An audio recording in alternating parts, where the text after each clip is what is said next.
X in my name is not just a symbol or a target sign. A spell that attracts all who spit facts online all the time. Can you see it? All the ones who drag my name every single day. Can you see it? Can you see it? Can you see it? They keep saying you don't have what it takes to carve out your own name underneath the shadows of gods. And I keep waiting for the day disbelievers say I flew way too close to the sun. I wait, but it never really comes. The X in my name is not just a symbol or a target sign. A spell that attracts all who spit facts online all the time. The X in my name is not just a symbol or a target sign. A voice that compels all to rebel from all right shackled minds. Why do they just stand there against when they fall from the battles I have overcome? You feel it, feel the cold and the seething tone that they make while I stand up, man among gods. And I keep vaping with my mills, shooting ropes in my cold that faces towards the sun. They hate, but I'm sitting comfy with their mom. The X in my name is not just a symbol or a target sign. A spell that attracts all who speak facts online all the time. The X in my name is not just a symbol or a target sign. A voice that compels all to rebel from all that shackled mind.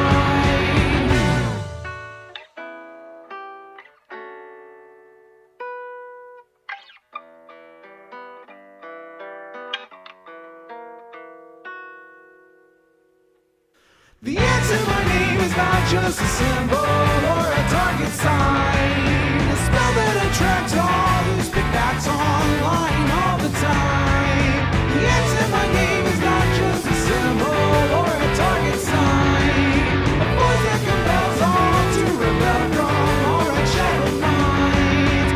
It's you and me, your mom, it's me. I'll take another hit from my name. You've seen now, watch me not now, punch your face now. Show you how.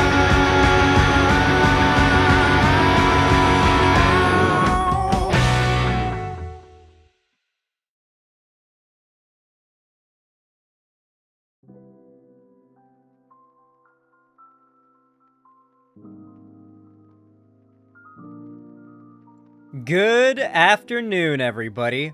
Or I guess because it's like exactly noon where I am, just good noon. How many of you guys got to see the eclipse today? I didn't really, like, go out of my way to see it. I just kind of, like, peeked out the window at how dark it got. I did not really go out to see the eclipse. I've already seen a full total eclipse before in person, back in Florida in 2017. So, it wasn't anything too crazy for me to, like, want to see. But, I mean, if you get to see a total solar eclipse, it's nice. There was an eclipse. Oh, did a bunch of you guys not know? Not me, it was cloudy where I live. Yeah, if you were in North America today, in most of it, then you were able to see in either a total or almost total solar eclipse. There'll be more. Total solar eclipses I thought were like these insane once-in-a-lifetime things. And then there was one when I was like 17. I was like, oh, cool, so that's the once-in-a-lifetime one, right? And then there's another one now, and it's like, oh, okay, so they're like, you might get to see like 8.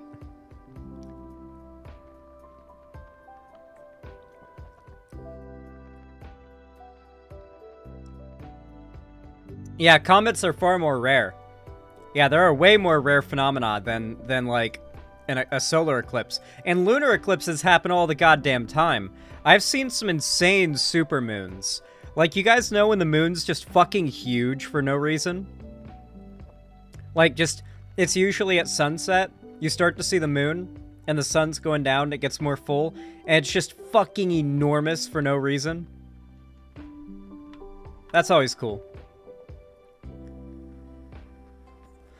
I wish it was always like that. I really do. I wish it was always just fucking massive, like one of those supermoons. If it was always like that, I'd be so happy.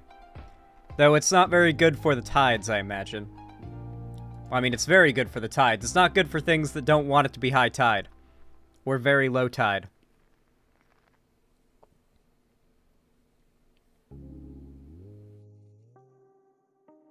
So good to see all of you, though. Welcome, welcome. Hello, Lofi Boy. Soul Rock 811, Cleaver 120, Rendering 1898, Gopnik, Bolshevik Y2K, Punk Corpse, Citizen Godfather, Daughter of Water, Payani, Summer Star, Socks JPEG, Straw Hat Monty 97, good to see you. Zoomy Dog, what's up? Punk Corpse, good to see you. Lucid Burgundy, what's up? Hey, Lilithian, good to see you. First European-friendly stream in a while. Well, I just got back from a trip to Florida that just, like, completely scrambled my sleep schedule, and then I got sick. I was gonna stream the last two or 3 days, but I got sick as fuck. I don't know from what, but I was in a lot of pain. I was having a bad time, okay? I was having a bad time. It wasn't great. Oof, sorry to hear that. Yeah, it wasn't good. It was not fun. Thank you, Periwinkle. Yeah. But I feel better, and I am back, and I've got a great shirt. So when I went to Florida, it wasn't COVID. When I went to Florida, I went to Rural King, and I decided to pick up some nice shirts, and one of them is this one that just says, Defend the Second, with, like, stripes of the American flag. It's so good. I bought a bunch of shirts like that are just the most, like, Florida man shit ever, and I can't wait to wear them out in public in the middle of Seattle.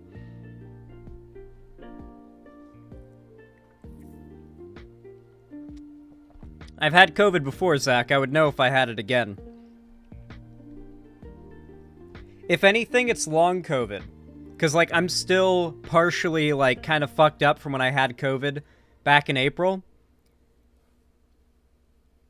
Yeah, I am the Florida man. We're here for you, Zan. Thank you. I appreciate that.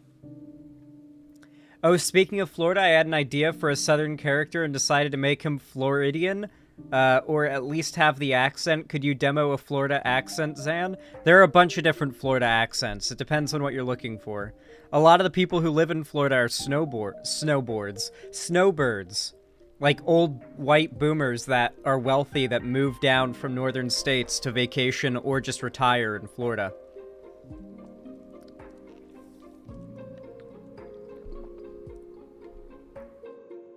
There's no way that's true, Orson Zed.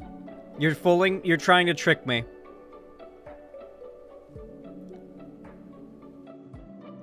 Did you see Trump might catch an L in Colorado and be removed from its ballots? For, like, the presidential primary?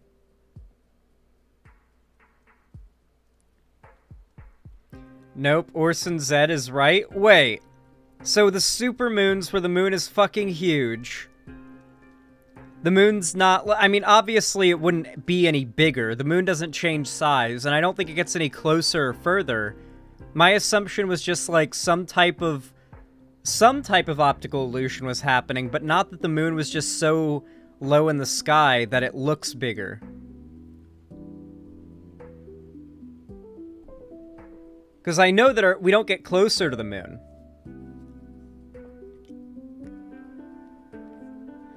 The moon's not changing size. It's definitely an optical illusion, but I don't think it's what you're describing. Trump loses first of several bids to toss suit seeking to block him from Colorado ballot. That's crazy. An entire state where he wouldn't even be on the ballot.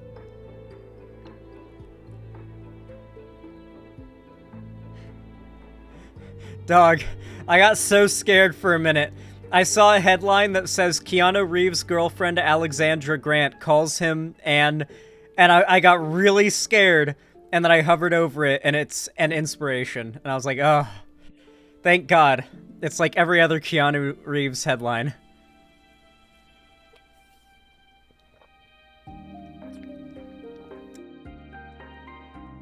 Oh, thank God. Do you have another job, or is streaming all you do? I full-time stream. Yes, I'm a full-time streamer and YouTuber. Slow news day, I guess? Today? Oh no, it is a big news day. I'm just warming up for getting into the segments. Don't scare us like that, Zan. I apologize. I'm the one who got scared, but I am glad to inform you that everything is all well with Keanu Reeves. Are we going to talk about Cenk? Yes, we are. We are going to talk about Cenk Uygur. Yes, we are. I got a few segments to talk about. It's going to be exciting. Hope you're doing well, Pillow. Oh, you meant with the Keanu Reeves thing. It must be a slow news day. Yeah. Yeah, true.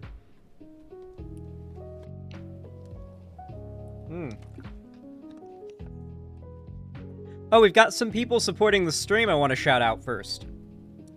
Starting with Naomi Chance with the Tier 1 sub for 2 months over on YouTube, the little membership program that I've also incorporated my subsystem into. Thank you so much. I really appreciate that, Naomi Chance. Said, spell IHOP and then say Ness.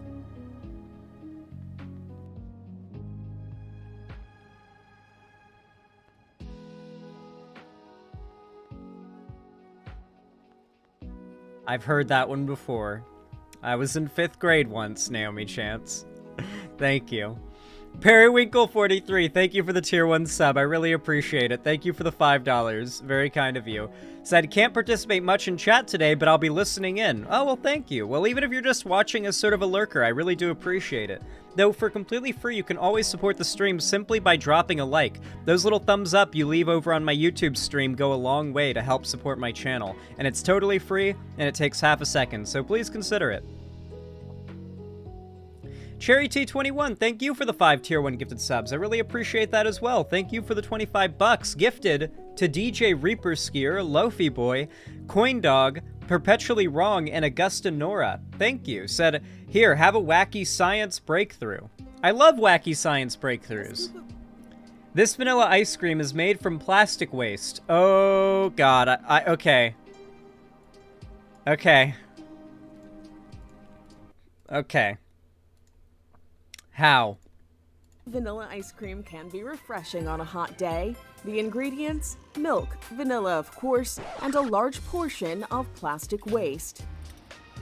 What? This is Guilty Flavors, an art installation that challenges people to think about our culinary future, as well as the worsening problem of plastic pollution. It was created by Italian artist and designer Okay, so it's an art installation? Do you actually eat it, though? Is the art installation idea that you eat it and you ingest some microplastics and you appreciate, like, what's happening to our food supply or something? Science and art have gone too far. This is not okay, Cherry T21. We can't allow this to continue. Eleonora Ortolani, who says she was inspired by the dual crises of global hunger and pollution exacerbated by failing recycling systems. According to a study out of the University of Auckland, the world's oceans currently contain more than 170 trillion okay, so it's not edible, plastic. is what I'm guessing. That's more than 21,000 I'm assuming it's literally just an art thing, and it's not edible. segments of plastic waste for every human on Earth. Despite increased recycling efforts, statistics show only 10% of the plastic ever made has been recycled, and repeated calls to action to limit single-use plastics have largely gone unheeded. Guilty Flavors is currently locked away in a London freezer, and it's unlikely plastic ice cream would be in stores anytime soon, but the world problems of pollution and hunger already are. Okay. If we could make plastic edible, it'd literally revolutionize the world. Yeah, but you literally can't make plastic edible. It can never be because of what plastic is made from. It's made from like oil, right? Like I actually don't know the full details on where plastic comes from, but my understanding is like you get crude oil and you do something to that and it makes plastic. Petroleum? That's oil. Yeah, okay.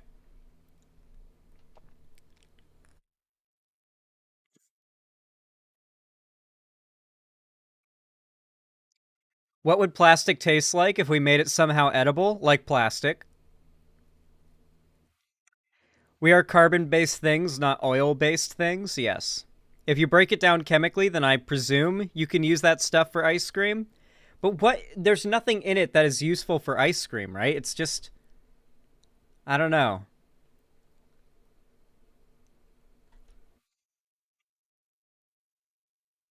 Making plastic edibles like making chlorine drinkable? Yeah, I don't think there's any form of plastic that can be edible. Yeah, I've seen that video where he makes the grape flavoring out of latex gloves. I think the reason why he's able to do that is because there's like one tiny piece of a molecule that makes up the latex in the gloves that you can then take out and then use as part of the grape soda. It's not literally grape flavor, right?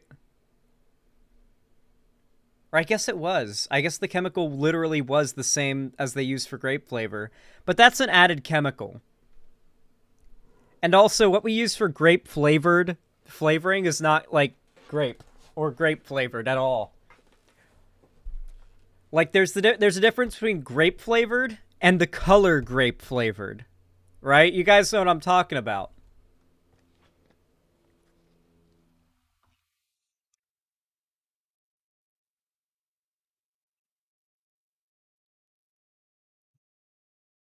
Anyway, we're not getting caught up in a science stunlock here.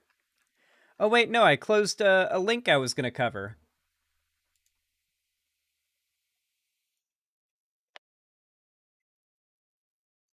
There we go.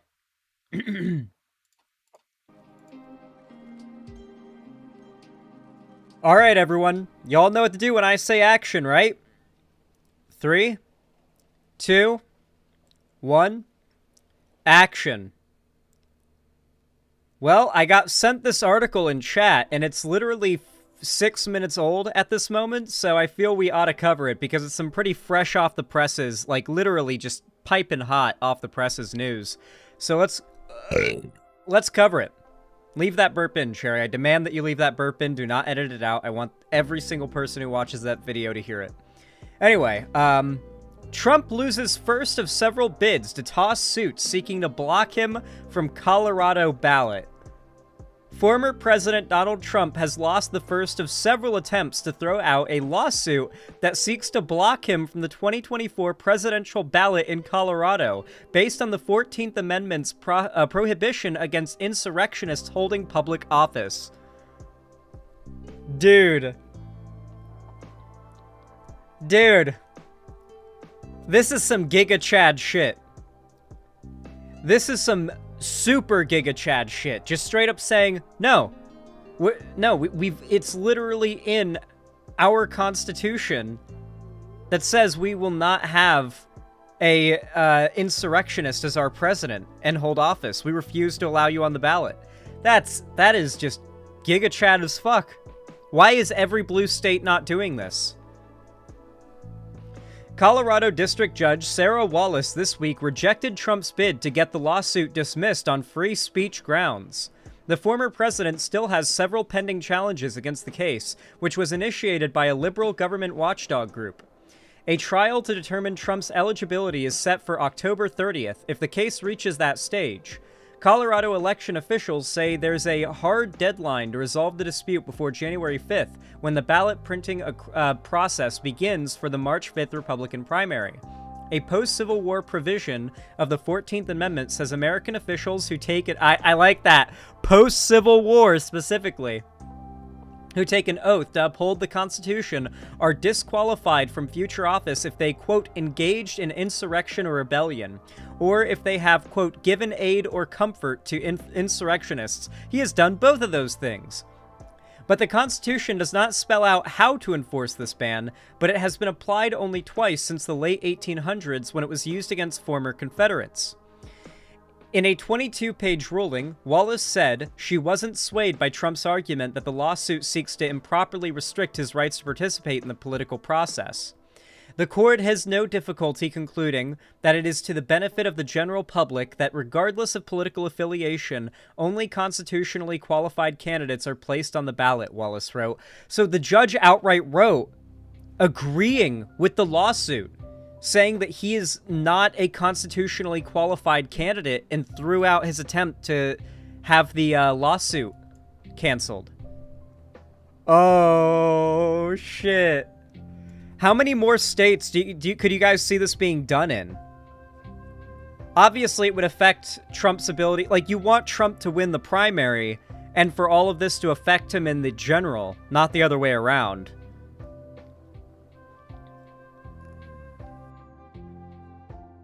The best part is, if it doesn't make it to the Supreme Court before 2024, he loses those votes he would have to prove that those votes wouldn't have gone to another Republican, meaning he basically has no avenue for getting votes in Colorado because they may even have grounds to throw out write-in ballots.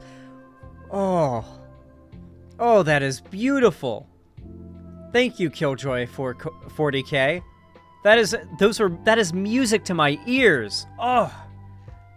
Trump denies wrongdoing and says the candidacy challenges are meritless. The Trump campaign did not immediately respond to a request for comment on the ruling. I like how Trump did, but the Trump campaign did not. Unprecedented cases. Citizens for Responsibility and Ethics in Washington, or CREW, filed the Colorado lawsuit on behalf of a group of Republican and unaffiliated voters in the state. Oh. This is one of 3 major challenges against Trump's eligibility for the 2024 ballot. Similar cases are pending in Minnesota and Michigan, where a different group filed lawsuits. Ooh. To be fair, well, Michigan's a big one. That's actually like Michigan and Minnesota. Those are big states for Trump to literally be unable to be like written into the ballot or even selected. That's like Trump loses the election no matter what if he cannot be on the ballot there. The group sued Trump and Colorado Secretary of State Jenna Griswold, who oversees elections in the state.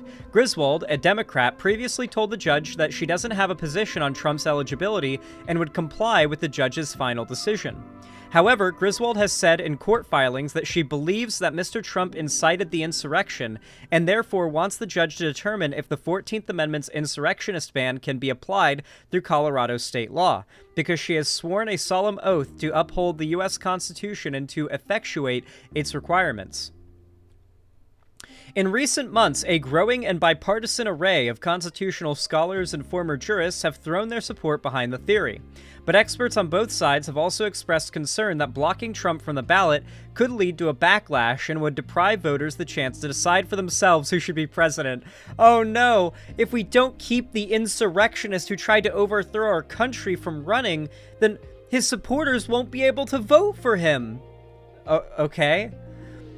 Legal scholars are also split on how the 14th Amendment could be applied to Trump and how, remember, this is CNN, by the way, and like the guys who run CNN just outright said, we are going to try to appeal more to a center and conservative leaning demographic in the coming years, like recently. So it makes sense that they would throw that little bit in.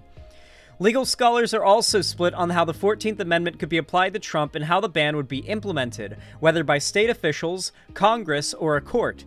Given the existing ambiguities in the law, many expect the Supreme Court will ultimately weigh in on the matter in some fashion with the 2024 election approaching.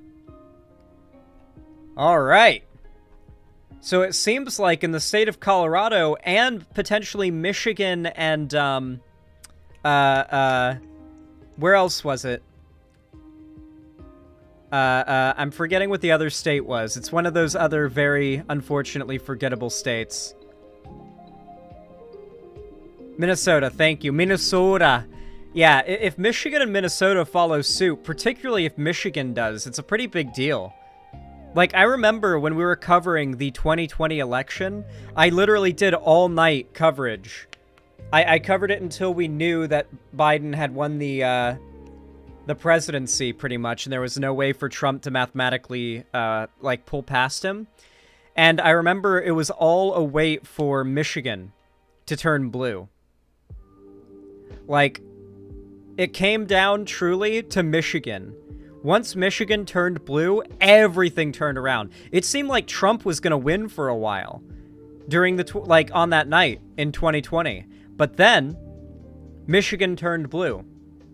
And the mail-in ballots started to come in and get counted, because those get counted, like, slower, and they come in over a course of time rather than, like, right away. And it was the red mirage, as they call it, yeah. And very quickly, we saw things turn around, with Michigan going blue, Georgia went blue. It was quite glorious to watch. By sunrise, it was Jover for Trump, and Biden was basically mathematically set to be the next president. There would have to be tons of mail-in ballots for Trump that would come in unexpectedly for Trump to have won. And sure enough, he didn't. Even if the states go red, it would just split the vote and make a Republican win even harder. Yeah, no, this will hurt the Republicans a lot. And it's all their own doing, you know? They're the ones who propped up a insurrectionist, like, traitor. Who you know, like, it's as simple as that. They put their entire name and support behind a traitor.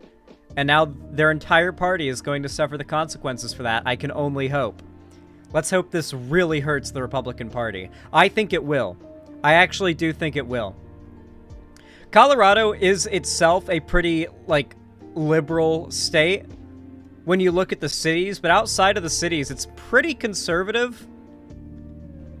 There's definitely some pretty right-wing people there, so just completely taking away their ability to have a disproportionate amount of weight on who becomes the next president would be pretty nice, you know? Because for those of you guys watching that don't know how our electoral system works, Trump didn't win the election in the way that many of you who may not know how our elections work, in the traditional way. Trump didn't get more votes than Hillary Clinton in 2016. Trump lost what we call the popular vote, which is like who got the most votes total across the country. That is not how we determine who the president is. We have a much more contrived system that effectively allows places with much lower populations in rural areas to have essentially as much voting power as, like, very consolidated cities with massive populations, but cramped into a much smaller physical area. This has allowed the Republicans in more recent elections to continue to hold political power despite their voter base being a very small proportion of the population. It's just they take up so much land, and that land has a lot of voting power. You throw in a little extra gerrymandering on top of that, and you've got yourself a pretty strong Republican, a possibility for Republicans to stay in power even with a very small minority of the electorate supporting them. The best part is this won't affect the primary because that an internal GOP RNC process, he could literally win the primary and just not be eligible in those states, which makes those states black holes for Republican votes. That's what we want. We want Trump to win the primary, and for this for like Minnesota, Michigan, and Colorado to have barred him from being on the ballot for the general election, and he literally just can never win those states. It's just a easy game for the Democrats. Oh, that would be such a dub.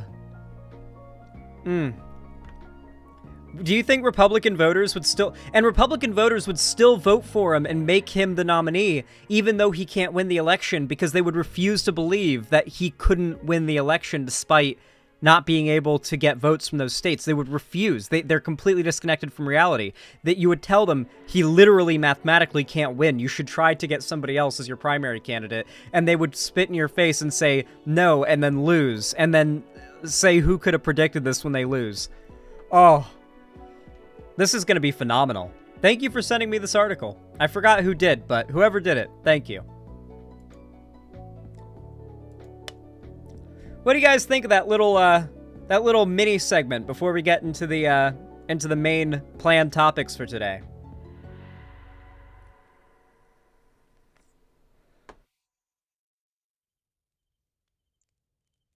Cherry T21, thank you so much for the $25 donation, or I should say the 5 tier 1 gifted subs, which is also a $25 donation. Thank you.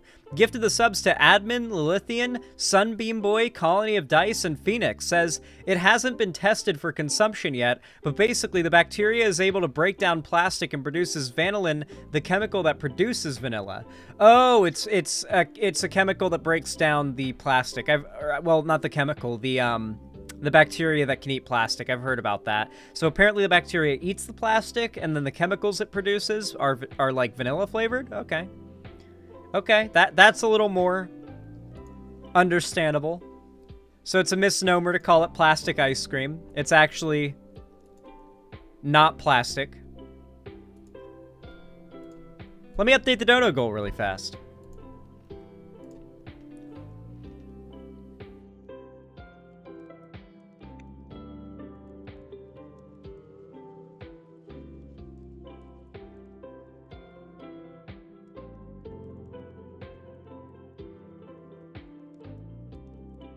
All right.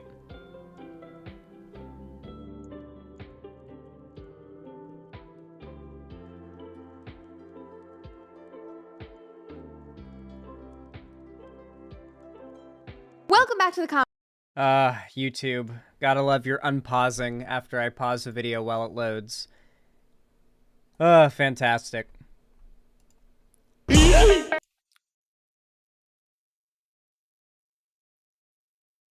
All right.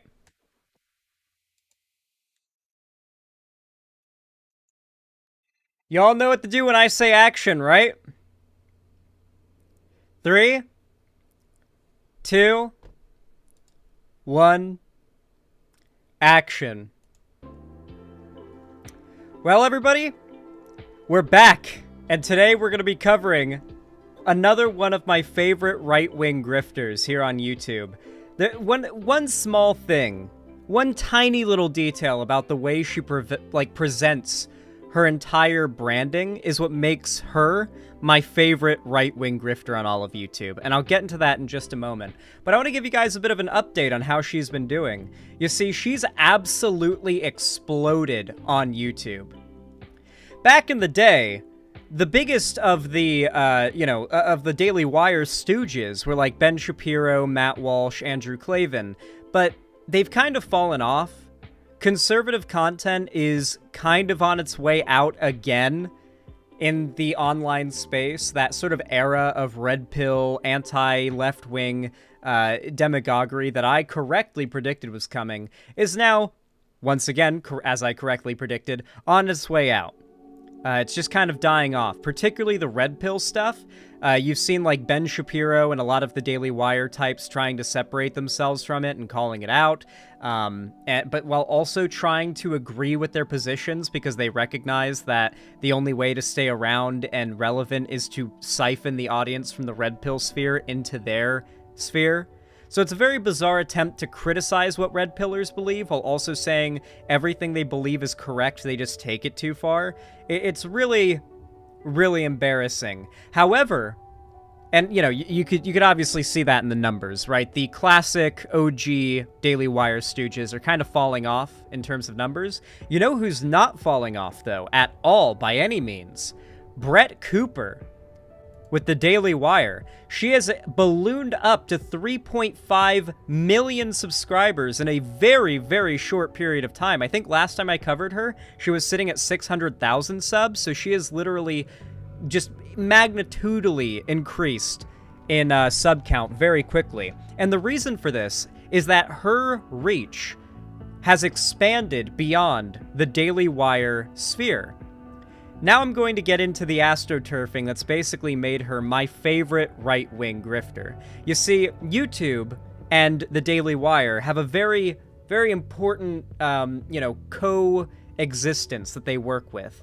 If you go back to a few years ago, you might remember when Ben Shapiro was desperately spending Daily Wire money to try to spam, his sister's YouTube channel up to 1 million subs. Like, his sister was posting these shitty videos that were just not even entertaining by conservative standards, and the Daily Wire and Ben Shapiro were spending shit tons of money to just funnel those ads at you nonstop. And for a long time, all of Abigail Shapiro's videos were just completely ratioed, more dislikes than likes. The comment section was just filled with hate comments because everybody who was seeing those videos were just people who had gotten her ads for her videos and were annoyed and went to leave hate comments. But over time, slowly but surely, people who actually agree with what Abigail Shapiro was saying in those videos discovered her channel. And now she's large enough that she was able to sustain, if I don't know if she uploads or anything anymore, I don't really hear about her, an actual audience. Brett Cooper, on the other hand, she's way smarter about it. Like, Abigail Shapiro had to have ads spammed everywhere, and Brett Cooper does the same thing, but Brett Cooper's whole thing is she tries to make herself not seem like a Daily Wire host, conservative media pundit, but instead like some girl that's just in her room making YouTube videos. You see, look at this room that she's in right now. If you're watching this as just a random viewer, besides the Daily Wire Plus timestamp there, you might assume this is just some lady who's probably working remotely for Daily Wire in her bedroom with her computer and her mic recording a video. But this is confirmed a set at the Daily Wire office. She's paid millions of dollars a year and works at the Daily Wire office in a set. This is not her bedroom, it's a set in an office building where she works with her coworkers that's been designed to look like a bedroom that she streams or records from, so she looks like she's just some, random YouTuber. That's the whole purpose of this. So she comes off like just some YouTuber and not as part of a big media company. Because I'm going to let you guys in on a little secret here, okay? Gen Z is pretty immune to propaganda as long as the propaganda looks expensive. Like, it's really hard to convince Gen Zers with a really high production value, really, flashy, expensive media program what to believe. It's really hard to convince them because they recognize a lot of money is being spent to convince them of something. But here, it just looks like a girl in her bedroom ranting about things she thinks are stupid. Nobody who's just stumbling across this channel knows about the millions of dollars being exchanged behind the scenes to make this channel work and happen. With that said, the idea is you make this look like it's just a cheap, not a lot of money going into it show, and people are far more likely to trust what's being said, because it doesn't seem like a lot of money is being spent to convince them something is the case. Yep, the best way to convince Gen Zers or something is to record something on like a shitty, grainy, vertical phone camera with like horrible audio quality and post it on TikTok. That is the best way to convince Zoomers of stuff. Welcome back to the comment section. I'm Brett Cooper. I feel like we have talked about dating apps a lot recently because we talked about Tinder last week and their new 400. So this is a little bit of she's doing the shoe on head method. She wants to be shoe on head, right? Like, she's trying to do what shoe on head does, but with a multi-million-dollar budget. And she's trying to hide the fact she has a multi-million-dollar budget. As I was saying, though, we're going to be watching this video now, and this one's called "This Woman Was Quickly Humbled Online." I really don't have much to say other than I guess it's just going to be her shit-talking other women now. I don't know. Let's see. Let's see what argument she has to make. I really have nothing to say on this title, other than, it's meant to attract incels, clearly. $199 a month subscription, which is utterly ridiculous. We talked about men leaving dating apps, and today we're going to talk about some of the ridiculous things that women are doing on dating apps. And the story for today is about a young woman who was recently humbled on a dating app when a guy messaged her to let her know that the photos that she had posted probably were not going to achieve the desired outcome that she was hoping for. And okay, one thing I also want to throw in here on top of all of this is that this is conservative media. And this is the stakes they operate on. Like, right now, we've got the whole, Israel-Palestine thing going on, and this is what she's uploading. This TikToker exploiting black rappers? This woman was quickly humbled online. Supersize me? Plus-size influencers request for bigger hallways. Does Eugenia Cooney need help? Jojo Siwa and the border crisis? Like, this is such desperate mainstream YouTube Zoomer bait. And everything she's trying to do is just to make herself look like a normal YouTuber, like, I don't know, like Sniper Wolf almost. There's some news going on with Sniper Wolf right now we'll have to talk about too. But it almost comes off like she's trying to be like a Sniper Wolf clone. But she's a conservative media pundit that works for the Daily Wire, getting paid not billions, millions to do this, no doubt. I know that the Daily Wire offered Steven Crowder a $50 million contract, so that really just kind of gives you an idea of how much money they're tossing around behind the scenes here. I still can't believe this isn't cross-dressing Ben Shapiro. I'm going to be honest, I think if Ben Shapiro cross-dressed, he'd be prettier than Brett Cooper. Because he just looked exactly like Abby Shapiro. Like clockwork, because it is 2023. If somebody says something that offends you, even if it's true, you screenshot it and then you post it online for validation. But what happens when the quest for validation...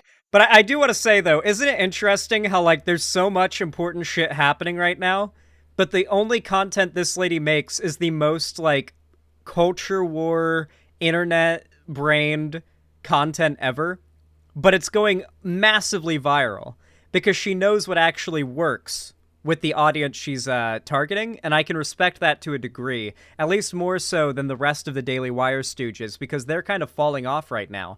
Ben Shapiro's outright declaring war against the Red Pill crowd. Meanwhile, this girl is just making videos to attract the Red Pill crowd. She knows what to do way more than her superiors, which is actually kind of funny. I never hear someone talk about her outside of mocking her. Well, she's massive on YouTube. Like, she's literally growing, by magnitudes. She's getting really, really huge on YouTube. You're going to hear her reference like she's just some YouTuber, and by other YouTubers that don't even know that she's just a Daily Wire stooge. Because she does a lot with her whole branding to separate herself besides the Daily Wire Plus thing, which has to be there because her program runs on the Daily Wire subscription service, and it's a whole legal thing. Ends up backfiring, which is exactly what happened in this story. Before we dive into it, though, make sure that you like this video, subscribe to this. Oh my god. Okay.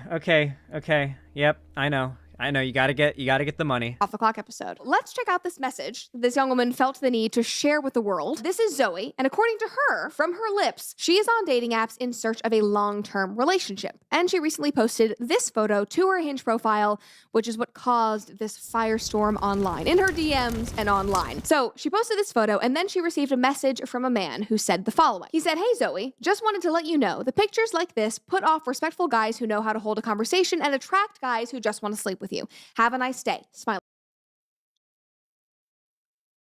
For those that don't know, there are meme accounts online whose whole thing is to, like, catfish women on dating apps with, like, photos of, like, an attractive dude, and then when the girl matches with them, to say some, like, rude shit to her, to, like, for her to match and say, "Hey, how are you?"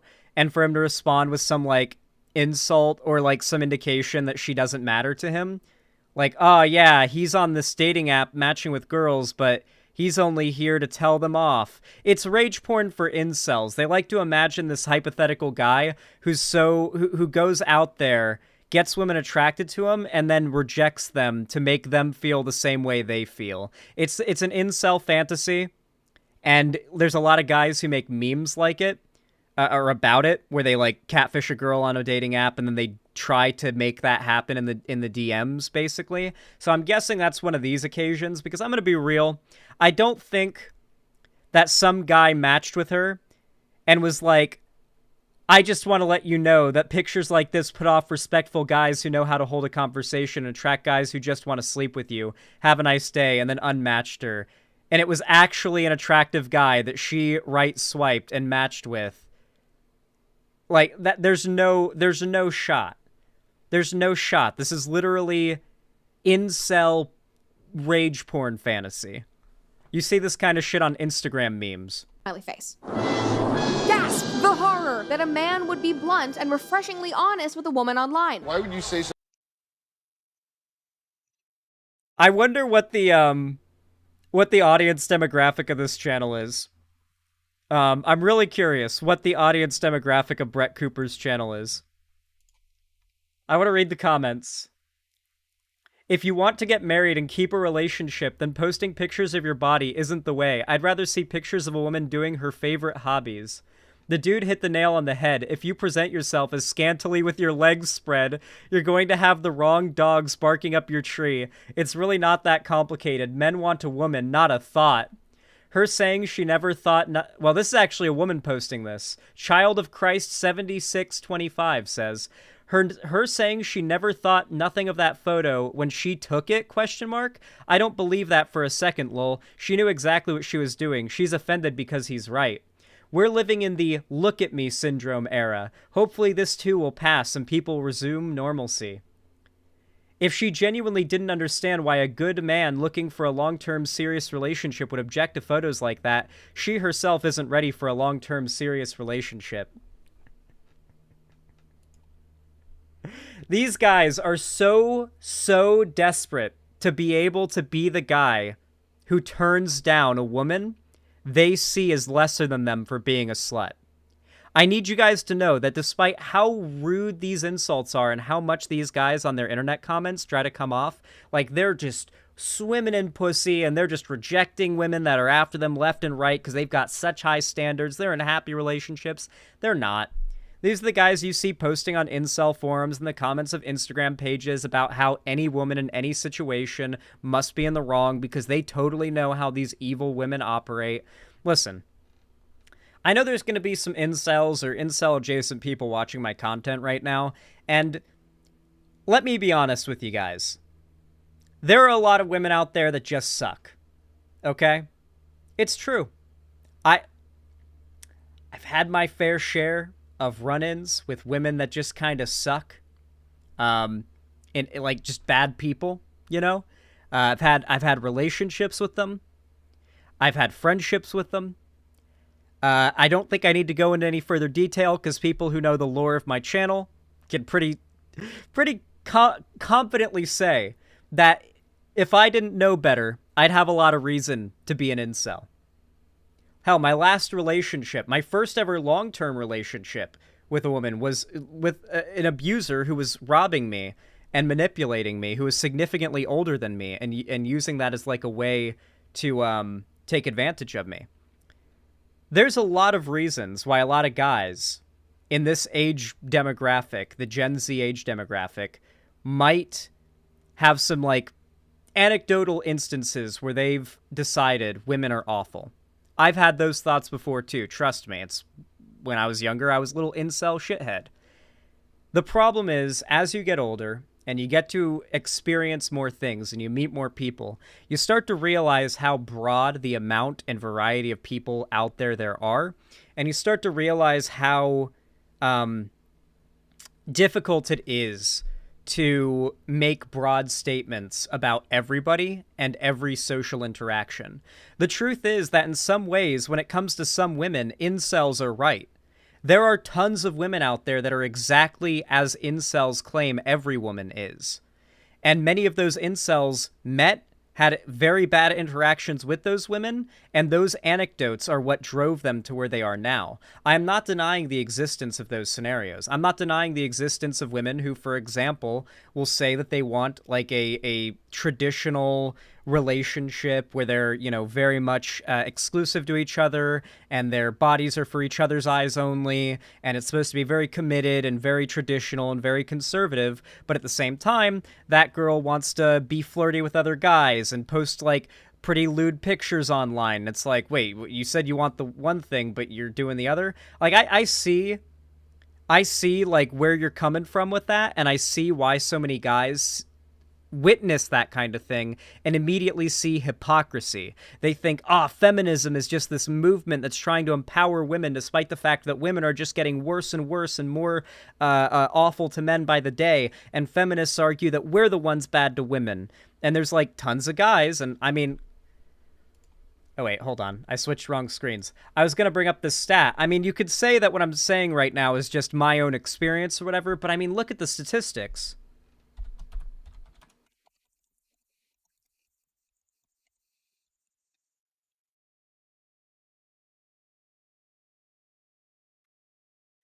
Currently, right now, if you look up percentage of guys 18 to 30 who are virgins on Google, what comes up says the following. This shows a very strong effect of age on male virginity. In this, 50.52% of men between 18 to 20 are virgins. For men over the age of 25 but not older than 30, only 1.9% are virgins. Have you noticed anything here? Between the ages of 18 to 25, and particularly the ages of 18 to 20, which is like the adult demographic that would actually be into this conservative shit, roughly half of them are virgins, and they feel like they should have lost their virginity a long time ago.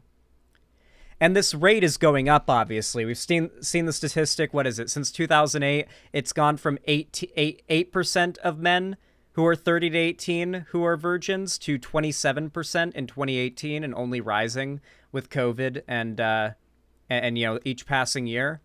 Like, we're not seeing it anywhere near as stark of the case for women. It went up for a while for women, but in 2018 it started to plateau. The rate of virginity in women that age has completely plateaued since 2018, and it's nowhere near as high for men. It's more than twice for men of this age demographic. Now, when a lot of women hear this, they think, who cares? Who cares if these guys are virgins? Like, they're not owed sex. They don't need sex. It's like, yeah, no shit. Obviously, they're not owed sex, and no one needs to be no one needs to be providing them state mandated girlfriends or anything. But it is very obviously indicative of a problem that's occurring, right? Like, if one gender demographic is having like no sex at all, and there's a massive like growing social anxiety among that demographic because of that, that's making them misogynistic and hate women, and that's not the case for women, like we're not seeing them be as virginal, then like there's clearly a problem. There's very clearly an issue here we need to look at the root of. I think that dating culture has gotten really toxic. I think that's undeniable. Dating culture, and especially if you're a younger guy, especially, has gotten really toxic. A known fact that maybe a lot of younger guys don't know is that guys are not typically attractive to most women until they're older. Did you guys know that? That statistically, you are not attractive physically to most women until you get a bit older.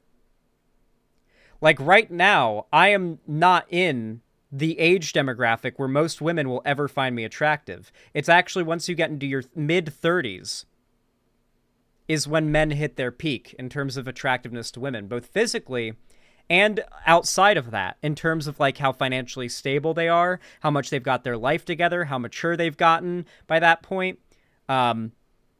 Masculinity is associated with age to some extent, and that also, affects how much women are attracted to you. So if you're a younger guy, your face is literally less attractive to women than older guys. You've got less money. You probably don't have transportation. You probably don't have your own house. Like, on the other end of things, if you're a woman in this position, you're in your peak, like from 18 to 25. In most guys' mind, you're in your peak. They don't care if you don't have your own car. They don't care what job you have. They don't care whether or not you're living with your parents, guys I'm talking about. And at that age, guys see you as in your peak. It's really creepy and weird, but we tie femininity with youth and we tie masculinity with age. It's weird. And so when you look at it, and this is completely societally enforced, women get less sexually and romantically valuable the older they get, while men get more sexually and romantically valuable the older they get. No, dog, it's money. Nope. No. Yes, it's true that older men do have money and that plays a big part in it, but it has been proven time and time again that overwhelmingly women find men in their 30s, particularly their faces, more physically attractive than men in their 20s. Men's faces just still look a little bit baby-faced in their 20s up until they get to around 30, and women don't find it quite as attractive as when they fully mature. That's part of it. That's a pretty significant part of it. And I mean, you can look at it for me, right? I like older women. Not true, MILF enjoyers exist? Exactly. Like I said, I fall as an exception into this. I'm a guy who likes older women and not younger women. But as I said, these are socially enforced standards that you can see backed up everywhere, on TV, in literature, everywhere. You see the idea that women become more romantically and sexually valuable when they're younger, and men become more romantically and sexually valuable when they're older, consistently across the line, at least here in the West. Beards help a lot. Grow a good beard and women will fucking change how they see you, especially if you get a good haircut and beard combo. Yeah, I really hate having long facial hair, though. I like keeping it buzzed. I've had women tell me they like how my face looks better when I have a more facial hair, and then in response, I immediately go and shave it. I just immediately go and shave it. That's the true Giga Chad move, by the way, is once you start to care more about liking your own appearance more than women liking your appearance, once you've done that, you really do start to get a lot further in the dating world. Trust me. Hey, Hashed. Something so controversial yet so brave. That's insane. That was the nicest message. There is nothing wrong with that. I guess because it's 2023, it's a... No, it's... Assuming that's real, and not like some guy who was catfishing and trolling on the dating app, that was a guy who wanted to be mean. 100%. That was not a guy trying to be nice. Like, it would have to be the most autistic, well-meaning, but not realizing how misogynistic he's being guy of all time. Because to be fair, there are a lot of guys, I should say, out there, who I think accidentally fall into misogyny. Hear me out. How many of you guys have heard guys say they like women better without makeup on, but you know they don't actually mean that, because when they think without makeup, they think of a girl with like concealer or whatever on, like they think minimal makeup because they don't generally actually know what women look like without makeup. So it's like kind of misogynistic and a little bit disrespectful, but they totally don't realize it. There's a lot of things like that particularly younger guys will do and fall into. And when getting a negative reaction for that, it pushes them further towards misogyny. Because when a guy is misogynistic out of ignorance and gets a negative response to it, his response will be a stubborn one to move more towards non-ignorant misogyny. It's not an excuse, but it's a reason. I'm not making excuses for them. I'm simply pointing out why they do it and the psychology behind it. Horrible thing, to be blunt and honest. I don't think I would be offended by this. I would actually be impressed that a guy had the balls to send something like this. Now, as you guys know, there's very little that I love more than my dogs, and I would do anything to make sure that they are as... We are 1 minute and 44 seconds into a 7-minute video, and we have gotten a call for subbing and liking and commenting and an ad now. And now we're getting to the ad. Dude, you guys can't even imagine how much more money these grifters have than the online left or any like left-wing institutions. Install ad block? Does it block sponsorships? I need to get that. On her page about exactly what she was looking for, which probably prompted this man's message. And my thoughts about this are validated because she even brought this up in the interview that she gave the New York Post. They wrote, Quald, 31, is currently on dating apps in hopes of meeting somebody to have a serious relationship with, and she was surprised by the message. She said that she didn't think the photo he was commenting on was salacious, and actually, she genuinely didn't even think twice before uploading the photo. If this woman, Zoe, if she actually wants a serious relationship, and she genuinely did not see a problem with that photo when she posted it, this should have been a wake-up call. This should have been a... So, something that a lot of these conservative and incel crowds haven't realized yet, like, this is how you know a lot of them are virgins, right? Is that they hinge their advice so desperately on changing yourself for your, like, prospective partner, right? Like, if you're a woman and you want a good guy, you have to change who you are if you want a good guy to be attracted to you. If you're a guy and you want a good woman to be attracted to you, you have to change who you are for a good woman to be attracted to you. It's like, in some ways that might be true. You might have some bad traits, bad, characteristics and whatnot that need to be changed and worked on. Everybody has room to grow, for sure. But once you've been in real relationships, very quickly you start to realize how much even the smallest differences in opinion can, like, start to grind on things. Not, like, obviously, like, serious, like, political disagreement is one thing, but I'm talking about, like, what if you have, like, a favorite piece of media that's, like, your favorite thing ever, and your partner or prospective partner has no interest in it at all and never will? Like, it may not seem like a problem, but after a while, it kind of is a bit of a bummer for your, like, partner to not share one of your biggest passions with you. Like, if you're, like, a nerdy guy who likes to spend all your time playing D&D and playing video games, and you think you have to change that or hide that in order to find the right girl, you're not looking for the right girl, I promise you. And vice versa, you know, if you're a girl looking for a guy. Find somebody who actually shares traits with you and would like you for who you are. I know this sounds like very, like, cringe stereotypical advice. I know. It sounds like it's out of a Disney movie. But, like, once you've actually been in relationships before, you start to realize how much that basic fundamental advice, how much merit it has.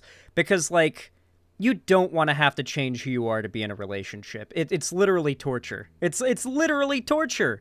It really is. Like, when I was in high school, I did that. I pretended like I wasn't a nerdy gamer dude because a girl that I was into didn't like video games and, like, thought, like, lesser of people who played them. So I pretended like I didn't play any video games. When I came home, I absolutely played them. Could you imagine dating a girl like that as an adult and then moving in together? You'd be miserable. I'd be miserable. You know, it was fucking awful. I did that shit in high school, and thank God I didn't live with her or anything, because I went home to my own place at the end of the day.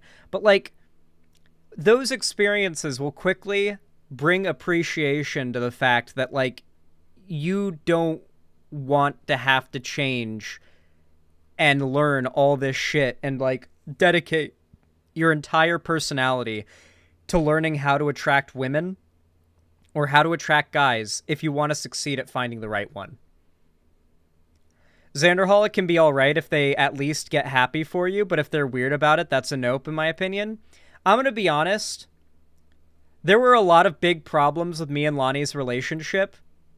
One of the things that bothered me before any of the stuff that made me end it that came out was her not being willing to watch Lord of the Rings with me. She'd never seen it, and she made it a point to pry that she would never watch it. And there was a day where it was my birthday. I'd asked her, it's my birthday, will you watch Lord of the Rings with me on my birthday? And she still refused to watch it with me. We had a friend over watching it with me, and it was my birthday, and she stayed in the other room, refusing to join us to watch it. That is the kind of thing that I'm talking about here. If you literally are in a relationship with somebody who has such far away from you in, like, interests, as far as what you would do together in your spare time, it's just not going to be a compatible relationship, guys. Like, you just don't, like, being single is better than that. You're literally better off single and a virgin than forcing yourself to be someone that you're not in order to get into a relationship. And granted, I didn't pretend to be anyone I wasn't there, but, like, my point still stands. You shouldn't be so desperate to find anyone. Find the right person. Or get as close as you can, you know? Obviously, you're not going to find the perfectly right person, most likely, but you can still get pretty close. And you can be single. Hard but positive message to get. A helpful suggestion from somebody who doesn't know her but was giving her insight into the impression that she's giving off online. Oh, I can't believe you've done this. Regardless, she was shocked and she took to social media and the New York Post to... Oh, for those that don't know, by the way, there's like a huge market for any type of content that's like a woman criticizing other women for their behavior around men. Like, I used to watch her content quite frequently, but the more of it that I watch, the more I'm starting to pick up more red flags, and that's a channel called The Dadvocate as well. She's gotten really big in this sphere. I've started to pick up on a fair few red flags in her content, the more of it that I've watched. And, yeah, there's just this big market for, like, attractive women telling men how right they are about how awful women are if they aren't, like, kept in line by men. To confirm that the guy was in the wrong and that she was in the right. So she posted the message in an all-girls Facebook group. New York Post wrote about this as well, and they said that she asked group members to put a thumbs up reaction to the photo if they agreed with him, or a love heart reaction to the message if they disagreed with the man. You might expect by 2023 that there would be a unanimous response calling them. Oh, yeah. Xander Hall, the worst part is I talked to my nephew, and there's dudes who have directly turned down dates because they're afraid they're going to date a trans girl. Like, transphobia is directly contributing to incel culture. It's so wild. I really think it's this incredibly dangerous brain rot that turns you into a neurotic time bomb. Oh no, I've seen like multi-million view TikToks in the Zoomer sphere that are like how to spot a trans girl, how to find out if the girl you're talking to has a dick, like that kind of thing. Like a lot of like Gen Z Zoomer like fuckboy types that are transphobic have like a big culture around like how to like clock trans women. It's getting pretty big in the Zoomer sphere of like dudes who are getting old enough to actually like date and hook up with women. The man out. You'd be proven wrong. Why would we expect that? Are women not allowed to be in the wrong? Women spend all day shaming men online and to their faces, but a man is not. Notice the wording here, by the way. Women spend all day online shaming men to their faces. It's all about telling men they're the victims of these awful women that have made them the enemy. Because, like, when you're a teenage guy or, like, a young 20s guy who's, like, a little bit right-leaning, you feel like the most victimized minority in the universe. Women won't sleep with you. You've constantly got women shit-talking your politics online. Because, like, as much as conservatives on other platforms try to pretend like conservative dudes are constantly getting pussy, because, like, you've got the different types of conservative, rhetoric, right? You've got the red pill crowd, which is all, like, anti-tradcon, and all about, like, using conservative politics to get women, saying, like, oh, yeah, if you're a conservative dude, you swim in pussy, bro. And then you've got people like this who are all about the, traditionalism that say being slutty and promiscuous actually leads to misery. And you want to find the right person and don't want to sleep around. And so you've got, like, polar opposite positions, and they're trying to fight over the same audience. Because you've got the dudes who are, like, they want deep down, like, internal validation and fulfillment that you would get from, like, a happy relationship. But they're also horny young men who are victims of society's standard that says you, as a man, only have value if you either provide wealth, provide hard work, or can please lots of women in some way. And the best way to please women is sexually. So if you can sexually please a lot of women, then you have more value as a man. And so it's this, like, tug of war between these two groups of the right, between an audience of young men that are torn between the emotional fulfillment of a long-term happy relationship offered by this audience and the nonstop pussy ocean offered by, like, the Andrew Tate types, you know? Does that make sense? Not allowed to offer some constructive criticism? How dare you? Just seems a bit hypocritical. But anyway, back to her Facebook post. The article reads that the photo received 983 love heart reactions, disagreeing with him, and 337 thumbs up reactions, agreeing with the guy. The comment section turned into such a hot mess that administrators of the group had to start deleting some of the more shaming messages. So it wasn't even overwhelmingly in favor of the man. Just the fact that some girls agreed with him was enough to... Was it girls agreeing with him? It just said that it was people agreeing. Was it like a women-only group? Okay. Start a Facebook group war and a whole article from the New York Post about a wider issue. And that is literally what they wrote in their headline. An unsolicited message sent to a woman on a dating app reveals a wider issue. To be fair, the image is pretty lewd. Like, you can definitely see, like, all the way up her thigh, right? Like, I've seen like sex workers that I'm friends with post images not too far off of that to advertise their stuff. The thing is, at the end of the day, is that my whole rant earlier about how you want to find the right person applies to her just as much. If she wants to find the right guy, she needs to find a guy who's okay with her posting stuff like that online. Clearly, she enjoys posting photos of, like, parts of her body most guys would probably not like other guys online being able to see, so she needs to find a guy who's okay with that. And it's not going to be very effective. You're not going to be very good at finding a guy who's okay with that if you don't do that, right? You know, like, clearly, if a guy right swipes on her having a photo like that, then they're going to be okay with it one way or the other. You know something ironic? Brett's subreddit recently did the rounds on r/leopards ate my face because her users are misogynistic, like really misogynistic. Oh yeah, it's really, really funny. Her fans absolutely despise her for being a woman. It's literally no different than Just Pearly Things. She's just more attractive and has way more money behind her. And, like, a much higher production value thing going on, just disguised as not that. So yeah, she's going to go out the same way as Just Pearly Things, blowing up extremely quickly in a short period of time, and then in 2 years, you're not even going to know who she is anymore. What wider issue? That men are becoming increasingly honest? Like, I think that is a net positive. He is not shaming her. That was not an angry or shameful or toxic message. He was giving her advice and insight. Yes, because a negative message can only be in the form of direct, like, on its face, like, rudeness. You know, when there's no such thing as passive aggression. That's not a thing. That doesn't exist, obviously. Into the mind of men, which she should be thanking him for, since apparently she was not seeing. Which is funny, by the way, because Brett Cooper's a woman. She should know everything about passive aggression. Hey, listen, I'm the man here. I get to be misogynistic, not her. Seeking a one-night stand, and she actually wants a serious relationship. He's a monster. I would love to give her credit for posting it online and trying to get some kind of, unbiased outside opinion, but I guarantee that she was hoping that this would go viral and she would have thousands of other women trying to go after this man. But instead, most people online actually agreed with him. One person on Twitter said, "Define unsolicited." Also, I feel like every message on a dating app is unsolicited. Like, that's just kind of how they are. Somebody else said bait. That is true, to be fair. It wasn't really an unsolicited message if it's on a dating app, right? Don't you have to match with the person? But yeah, obviously Twitter and the people paying for blue check marks are going to say based. I like this guy's profile picture. Ah, yes, the guy with the shaved head, and the fat dude with the shaved head and the sunglasses in his profile picture saying based. We've won the culture war, guys. Another person said, "I doubt she was looking for a respectful guy." Somebody else said, "The wider issue is that the man is right." That was under the New York Post article.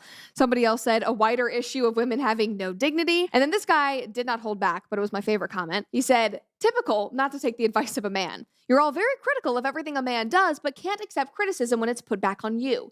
You see the world around us is crumbling, but you choose to ignore it. People are receiving what they put out into the universe and then don't want to understand why it is." Conservatives are like, they pretend the world is ending, but not because of climate change or any, like, political strife happening at all. It's because, like, women are having sex and men aren't. Like, there's definitely a social issue behind the statistics I went over earlier with, like, male virginity from 18 to 30, but, like, it's not the end of the world. The world's not crumbling around, like, down around us or anything. It is this way. There is a reason why this is happening. If it's too deep for you to understand, then you are destined to be alone, blaming everybody else for your shortcomings. I mean, he did not hold back in the slightest. That was The funny thing as well is that as much as these conservative and incel types are desperately arguing these, like, women who sleep around are going to end up miserable and alone when they look for a guy to be in a long-term relationship with, that's just not borne out in the data.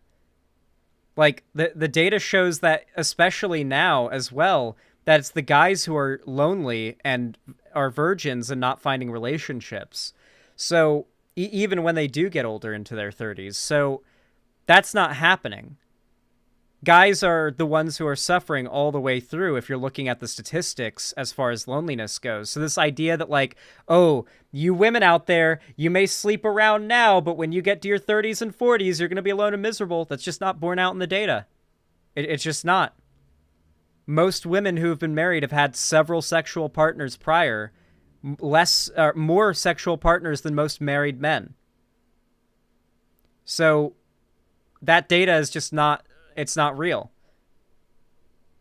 It's just that phenomena she's describing is not borne out statistically. It's a made-up fantasy scenario of like, ah, yeah, that thought who rejected me is going to be alone and miserable, and she's going to have 15 cats in 10 years. Like, that's literally a incel fantasy.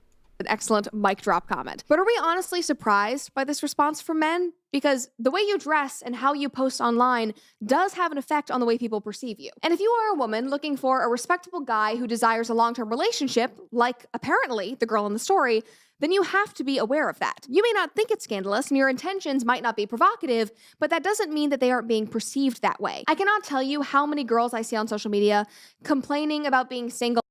So there's a very big difference between a girl who posts like scandalous photos online because she enjoys it or doesn't think it's a big deal and is in a relationship with a good guy who likes it, and guys who are attracted by that who just want to smash.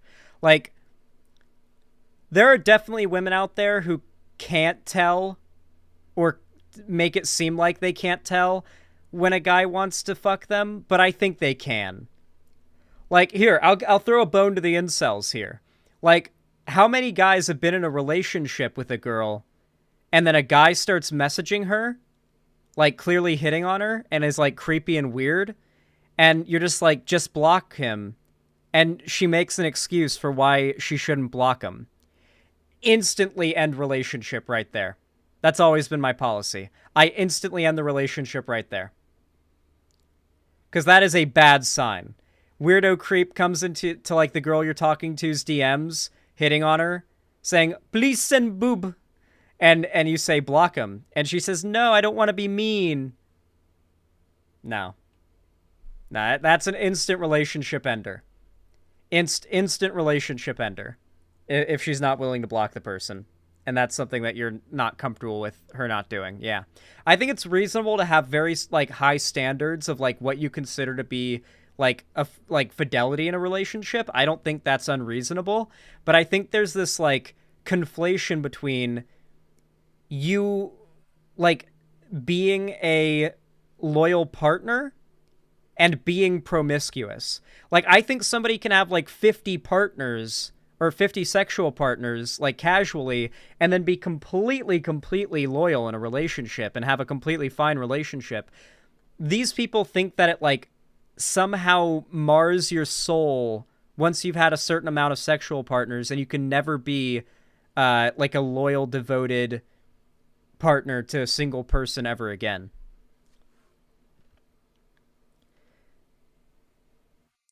I had an ex who was like that. She got angry when I broke up with her. Yeah. I would say that I'm so bad with blocking people, even if they're being weird towards me. Yeah, well, that's a case where I'm going to say expect guys to break up with you if you have a problem blocking dudes that are hitting on you. Also, expect guys to know before you do. So this is one of those scenarios where I'm a guy, so I can't really know, but I've met a lot of women who say they do know.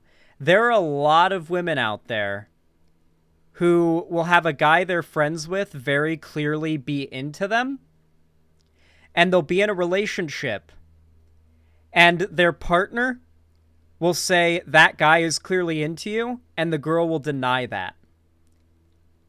Trust me, your partner knows if your guy friend is into you.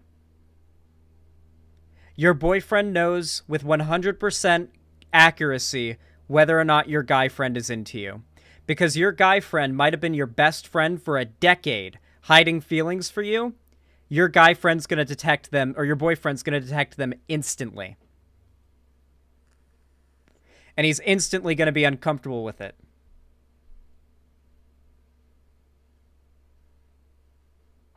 Yeah. Hey, Zan, I'm not going to read your out of the... I don't know if that message is on topic.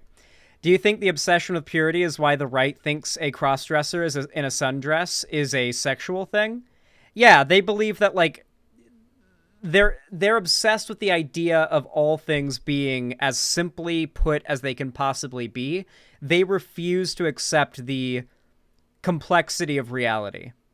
For their worldview to work, everything has to be very simple. And so they obsess with this idea of purity because what they call impure is just complexity. And if they can call everything that's too complex to work within their worldview impure, then they can label it bad, and they can justify its existence within their worldview. And saying that there are no good guys left, while simultaneously posting photos of themselves scantily dressed with comment sections full of men fawning over them. Clearly, I do like how the incel narrative about how women say there's no good guys left, but then say blank, usually is not in reference to a woman who has said both those things. That's the funny thing. It's usually, here's a video of a woman doing a thing that's contradictory if you look at what other women say. It's like, okay, I get that it would be hypocritical and contradictory if she also said it, but this woman saying one thing does not make it contradictory for another woman to have said another thing, or for another group of women to have said another thing. Like, they're not, like, women aren't a hive mind. that content is not attracting the kind of men that they are actually interested in, or they would not be single anymore. Just food for thought. Cool. I do like how much effort is put in to make it seem like she's just some random lady in her own room making YouTube videos, and she's not literally in an office building working for the Daily Wire for millions of dollars, no doubt, a year. God. Well, can't wait to check in on her again when she has 6 million subs, and then again when she's, like, completely a nobody on YouTube. Like with Abby Shapiro. Because that's how it went with, like, it goes like this with literally all these people. They blow up out of nowhere, people realize how full of shit they are, and they fall off very quickly. None of these, like, grifters have any longevity on the platform. How do you guys like that segment? Feel like it came out pretty damn good, and nearly 500 people watching. Hot damn. Welcome and thank you, everybody. Consider hitting the thumbs up button over on YouTube if you want to help the channel. It really does help out a lot. It takes just half a second, and every single like forces YouTube to push my content out to brand new viewers and my own subs. So please consider hitting that like button. Somniostatic, from what I've seen, a lot of my subs aren't getting notified when I go live, which is why it's so important to hit the like button. The smaller you are as a streamer, the less likes you get on your stream, and thus the less YouTube pushes your stream. WTF? Yeah, you guys gotta hit the like button. I literally never see you go live, that's BS. It's because I'm a smaller streamer. That's just how it is. You have to have a few thousand viewers to get a reliable enough amount of likes on your stream to get into every one of your subs' notifications. So most of my subs don't even know that I'm live right now. They have no idea. There's no way for me to alert them other than the Discord, and if they're not in the Discord, then they just don't know I'm live right now.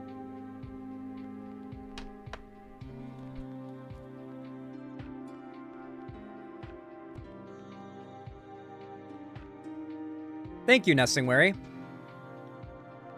Yeah, it's fucked, yeah. Back in the day, YouTube actually told people who subbed to you when you uploaded. That was well before my time, though. I've never been a content creator on YouTube during a time where YouTube actually, like, reliably told all your subs when you went live. That used to be a thing, but now there's, like, a mini algorithm that determines whether or not you're truly as interested in the channels you're subbed to as you say you are. And so if you go too long without watching a YouTuber, YouTube stops telling you when they upload, and stops telling you when they go live, and stops telling you when a video of theirs has gotten a lot of views. And maybe once in a blue moon, you get a notification, and if you get back into watching their content, YouTube might go back to telling you again. But all it takes is like a week of not watching a certain YouTuber, and as far as YouTube cares, you're unsubbed from them.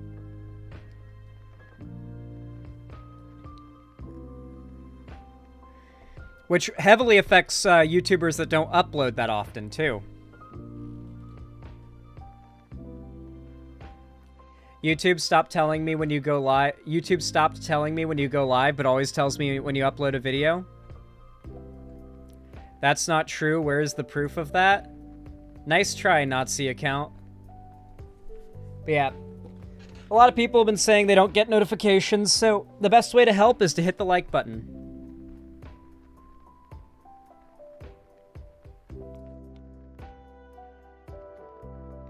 Daily streams probably fuck that up, right? More streams missed equals more likely to disengage.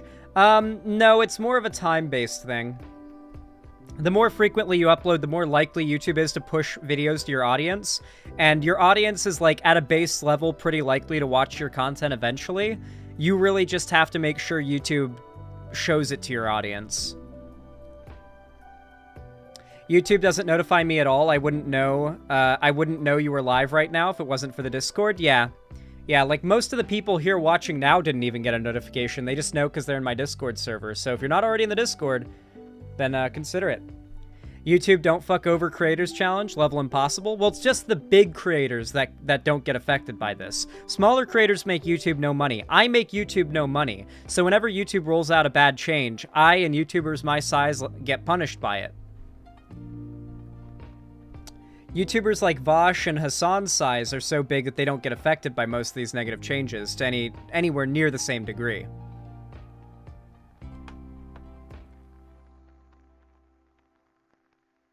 I just went back to my sub page and just so happened to see your live. Yep, because you watched my stream.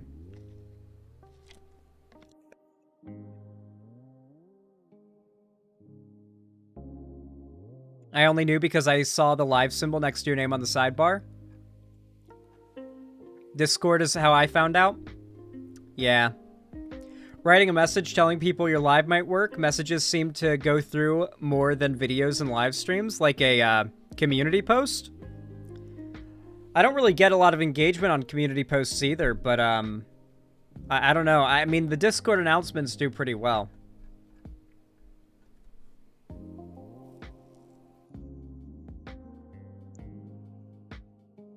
Nice. I just happened across your stream. Nice. Tier Star, thank you for the Tier 1 sub. I really appreciate it. Thank you for the $5. Very kind of you. Didn't say anything, but I appreciate the support. The same goes to Dr. Jagi, who donated another Tier 1 sub. Thank you for the $5. Very kind of you. And Fembro with the Tier 2 sub. Thank you. I'm going to assume that's a 1-monther. Thank you for the $10. Says, cash money. I'm going to burn my eyes out looking at the eclipse today. Hell yeah. Good luck with your retinas. And Wheel, thank you for the $15 donation. I really appreciate that as well. Said, updated my ad blocker while watching one of your videos, so have some guilt money. Thank you, I appreciate it. Yeah, I got a lot of hate when I was celebrating the YouTube change that's, like, fucking over ad blockers, because people are like, YouTube's literally unwatchable without, with ad blockers, and it's like, if YouTube removes ad blockers, that's the difference between me making, like, barely enough to get by now and potentially being, like, financially, like, stable. Like, when it comes to the ad blockers thing being removed, it will heavily help smaller content creators, which is why I defend that change. Nah, ad blockers still work fine for now. I'll take. That's a ban as well. Yeah, I ban anybody who disagrees with my take on that because it's literally just it helps content creators. Like, there's literally no skin off your back to have to watch an ad, and it only ever helps the content creators you watch. And so when you complain about that, like that change, it just indicates that you are unwilling to support content creators even in the most small way possible. And not only that, that's fine, but you're also willing to shit talk the content creators who want to be able to make a living wage. Yeah, it's pretty fucked up. Like, you guys are all so in favor of workers making a living wage until it means, like, oh no, a video I watch might have to have an ad. Permaban? Oh yeah, full permaban. Yeah.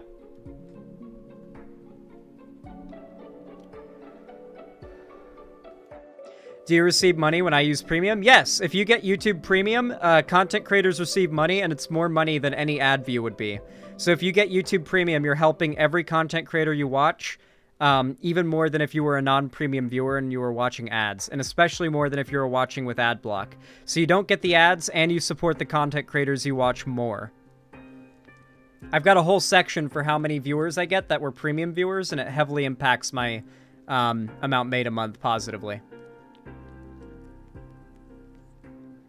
Yeah, YouTube Premium's a really good service. It helps creators and the consumer and the platform quite a bit, because YouTube is not a profitable enterprise by any means.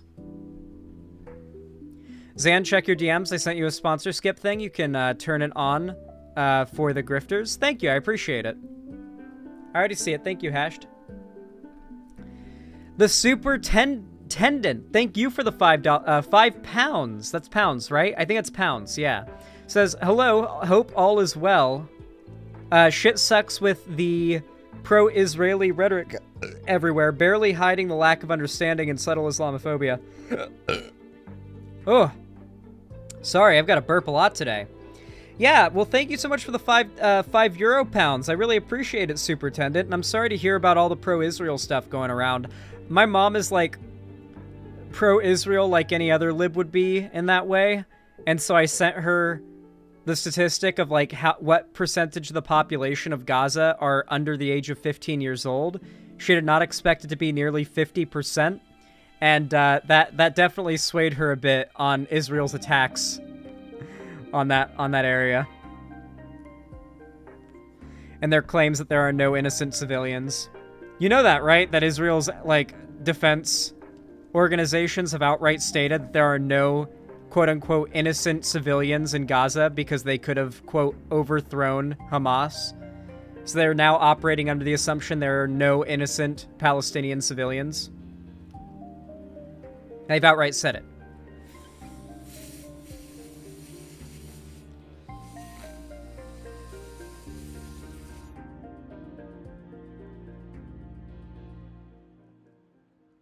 The Zanluck is real. Oh, you got a shiny Pokemon. Nice. Hell yeah.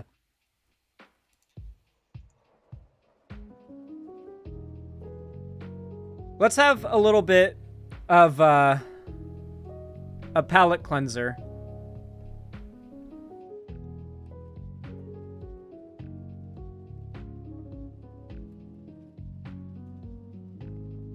Let's have a little palate cleanser.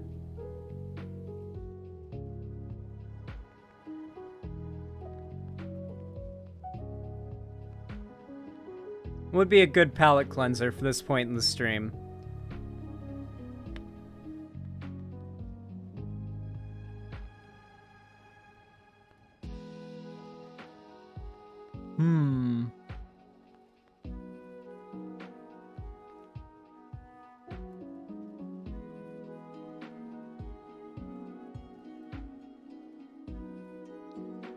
Not a lot of interesting content. Some CS videos. Nah. I was thinking... You know what I've been playing more of off-stream, chat? Final Fantasy XIV. I've now gotten roughly 25 to 30% of the way into Heaven's Word. I am roughly a quarter of the way through Heaven's Word at this point. I'm not going to say where in the story I am, because spoilers and all that good stuff. But obviously, if you're part of the Striker, group on Final Fantasy XIV, if you're in our guild, in our free company, then you should definitely be online playing with me if you haven't been. But if you haven't already joined, we've got like over 100 people in our free company now, and it is fucking awesome. Final Fantasy XIV is completely free to play. It is awesome as fuck. It is really fun. We've got a big group on there. You should definitely consider joining us. There's a link to the Discord right there in the chat right now, posted by Zanbot. So consider joining, and you can learn how to get the game installed and play from there. It is free to play for the first, now 3 expansions, by the way. So that's literally hundreds and hundreds of hours of free content. Is this a game stream now? No, it is not. No, just a short palate cleanser before the next segment. I have not done the Dark Knight job quests yet, but I heard they are really, really good. I have not gotten to... I'm going to do Dark Knight once I get to Shadowbringers. Because, like, my logic was, I heard that Heaven's Word was the big Dragoon expansion, so I played Lancer through Realm Reborn, then got the Dragoon. Now I'm playing through Dragoon on this one. I don't know what the big thing with Stormblood is, but whatever Stormblood's, like, canon class is, I'll play that. And then, I'm going to do the Dark Knight quest line in Shadowbringers and play Dark Knight in Shadowbringers. And I don't know what you're supposed to do in Endwalker. What is, like, the Stormblood is Samurai? Okay, I'll do Samurai and Stormblood. What is Endwalker's, like, canon class?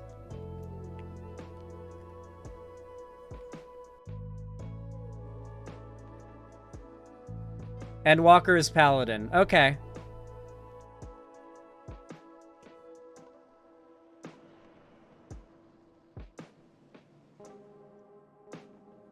Realm Reborn stuff starts at level 1. I can grind out levels fast.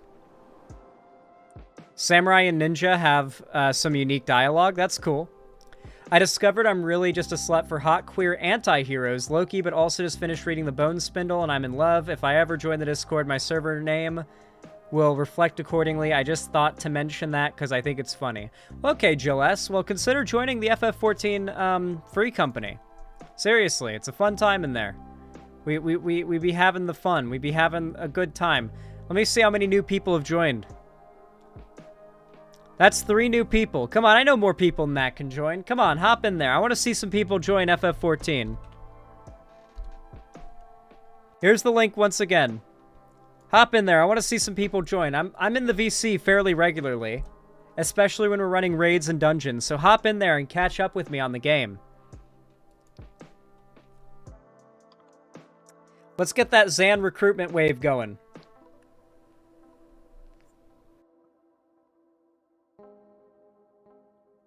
Let's get those new people in there. Chimone, get in there. Get in there. There's already a welcoming committee saying hello to the new people joining. We'd love to see it. Love to see it. Nice. For those of you guys who aren't sold yet, you know what? A perfect palate cleanser would be to watch the Realm Reborn trailer. This trailer's fucking awesome. I'm gonna talk over it a bit, though, which will make the Final Fantasy fans here mad. I won't talk over it much, though. I'm just gonna give the background. This trailer is for essentially the reboot of Final Fantasy XIV, which is what we play today, with A Realm Reborn, where they completely scrapped the shitty old game and made a whole new one under new production, whole new budget, rebuilt from the ground up. But they didn't just ignore that fact in the lore. They worked the scrapping of the old game into the lore as a big post-apocalyptic event you're witnessing now. That was the first ever live event in gaming. This inspired many of the Fortnite live events. So what you're watching right now is basically them wiping the slate clean for the new game, which is what we play today.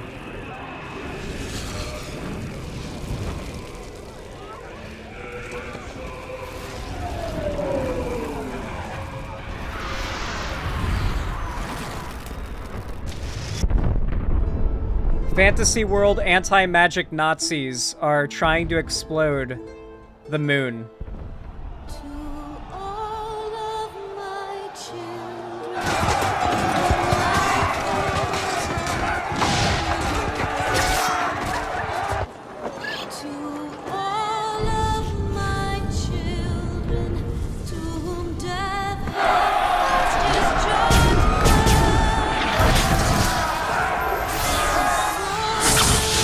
FF14 is free. You can download and play the first 3 expansions of this for completely free with very few restrictions on what you can do.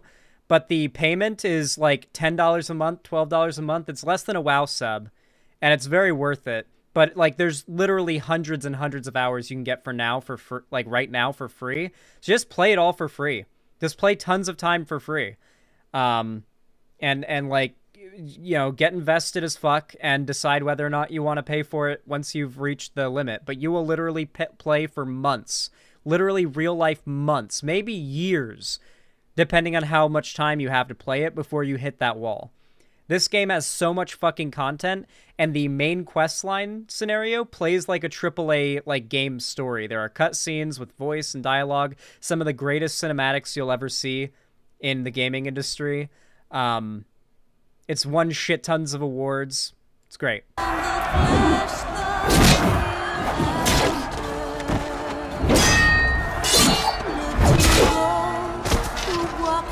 This guy basically represents your character, at least in the first 2 cinematics. That's my understanding.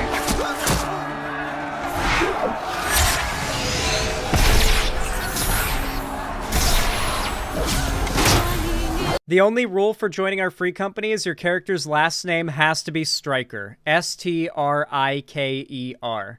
You can have whatever first name you want, but the game has a first-last name system, and your last name has to be Stryker. It's the only rule for joining our free company. If you don't have last name Stryker, you'll have to pay for a name change, or you won't be able to join.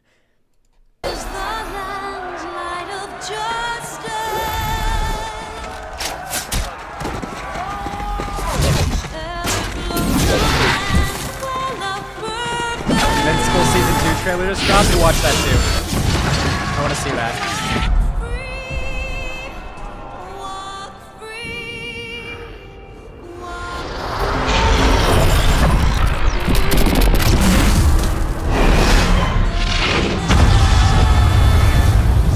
To put it in the most simple terms I possibly can, there is a land called Eorzea. Within that land, there are indigenous groups that worship different gods. But the way magic works in this land allows them to summon those gods into reality.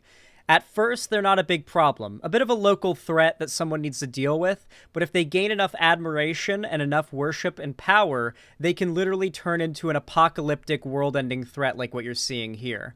The anti-magic Nazis from the north that come from a land that called Garlemald, I believe, have come down to the south to exterminate all of the people in Eorzea, which is where you live, because as long as there are people living there and the magic is allowed to exist there, the gods that the indigenous people worship could potentially grow into a world-ending threat. And so their thought process is everybody and all of the life in Eorzea needs to be wiped out and conquered so that these primals, as they're called, can't be brought into existence. And that's what's happening here. This is their way of wiping out Eorzea, the like anti-magic fantasy Nazis.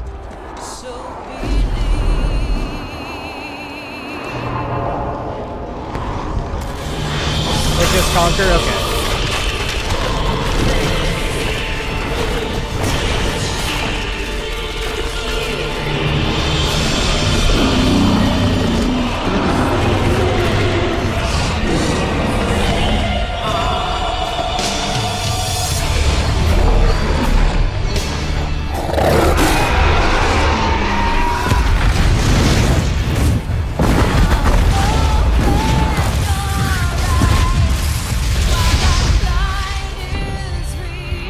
Yeah, the dragon's also a primal. It's called Baphomet, or Bahamut.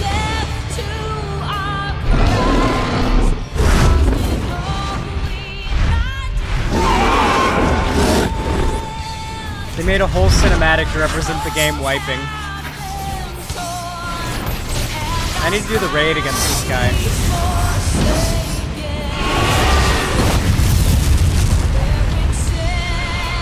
The raids in this game, the optional hard content is fucking hard.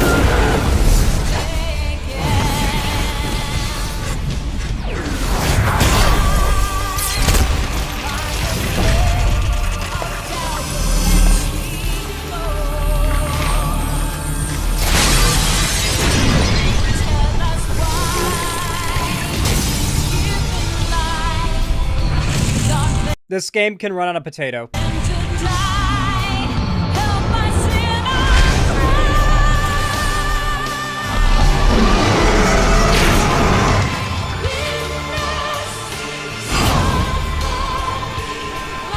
These are all characters you'll meet.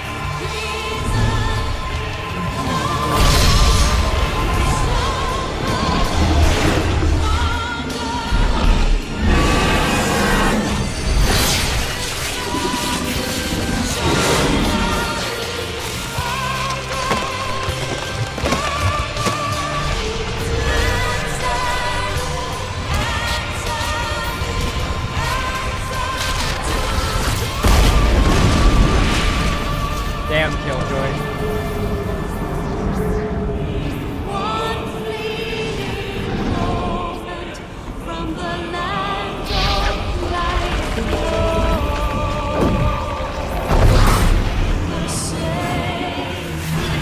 Sent them into the future.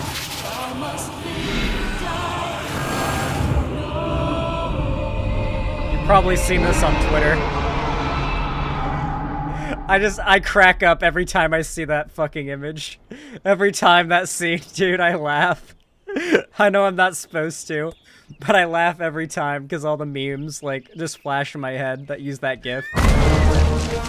And that, like, if you've seen the, like, to give you an idea of how much impact this trailer, this is, like, from 2011 or something, if I remember correctly, 2012. To give you an idea of how much impact this trailer has had, you know this, like, puddle transition? Does it seem familiar to you?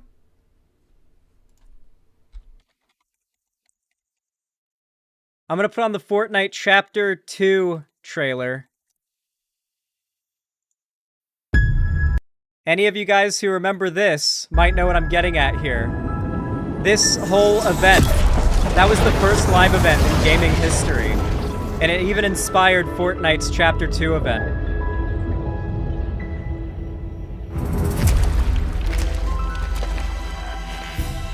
They threw in a little nod there. That was definitely a nod to this.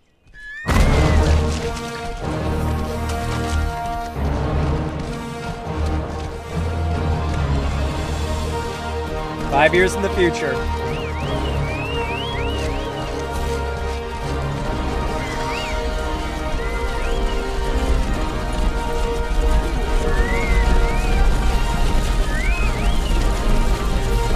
Yeah, Slashy, this is the Millennial game.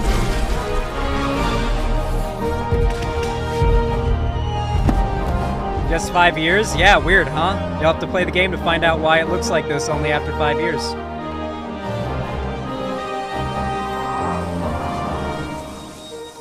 Also, you don't need to have played in any other Final Fantasy games to get this one. This is my first Final Fantasy game. I've never played any other Final Fantasy game before this. They're all, like, their own thing, so...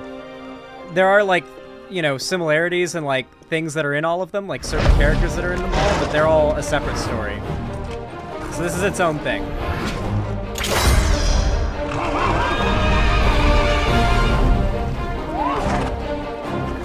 I'll go ahead and drop the Free Company link once again for people who are convinced.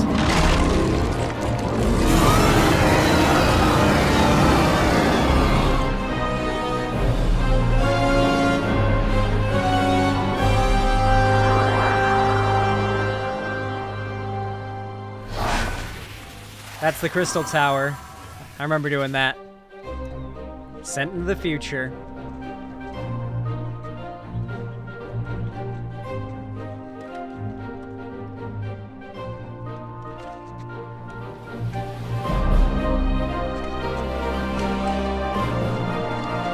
Yeah, Libby, I am.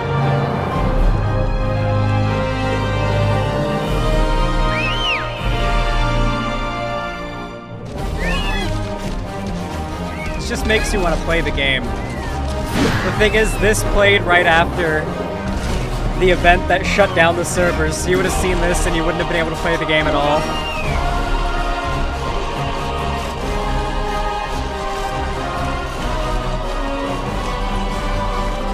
Don't spoil that, Maddie Kitten. No spoilers. I am completely spoiler-free on this, at the behest of many people.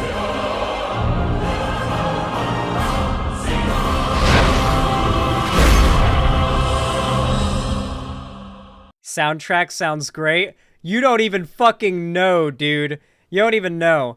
I have to be careful for the one that I want to show you here because of how spoilery the start of it is. I can only show you a bit of it.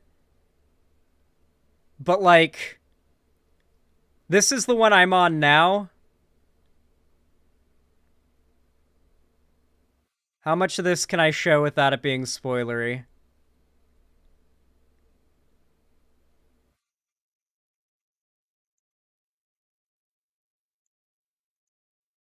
Here, this is as much as I can show without it getting into spoilers. This is a bit from the Heavensward trailer. This is the second cinematic. And this is the one that I'm in right now. No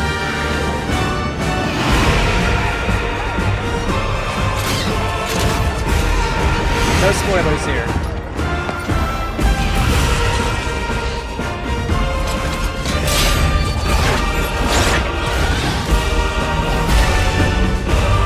Dragoons.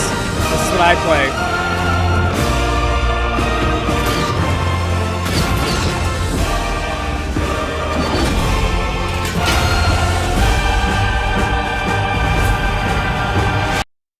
That's what you have to look forward to if when you're going through A Realm Reborn.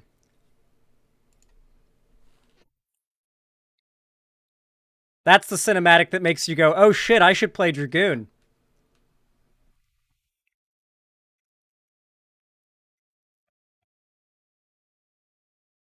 How are support classes in this game?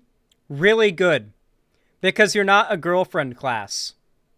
I know you've probably heard that phrase before, girlfriend class. Support classes in this game are not girlfriend classes. They are not just stand and heal. You are a DPS when you are a healer or a support. You have an extra job. Yep, that's what they're called. Green DPS is the term for them. They are green DPS. So if you play a healer or a support, you are still having to do damage, but you are also having to do battle reses and big AoE team heals and stuff. But a lot of your abilities are going to be focused on damage. So you're actually still going to be having a really good time and not just, you can be a healer and just heal, but most people don't want to have to do that, and so they've made playing a healer fun for most people. Yeah, the harm assist. What server do you play on? Marlboro on Crystal Data Center. So get your ass in the free company. Get in here, get in here, get in here, get in here. Join. Join more people in the free company. Get in here, get in here. Here's another link. Get in there. It's free. Make sure, though, if you're new and you have no idea what you're doing, this is the best advice I can give. Before you install the game or make your account, listen to me. There is some fuckery with the free trial. Do not get the game on Steam. Do not. Steam does not offer the free trial. Do not download the wrong launcher from Square Enix's website. There are two launchers, a free trial launcher and a paid account launcher. There are two launchers because one downloads more data than the other. You only need so much data to be downloaded for your install if you don't have access to the other expansions, so the other launcher's smaller and it's a quicker install for easy access. But if you download the wrong launcher and you're a free trial user, you're not going to be able to get in, and vice versa. With that in mind, I highly recommend you ask somebody who's already got the game installed in the Discord to send you a link to the installer that they used, so that you get the right one. Specify you're a free trial user if you are one. And make sure you just get somebody in there to help you, is what I'm saying. I'm emphasizing you could make a mistake when getting it that makes it so you don't have the free trial, and it's hard to get in. There's weird fuck-ups and bugs and whatnot. It's a little not streamlined to get in, but it's not as hard as I'm making it out to be. Just get help from someone, and you won't even realize that it's got issues. It's just you need the right link, and you don't want to go to the wrong place on accident. There's also a XIV launcher that makes it easy to install on Linux. Nice memes. Hey, Xanderhall, I got my Twitch sussed because a woke scold is cyberstalking and reporting me on everything. So I had to make a new name here because it was connected through Twitch. Okay, that freaking sucks. I'm sorry to hear that, Ellen Degenerate. I'll give it a once over after stream to make sure your account's legit, because, anybody could do that and just say, and then you'll get your thing back, your little check and all that. I'm sorry that happened, though. I'm assuming that's the case. Kai says, hi, thank you for the 5 tier 1 gifted subs. I really appreciate it. Thank you for the $25. Very kind of you. Says, gifted to Miss Sterwin, Chipsy, This One, Hamster, and Stokes Theorem. I really appreciate it. Thank you. I hope they all appreciate it as well. Didn't say anything, but I know that you meant to say, Zan, you're my favorite streamer. I love you so much. Please take my money.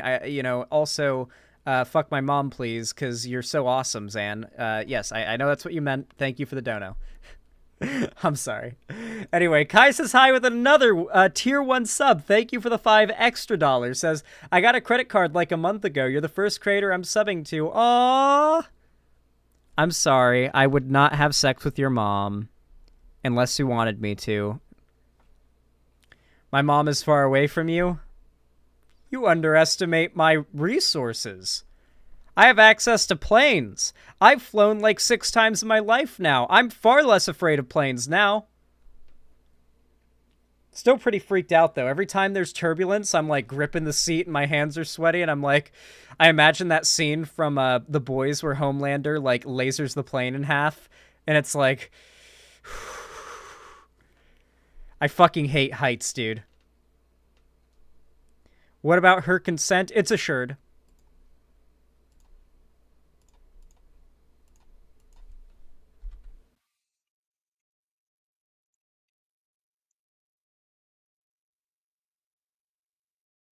Zan, I'm a pilot. I can fly you where you need to go at a discounted rate.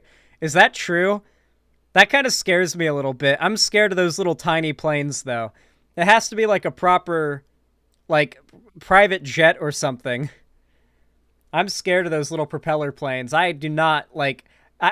even if I have to bail out with a parachute, I know I'll survive, but, like, I cannot handle the idea of going through that experience. Like, I will be in physical pain from the fear. Heights literally instills in me painful fear, okay? Lars Barnes, thank you for the $3 super sticker. I really appreciate that. Thank you. Zanforce 1. Yeah. Let's see. Invincible Season 2 trailer? Oh, did you guys see that Arcane? The show for League is now fully canon. Everything from this point on that they put out for League of Legends is fully canon. They're not going to do any weird separate timeline shit. So, like, Arcane has been made canon, and everything from here on out is also canon. So the background of all the characters we see in Arcane are their new backstories. Arcane will be the continued whole overarching backstory of League, and the new Riot League of Legends MMO that they're releasing will also exist within the canon and be canon. So, thank fucking God, right? Because League has had a really good story, but the lack of canonicity across everything was really annoying. So that's just a fantastic change. Was it not already like that? Not until, like, a couple days ago. Wait, there's going to be an MMO? Yeah, Riot is currently working on an MMO. It's been in the pot for about as long as Hytale has been. And it's Riot's, like... Riot right now is trying to cook up the next big games in every single, like, big genre. Hytale is supposed to dominate the RPG sandbox genre, and Riot has very, very high hopes and expectations for it. They've invested a lot of money, like, it's now getting close to, like, 150, 200 people working on Hytale now. There's a reason why it's been in the oven for so long. It's because they plan for this to be a really high production value game with a lot of polish and a big, deep amount of gameplay. And they plan to do the same thing with their MMO, which is going to exist in Runeterra. They've called it their Runeterra MMO, which is the land that League takes place in. So that's pretty exciting. They've had that in the oven for about 7 years now, and they're getting pretty close to showing it for the first time. Some YouTubers have already gotten to go to the offices and see the Runeterra MMO, like, in person. They've gotten to see a few bits of it, so that's pretty cool. Let's check out the Invincible trailer. This shit's gonna be good. Let's go. We all remember that day. For some, the pain will never fade. When I was a kid, I always wanted to be my dad. What if that happens? What if I become him and I don't even know it? I need to do more. I can save lives. Put me back out there. Mark isn't like other Viltrumites. He's a good guy. Dinner tonight? Go save the world, Invincible. You're way too good for me! God, she's the worst. Who are you? I call me the Shapesmith. There's an infinite number of dimensions, and I was born with the ability to access all of them. Shut it down, or I take it down. Make us. You have no idea how much I wanted you to say that. It's bottled in, I'ma let it out. Man, I've been through wars, still cannot be. Mark looks like he has money now. You know, why didn't he just immediately become rich the second he could go to space? Because at that point, he could just fly into, like, a small moon and grab some, like, massive chunk of untouched diamond from it and just bring it down to Earth, or some gold or something. Like, he could literally go to space and grab, like, a chunk of precious metal, bring it back down, and have enough money to last him forever. He also, why is he not contributing to humanity's scientific discoveries? Like, why is he not going to, like, Jupiter and scooping up, like, some atmospheric dust and gas and bringing it back to Earth to be studied? Powers don't make you a hero. They make you dangerous. He gets stupider. Make him pay for what he did to Oh my your god. world. Cock and ball torture. Holy shit. Mark Grayson in season 2 of Invincible gets cock and ball tortured? Looks like he's taking it like a champ, though. Walking Dead reference. Make him pay for what he did to your world. The last 20 years of my life have been a lie. You want this back? Come and get it. Wrong choice, asshole. I need revenge. So arrogant, just like your father. People of Earth, the more you resist, the worse this gets. That's not real. And if you think you can stop us, don't forget, I am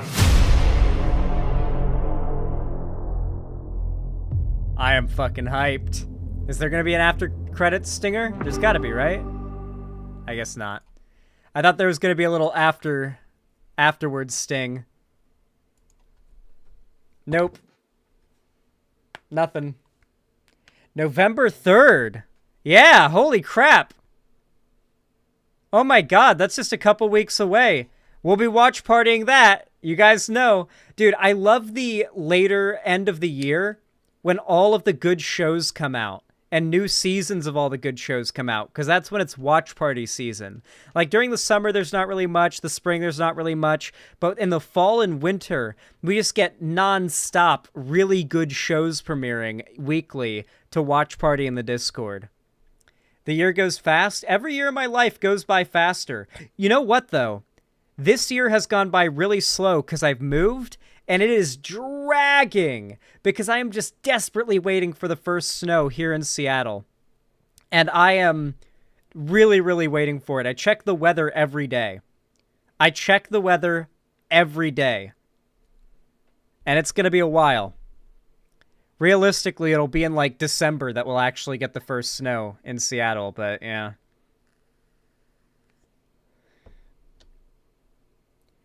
Do you think Arcane will be able to break Netflix's 3-season hump?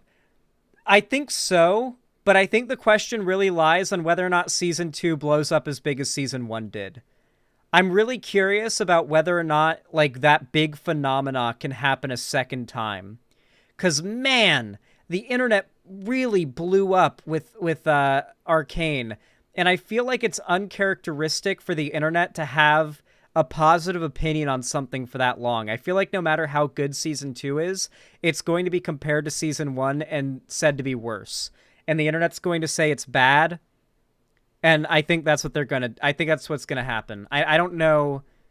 I feel like the internet has a very unreasonable standard when it comes to evaluating media a lot of the time, and people bandwagon in favor of or against things a lot without really making up their own mind. Arcane was really that fucking good, though. Yeah, it was really top tier. It's hard to say that it'll get canceled unceremoniously. I got really sick during the start of the year and now recovered quickly, and hormones are overactive mode. Well, I'm glad your hormones are doing good, assuming that you're on, like, hormone treatment? That's good to hear. Jerry, thank you for the $10 super chat. Says, come to the central/east side. The snow is different in Seattle versus the other regions. Yeah, I'd be able to go outside of Seattle to be able to, like, find the good snow. I just need it to be, like, within reasonable, like, I don't know, Ubering distance or carpooling distance with friends. Why not react to the Has-Been Hotel trailer, dude? There's a Has-Been Hotel trailer now. Oh, my lord.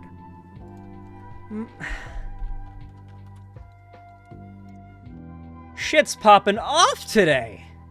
Yep, Prime Video 38 minutes ago. Dude, we are back. We are so back, dude. We are so back. We are so back. I can do this. Somehow I know it. I'll get Gay heaven demon show. behind my plans. Charlie, hold on. There's just no way I could blow it. Not this once in a lifetime chance. It's no longer in development to hell. Change their minds and touch their hearts or whatever angels have. This could be bad. Cheer up, Faggy. This could be swell. For like the three of you guys who don't know about this show, because it's literally like you guys are the demographic for it. This is a show about two demon lesbians in hell. One of them, this one, is the princess of hell. And she has tried to create a hotel to rehabilitate demons in order to make them fit for returning to heaven. This is impossible. Almost certainly impossible. For many reasons. But it's going to be funny to watch. Something tells me that today will be a happy day in hell. Okay, but just don't sing to them. That bitch is halfway down the street. Is she? Oh, she's dancing. There's a warm, fuzzy feeling that wafts through the air. Every street so revealing, it's hard not to stare. It's a realm so appealing, it beats anywhere. If you don't mind the smell, today is gonna be a fucking happy day.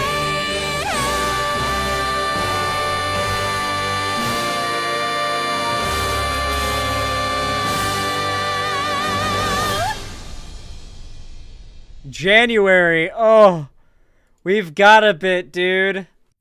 We've got a bit. Oh.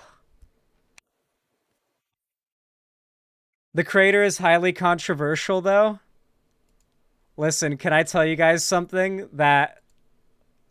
Honestly, fuck Shoe on Head. I don't care. She told me this in private. She said, don't tell anybody this, but...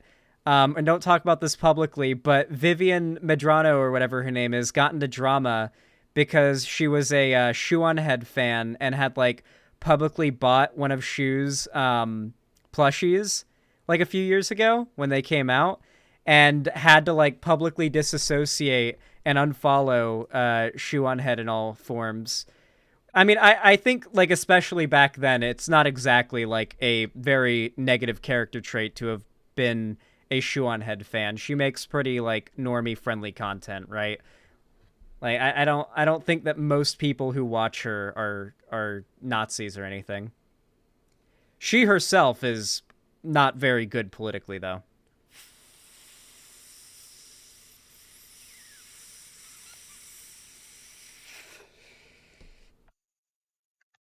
I will say one of the reasons that it got such a different feel is because they had to move to union VAs because they moved from an internet series to an actual TV series. I think it's normal for pilots to have different voice actors than the main show. And I get why some people might not like it, especially for some of them. But you want them to be union voice actors and not just random people that did, like, voice acting on YouTube. Xander Hall, I have you minimized on my TV, and it looked like you were ripping a fat fucking stoogie for a second. I mean, I've got a pretty, it's a fat vape. This is a full spec vape. How full is this, by the way? It feels like, it's got a lot of weed left in it. I don't know why it's feeling like it's running empty. Is it like the amount of power in it or something? A stoogie. My friends constantly were following the Vivzy drama, but that might ruin the series for me. I never cared. Xander Hall, don't forget to tell chat that Hazbin Hotel and Hell of a Boss are in the same universe, but in different rings of hell. Oh yeah, I mean, I feel like if people watch like Hell of a Boss, they've got to know about Hazbin Hotel, right? Like, where are the Hell of a Boss fans that just now find out about Hazbin Hotel and are like, what? Like, everyone found out about Hell of a Boss from the Hazbin Hotel pilot. Bro, I go through a 0.5 gram vape cart in one day. That's why you gotta follow the rules, and only on certain days do I wake and bake. But normally, I only vape after 4:20 p.m. I only get stoned after 4:20 p.m., unironically. Not only does it save you on weed, but it makes getting stoned a lot more fun. But on chill days like this, where it's like it's a Saturday and I'm streaming, I'll totally get stoned on on an afternoon before it's 4:20 p.m. It's a good rule. I learned it from a weed YouTuber named Chewpins, or is it Sewpins? I don't know how it's pronounced. It's Cewpins. Very, very good weed YouTuber. Not like cringe or over the top or anything. He just gives very straightforward, basic weed advice. He'll tell you things like, you should probably use hot water in your bong because it's going to reduce the amount of stickiness you're going to have on the sides of the bong when you hit it. It's going to make your mouth and your lips less sticky, and it may hit a little harsher at first, but you'll very quickly get used to it, and in the long run, you'll find it way better. And overwhelmingly, the comments are filled with people who agree. The advice he's given me that pertains to what I do has been very, very good. Because of him, I don't hit blinkers anymore. I think he made a really good video on it that I'll show you guys. It's like an intro to his content. Really? We always put ice cubes in our bong? It's counterintuitive, I know. Use hot water instead a couple times. Like, from the tap, the hottest it gets, use that instead. Use hot water in your bong and try that, and tell me that, like, besides it being a little warm, it doesn't actually, tell me it doesn't actually in the long run end up a better hit. Here, I'll find the video that about the blinker things. Don't do blinkers.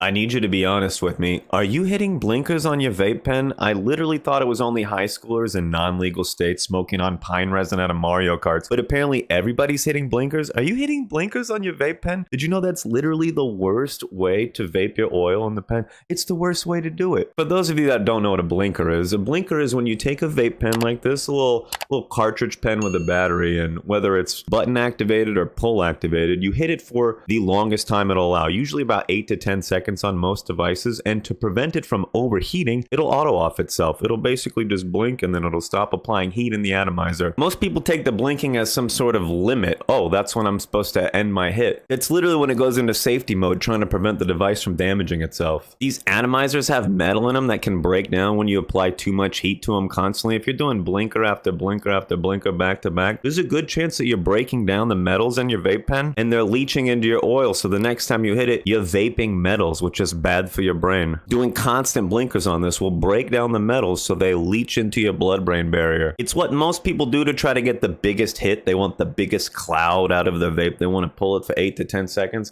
and release a monster cloud, right? That's what you want. That's not how it should be. That's not how vaping works. That's how smoking weed works, not vaping oils. You're supposed to vaporize an oil at a lower temperature and do it for a longer period of time so you can vaporize it properly. Otherwise, you're just ruining the whole experience. Hitting blinker after blinker after blinker is like the equivalent of doing a glowy. It's like torching your nail red hot and just hitting it. And I personally have a ton of experience with blinkers. When I moved to Colorado years ago and first started getting vape pens from the dispensary, they weren't even half as good as they are now. Most of them were like vegetable glycerin or propylene.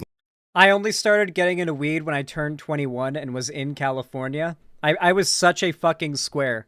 Every instance in which I've ever, like, consumed a controlled substance was in the scenarios where it was legal. Like, when I was 18, I drank alcohol for the first time, but in the presence of a legal guardian, and who was of age and 21 years of older. Or older, and then I tried weed for the first time on my 21st birthday in California. I walked into the dispensary, and I handed in my ID, and he was like, "Wow, holy shit, it is your birthday, huh? Happy birthday!" And I was like, "Yep," and I just had the biggest smile on my face. So yeah, I got into all these things like when I was legally allowed to, which means I got in on particularly weed concentrate vapes really early on, and really late on, sorry. And apparently earlier on they were really weak, and they got a really bad reputation for how bad and weak they were back when they were first introduced to the market. But nowadays they are some of the most strong for the like ease of using it high you can get outside of like edibles. Obviously, if you're looking for the most ease of getting high and the, highest high you're going to get, edibles are the way. But if you just want to take a, measured amount of hits to get stoned over a period of time, I honestly think these carts are where it's at. Not to mention, you come over to my house and you take a big big ol' sniff of the air, you cannot tell that anyone here smokes weed. Because no one here smokes weed. I vape weed, and instantly there is no cloud, and there is no smell. It does not leave smell on your clothes. It doesn't affect your breath, really, although I brush my teeth a lot, so maybe it does if you don't brush your teeth regularly. It doesn't have those gross effects that the smoking of weed does. And while I'm sure there are ways where it's bad for you, putting things that aren't, oxygen into your lungs, oxygen, nitrogen, air into your lungs is probably pretty bad for you, no matter what. I feel like it's a pretty good trade-off for smoking. Besides this, dry herb vapes. I really like dry herb vapes where it's like those cylinders that just have a atomizer in it that heats up the weed, not to the point where it burns, but to the point where all the juices evaporate out of it, and then you inhale the vapor.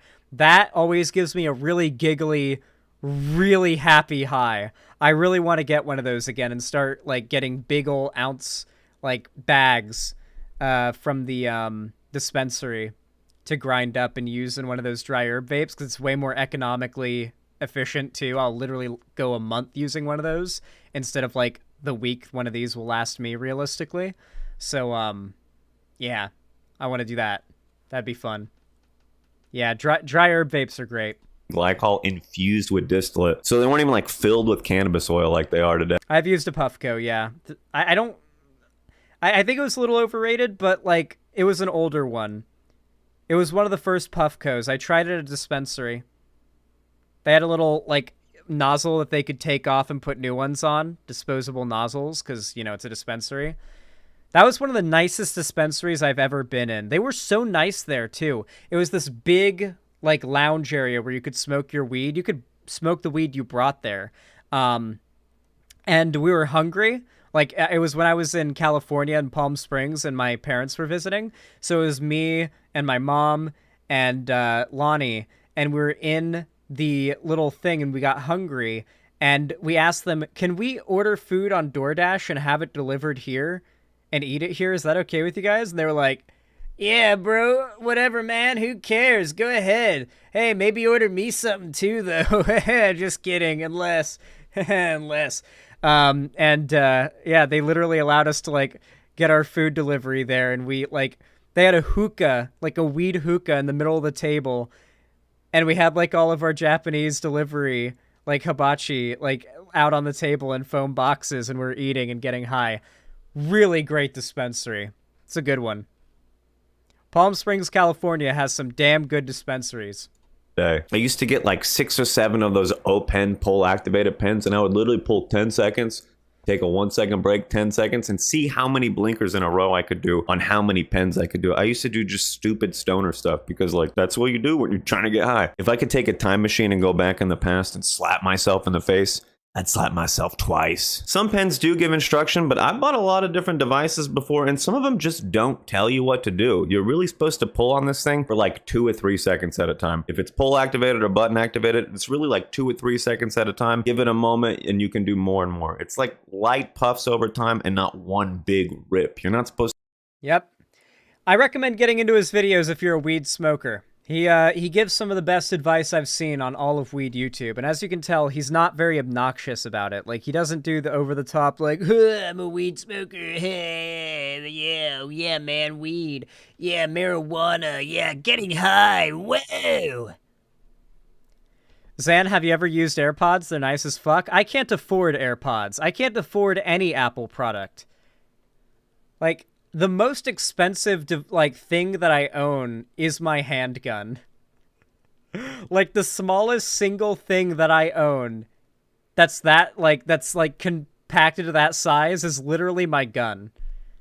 That was a $650 Glock. I could not imagine spending anything more than that on something that can't save my life.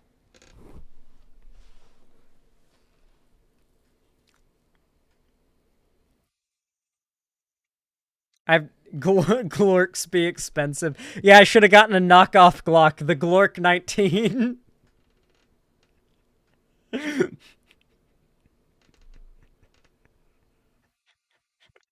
I don't know why, but the idea of the Glork 19 just makes me laugh. A 19? Yes. Do you guys want to see it? I mean, I feel like I've showed it off on stream a million times at this point. Although I have more viewers now than I usually do when I do, but I don't know. I'm too lazy. I don't want to get up and get it. It's all the way over there. Show it.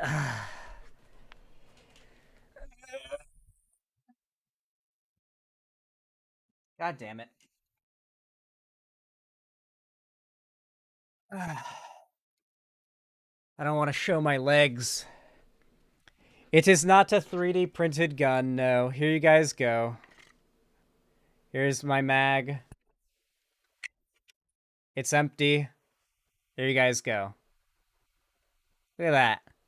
Look how pretty it is. It's not been shot since last time I cleaned it, so all of the internals and everything are all completely clean. I've oiled it up with what's it called? LPC cleaner? It's the cleaner that cleans, lubricates, and evaporates. Here, 1 second. Let me go get the gun cleaner I use for my gun enthusiasts in chat.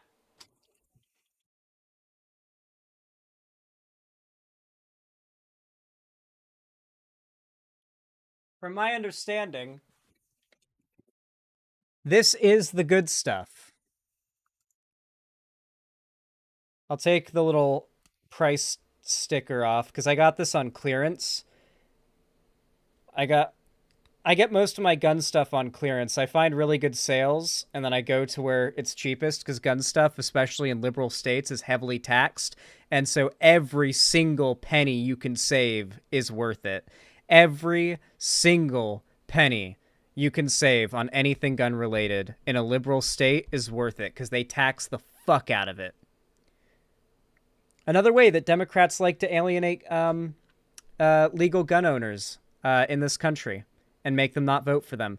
Mind you, about a third of adult Americans say they own a gun, and 2/3 say, if you account for it, like altogether, 2/3 of Americans either own a gun or say that they would like to own a gun in the future or are considering it. So yeah, this is the stuff that I use. Cleanse oil. Field and range needle oiler. Cleans, protects, lubricates, prevents rusts. I'm pretty sure this stuff's good. You guys can tell me in chat whether or not that's the good stuff. There's some liberal in chat spamming some sarcastic nonsense about how I think I'm a badass for having guns.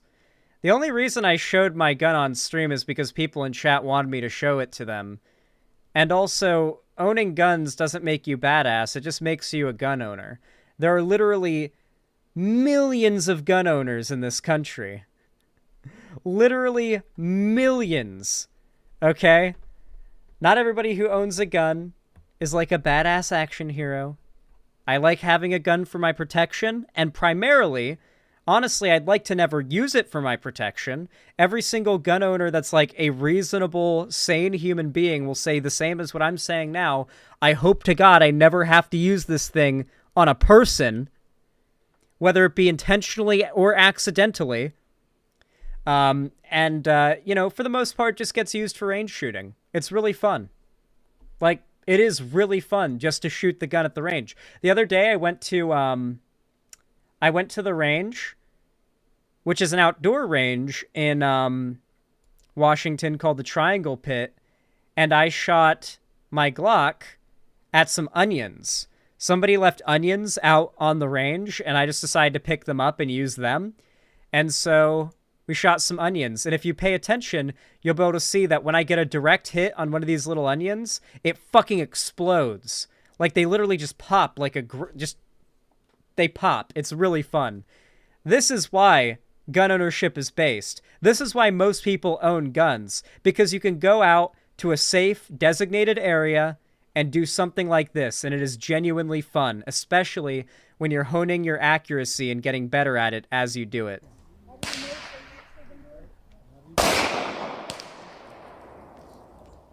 Watch the onions and how they pop when I hit them. You'd see little bits fall down. That was a miss.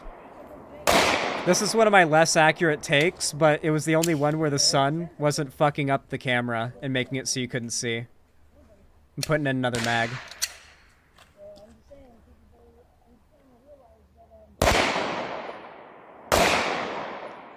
Another hit, but it just winged it. That was a pop. That winged another one. That also winged one. It has to be a direct hit or it just sheaths it in half, as you can see if you look closely. There it goes. That was a direct hit on the center. So if you hit directly in the center, they'll pop, but if you just hit them on the side, there's just a little puff, and they just kind of cleave a little piece off. And so they get to continue for more, you know, you can shoot them more. They can actually last for a while as a target. Zan, you don't do bayonetta poses when you aim? Nah, I like to take a pretty standard shooting stance. I like the Weaver stance. It's pretty solid. It feels good. When I shoot one-handed, I like to do the boxer stance.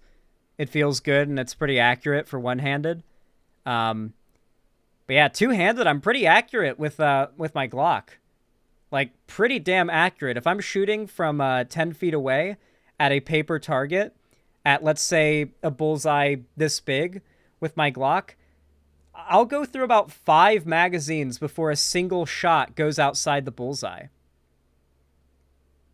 Once my hands get tired and I start to, like, shake and get, like, achy and I'm not, like, as steady and I'm getting impatient and whatnot, and I've been there for, like, 30 minutes shooting, I'll start to get a little more inaccurate. But for the first, like, 5 mags, at about 10 feet, I've got pretty much perfect accuracy, as good as I could hope to get. I shoot a lot of bullets through my already shot holes in the bullseye. And so, like, I'm just trying to get better at like a further distance now, and trying to, like, improve, like, the muscles in those parts of my body so I can, like, go longer at the range without getting tired, and my shots getting less accurate the longer I shoot for. Pistols are hard to aim. Not if you get a perfect grip on it. I don't know if I can demonstrate proper pistol grip, like, on stream. I think there's, like, pretty strict, like, rules about on YouTube and Twitch about showing firearms on stream and how you have to do it. Like, I have to show you it's empty and make sure it's safe.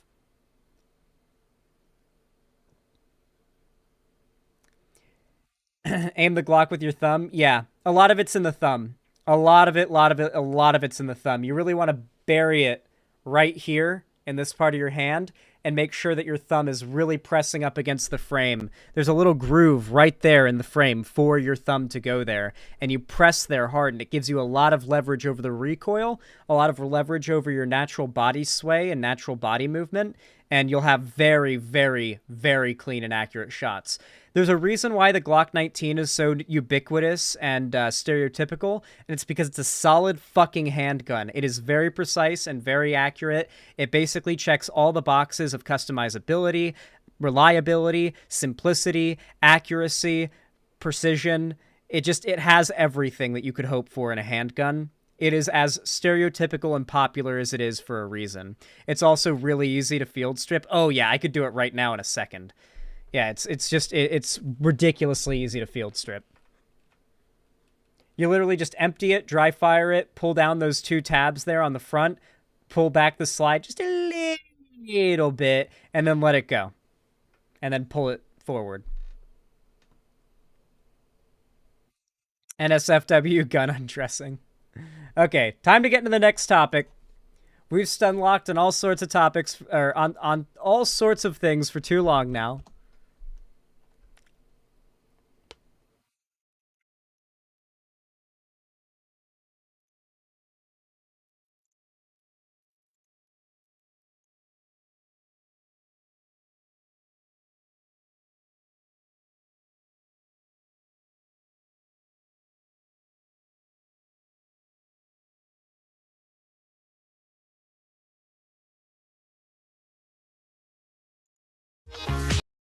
No spoilerinos, please. We'll turn up the speed on this to like 1.3x because this is a bit of a longer one. All right, everybody. You all know what to do when I say action, right? 3, 2, 1, action. Well, everybody, something that is just very bizarre and a surprising turn of events for our poor Cenk Uygur, the host of TYT, the institution that just seems to be on a constant spree of churning out right-wing grifters and populist weirdos, has now decided to announce that he is running for president in 2024. He thinks that, I guess, he can try to put pressure on the Democrats to get more progressive. That's what I assume his take will be, but it's just as stupid as that take has always been for any figure that has no chance of winning being pushed against the incumbent Democrat president nominee. Like, it's always pointless, and it's always just really virtue signaling, and it's usually some grift for someone to try to prolong their relevance. TYT is falling off, and I feel like this is Cenk Uygur trying to, like, bring more eyes back to it, maybe? I don't know. I really have little respect for him, but he just did an interview on TYT announcing his presidential campaign, I guess with Anna Kasparian, so this is going to be pretty interesting, guys. I heard about this initially because he was on Hassan's stream talking about it, so it didn't really, like, hit me as too big of a surprise, but this is his first, like, initial, official talking about it, you know, to the media and whatnot, and to the public, so let's hear what he has to say. Oh yeah, he can't even legally be president because he's not a born citizen, yeah. He's literally not even legally able to be president. This is nothing but a scheme for attention. Let's see how he justifies it. Welcome back to TYT. As I mentioned, there's a big announcement that will basically take up the entirety of the second hour of the show today. Here to make that announcement in the capacity as a guest is our favorite birthing person is here. Cenk Uygur. Yes. Cenk, you do have this big announcement, although you've already kind of made it on the set of Breaking Points, but now it's official. Yeah. No, I had not yet made up my mind, but I have now, and I have filed. I will be running for president of the United States of America. Cenk4America.com, and the idea here, guys. I emphasize, by the way, run for local office, okay? You can literally, it's literally this easy. It's literally this fucking easy. There have been mayoral campaigns. Chat. There have been mayoral campaigns in small rural towns where the mayor won by default because no one voted. Think about that. There are local communities and elections you can win where the communities are so small and disenfranchised that just running means you'll win by default.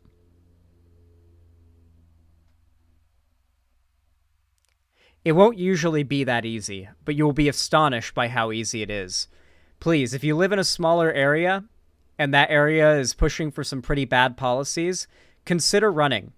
It's surprisingly cheap and easy, and if you win, it doesn't even have to be, well, for one, it's actually a pretty well-paying job, but it's not even like a, for most of these positions, it's not even like a life, like day job type thing. Like, you don't even, you can do it as like your half-time, like part-time job and still do other stuff for money on the side.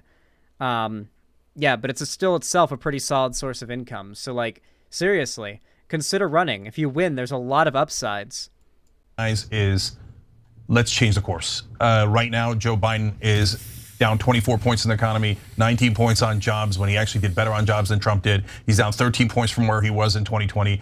He is not going to win. I am running. Yes, I am a... He thinks that Biden's not going to win against Trump in the general election?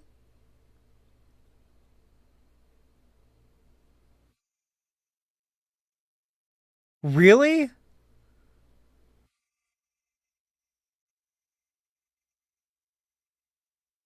Jesus, he is really desperate to warp a narrative in order to make it. He's using Republican talking points.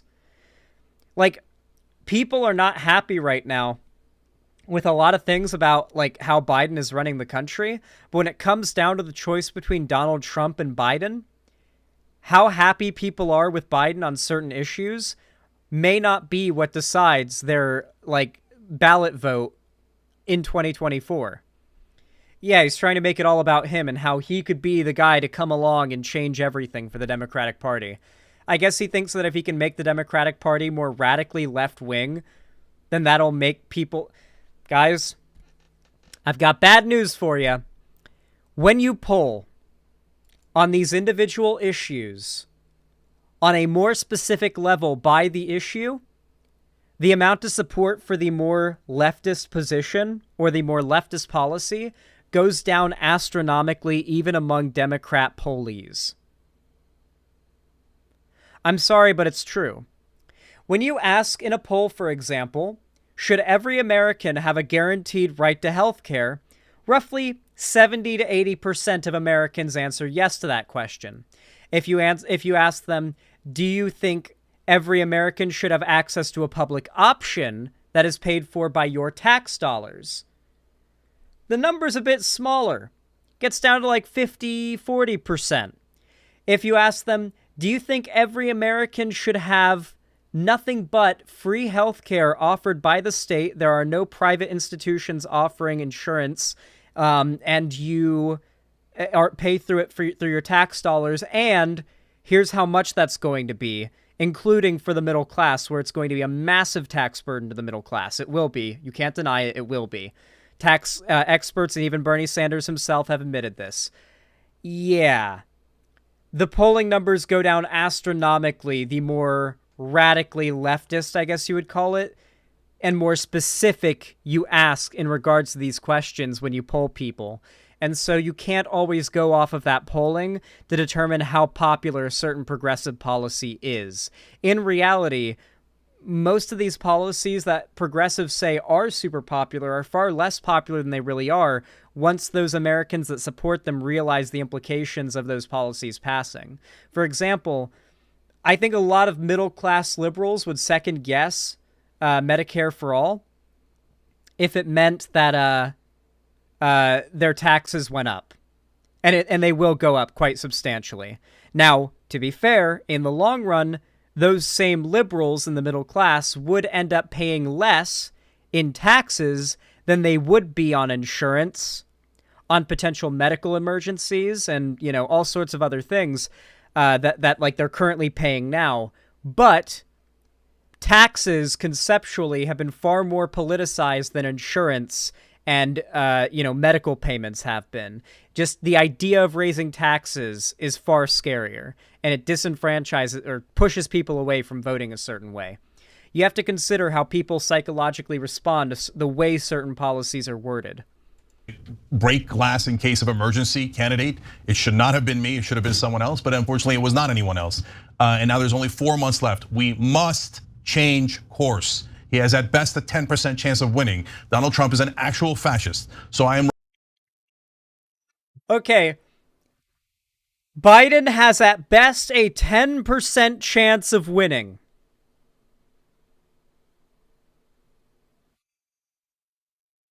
Unbelievable. Unbelievable. Running as a proxy. I'm running to win, but I'm also running as a proxy for any other candidate. We have got to get Biden out of the race. Thank you for winning in 2020. But if he loses this time around, it's not just his problem, it's all of our problems. I actually think democracy is on the line. And so if it takes... This is so gross. He wants to split that vote up further. He literally can't be president. He's not a native-born citizen. He can't be president. He's only doing this to get eyes on him and to make book sales. I guarantee you he's going to release a book, and he's going to try to get as much attention on TYT as possible off of this. This is just his attempt to get TYT more relevant again. Market on Oz, or Market on ZZZ. Thank you so much for the $2 super sticker. Says, is From the River to the Sea problematic? I don't know what it is, so I couldn't tell you, but maybe Google it. Takes me running, thank you, though. Then that's what I'm going to do, and we're all going to do it together. And by the way, and I'll say this up front, and then let you ask all your questions, Anna. Oh, he already released the book? Wait, he already released a book. Hold on. Okay. Yeah, it's literally for book sales then. I was spitballing there, but yeah, no, that's literally what he was. Yeah. Yeah, no, he's literally just doing this for money. You can really monetize the fuck out of a presidential run. This is just a glorified book tour. There you go. Vosh said the same thing. I haven't seen Vosh's coverage of this. There's like 3 reasons why someone would run for president in this position. To bring attention to their online enterprise, check. For book sales, check. Or for their own money-raising financial gain, check. He's literally, I guarantee you, he will ask for money. I guarantee you, he will ask for grassroots donations for him to pocket. I guarantee you he will do it. Jimmy Dore apparently did this too. Did Jimmy Dore run for president and do this? I guarantee you he will ask for donations. Pepe, keep watching. Am I right? I guarantee you I'm right. I know for a fact I'm right, because that's the only reason he's doing this is for his own bottom dollar. If I do this alone and it's just my idea, it's never going to work, okay? I'm either your voice or I'm not. If you guys want to have a stronger candidate in this race and you want to beat Donald Trump, you're going to make that happen. JankForAmerica.com or in any way, volunteering, whatever you want, okay? But if I'm not your voice, I have no chance at all. So let's see if we can bring something good into the world and make a giant difference together. And you know me, I always believe that we can make a difference. You are not our voice. You are not our voice. You will never be our voice. You are not the guy. You will never be the guy. Together. And this is the time to do it before the primaries are over. So I do have a lot of questions. What I want you to explain is the logic behind what you're doing, right? Because it seems as though you think running is going to spark something in other potential candidates. So explain what the logic is. Great question. So first of all, when it comes to the issue of me being a naturalized citizen, which I know we're going to get to later, if it wasn't for that, there would be no obstacles to begin with. We had a guy, but now we don't. You are not the guy. There should be a progressive in this race. There should have been one for a long time. Marianne Williamson has been in there, but unfortunately she hasn't broken through. I have nothing but respect for her courage and her policies, etc. But at this point, we're not at progressives versus establishment. We're at 4 months left, and things must change. Otherwise, we're almost definitely going to lose to Trump. What do you mean when you say 4 months left? I know what you mean, but explain it to the audience. Okay, Biden has been extremely pro-worker and pro-union. Biden has been extremely pro-LGBT. The only issue that I've had with this policy, like, he's literally blown expectations out of the water as far as his, like, radical positions on policy making. The only thing that I, like, have an issue with him on is his gun policy. But if you're a liberal or on, like, TYT, you probably like his gun policy because of how radically left-wing it is and how much shit he's been banning. So, like, yeah, the worst he's done is some pro-Israel stuff that he's walked back. So Iowa, South Carolina primaries, caucuses, etc., start in about 4 months. So in fact, sadly, for any American politician, being anti-Israel is essentially political suicide. So you kind of have to show some level of respect for the idea that Israel deserves to exist as a nation. You can't, like, acknowledge that its very foundation was built on war crimes. The Nevada ballot deadline is on October 16th, so it's in a couple of days. That forces us to go now, right? And apartheid. And so, first of all, if Joe Biden drops out, everything is possible. Everything is possible. All the other candidates will come in. Governor Whitmer, Governor Shapiro, you name it. They will all come in, and we'll have a real primary, which we should have had from day one. By the way, when we don't do... None of these people have the name recognition in order to beat Trump. Biden has a solid 4 years under his belt. As angry as people are about some stuff, with Trump as the alternative, they will vote Biden again.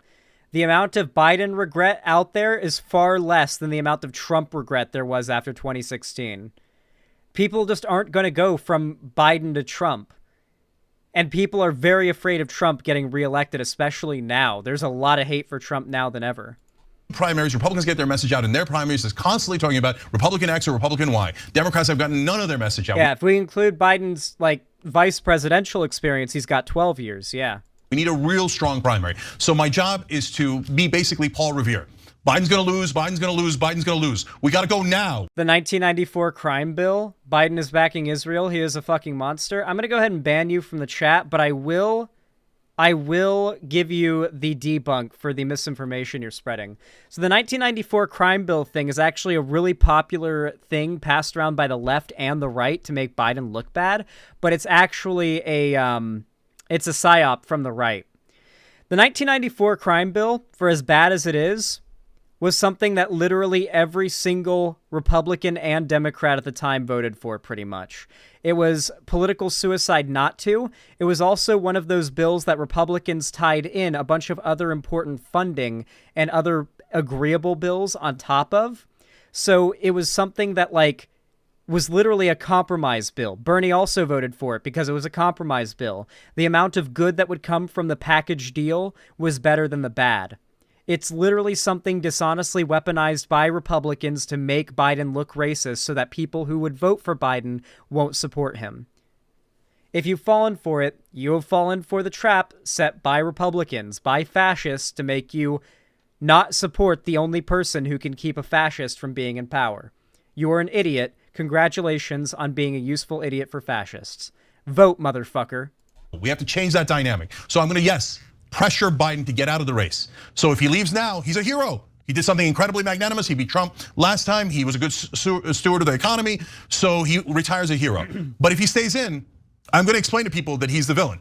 And if he loses to Trump, if I'm wrong and he beats Trump, then great. Then my apologies to Joe Biden. But that's not gonna happen, and we all know that's not gonna happen.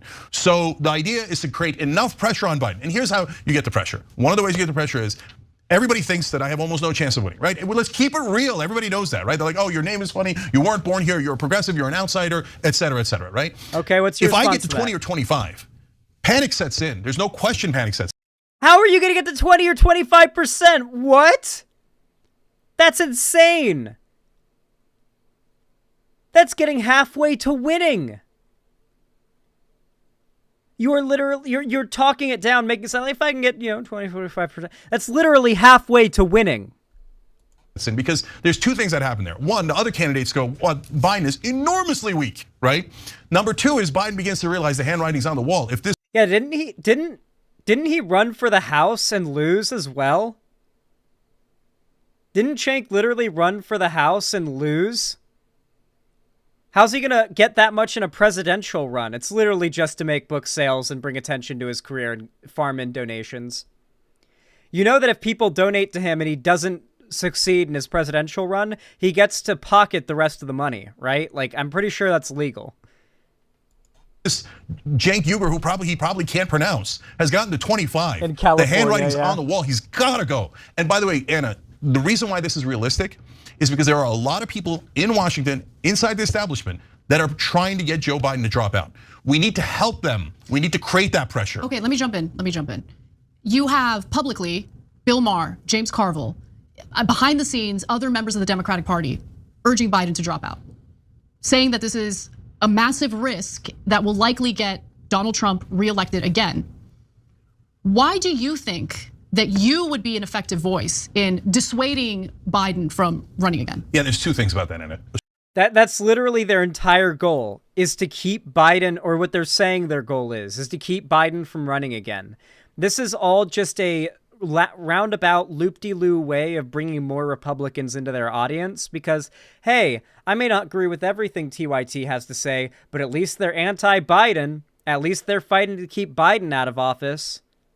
They're just trying to open up their audience to more Republicans by joining the more anti-Biden part of the left. Nothing that they're basing any of this on has any merit whatsoever. Biden is doing pretty freaking well right now, all things considered.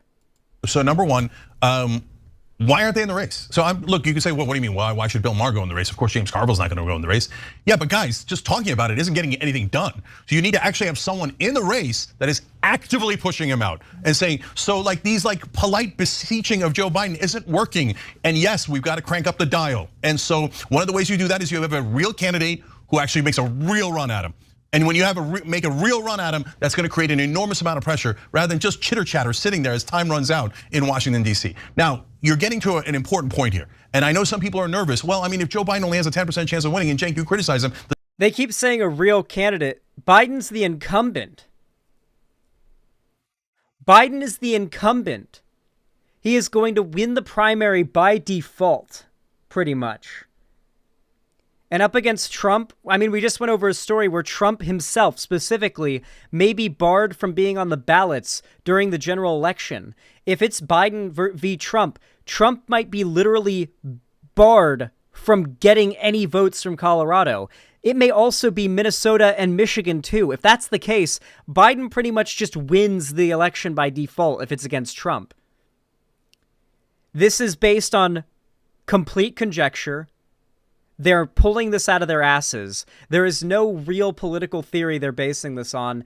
It is just them trying to trick whatever audience they have left into thinking they are somehow progressive, but also trying to open up their audience to more Republicans and conservatives that hate Biden.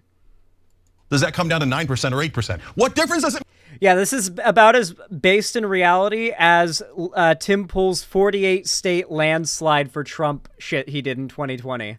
God, who remembers that? He's going to lose. 10% isn't enough to win. He's massively behind. He's massively behind, okay? So instead, what the point of turning up the pressure is if you lose to Trump, it is going. This is boring. I'm a shower. I agree. This is already boring. You know what this reminds me of, though? Here's what we'll finish it off on, because I'm also bored.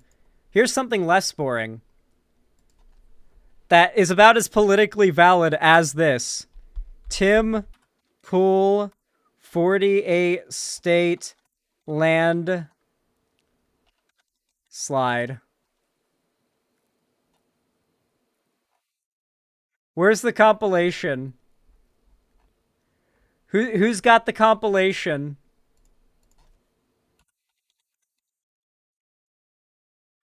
Where is it?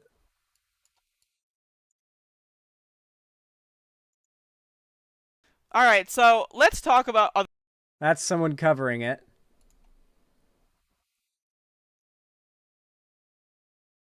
Oh, here's the clip. Found it. Got it. I got it. Oh, yeah. This is about as founded in reality as what the Young Turks are saying right now.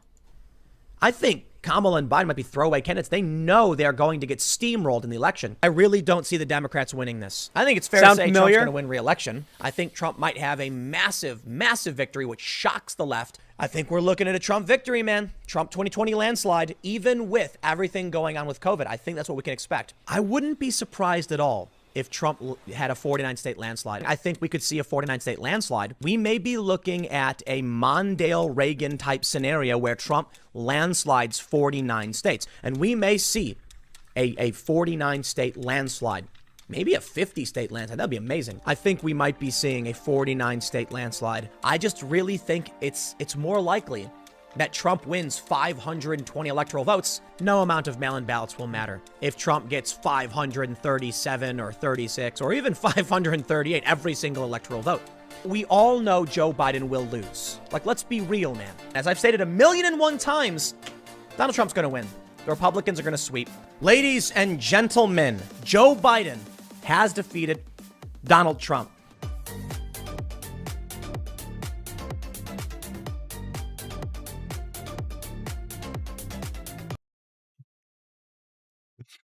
I'll leave you all with that.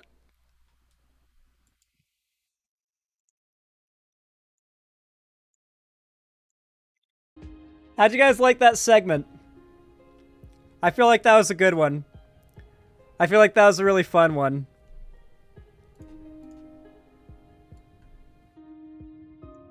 I'm glad that you liked that.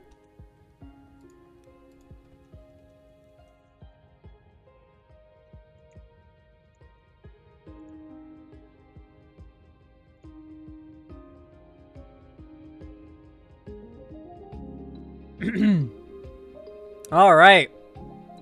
By the way, if you're watching right now and you want to support the stream, you can do so for completely free and very easily, like it'll burn less than a calorie, simply by just hitting the like button, that little thumbs up button next to my stream on YouTube. It forces YouTube to push my content out to more people, and it really helps my channel a lot. So if you go out of your way to do that, I really do appreciate it.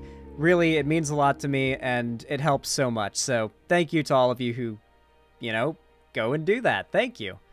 I like seeing the like count go up. It also makes the view count go up, which also makes me happy. It's like a cyclical waterfall of perpetual happiness.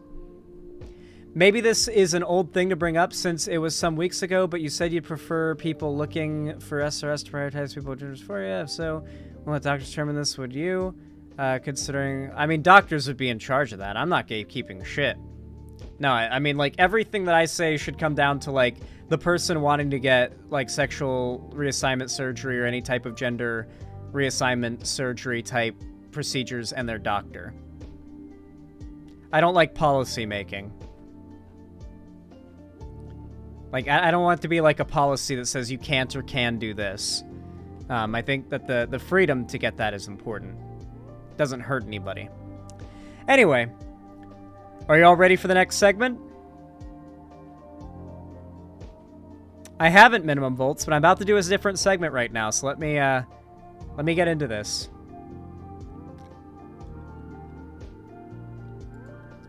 Y'all know what to do when I say action, right? 3, 2, 1, action. Well. Ron DeSantis' appeal to ban Florida drag shows rejected once again. Ron DeSantis' administration has suffered a legal blow this week after the 11th Circuit Court of Appeals blocked his appeal to enforce Florida's drag ban. The decision upholds a ruling made by District Judge Gregory Presnell, who declared in June that the drag ban did not sufficiently protect free speech and enforced an injunction. DeSantis' administration had appealed the ruling and requested a partial stay of the injunction, but this was rejected on Wednesday, the 13th of October. As a result of this week's ruling, drag performances will continue to be legal in the state of Florida. Now, to be clear, this does not mean you won't be shot by a Nazi with an AR-15. That is still very possible and, possibly even likely. But it is legal. It is technically legal. You see, Ron DeSantis is kind of a blustering fool. His attempts to take away LGBT people's rights, while very aggressive, are very limited. A lot of it is just bark. And he is very limited on how much bite he can actually have. On a state level, he has a fair amount of power, but there is a limit to how much he can infringe on people's freedoms. The First Amendment exists, after all. So, just as in liberal states, tons of anti-Second Amendment policies are getting struck down in courts based on their being unconstitutional. For the same reason, these policies will be struck down for being unconstitutional because of the First Amendment in Republican states, as long as they are challenged in the right courts. And the right judges preside over the cases. It comes as a surprise to some, given the 11th Circuit Court of Appeals' history of upholding anti-LGBTQ+ state legislation, such as restrictive bathroom legislations and bans on gender-affirming care for transgender minors. The big difference, though, is drag is freedom of expression and freedom of speech. It is, by definition, by the books, anti-constitutional to ban it, and it's not as arguable in court as those other issues. So even a Republican court would have to, cede on that issue. The 2-1 decision was made by a panel made up of judges Adalberto Jordan, Robin Rosenbaum, and Andrew Brasher. The joint ruling read, "The potential harms from reversing the injunction outweigh those of leaving it in place by mistake. While there was potential for extraordinary harm and a serious chill upon protected speech, by reversing the injunction, the potential harms in allowing it to remain were minimal," the ruling determined. Judge Andrew Basher, it's Brasher, not Basher. God, imagine if it was Basher, like Basherverse. Judge Andrew Brasher, who cast the only dissenting vote, did so with the intention of making an exception for a single restaurant, Hamburger Mary's, which sued the state back in May. That's right, if you sue the state, These politicians and judges will remember you.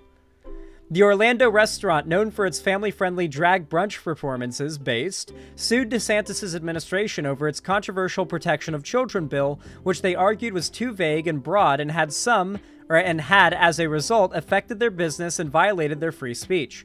The Protection of Children bill would allow for restaurants, bars, and other venues to have their licenses revoked if they were in violation of the bill. Additionally, individuals who knowingly admit children to drag performances or adult live performances could face first-degree misdemeanor charges. It would also prohibit local governments from issuing public permits for adult live performances. That bill also wouldn't have stayed up the second, some 22-year-old uncle took, his 13-year-old nephew out to a strip club and got stopped by the bouncer at the door and, got charged with a first-degree misdemeanor. Once that happened, it would just be... It would just wouldn't stay up because, all the Republicans that have had that same experience would be like, no, not Hooters. Every young boy needs the experience of going to a strip club with an older male, guardian when they're, 13 or 12 or something. It's important.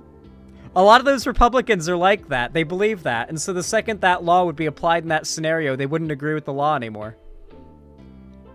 Listen, the Republicans are all against exposing minors to, adult performances as long as said adult performances are queer-coded and involve gay people. If it's straight shit, they don't mind. Have you seen how many... Hooters is a family restaurant, and its entire branding is tits. Women with their tits out and big tits. Tits. Hooters is supposed to be a joke about tits. They have kids eat free at Hooters, okay? Is Hooters not a thing outside of America? Let me give you guys an insight to how ridiculous this is if you're not American. Hooters, kids eat free commercial.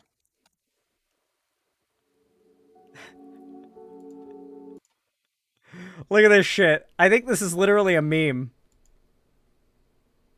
Hi, we're the Hooters girls from Mermaid Beach on the Gold Coast. This is Australia. You've got it outside of here. Okay, hold on. This isn't even just a America thing. You've got it in Australia. This is an Australian one. Okay, well, here we go. Great food. Ice cold drink. Non-stop sports. A fun family atmosphere delivered by the world-famous Hooters girls. Hooters makes you happy. Proudly supporting Paradise Kids. They love supporting kids' charities, too. It's part of their branding is tits and kids. It's very bizarre, dude. It's very, very weird. But it's okay, I guess, because it's not gay. In his ruling, Brasher wrote, HM's, Hamburger Mary's, injury is the fear of being prosecuted for violating the Protection of Children bill. Quote, a preliminary injunction prohibiting state officials from enforcing that law against HM and anyone acting in concert with HM would completely remedy HM's injury. Nothing more is necessary or appropriate. That was his attempt to try to get this canceled, but it didn't go through. He was the one guy who voted against it. Florida is the latest state to have its attempts at a drag ban dashed by the courts. This year, similar drag bans have been blocked and deemed unconstitutional in Tennessee and in Texas. Not only do Republicans fucking lose on the issues when it comes to the ballots, when it comes to these issues, but they lose on these issues when it comes to the courts and actually passing the bills and keeping them these laws in place for any substantial period of time. It's all a bluff. They're all desperate to gain full uncontested control of the government so they can pass these laws. Because as long as they have as long as they have contested control, they can't do it. They can't instill these policies without any pushback.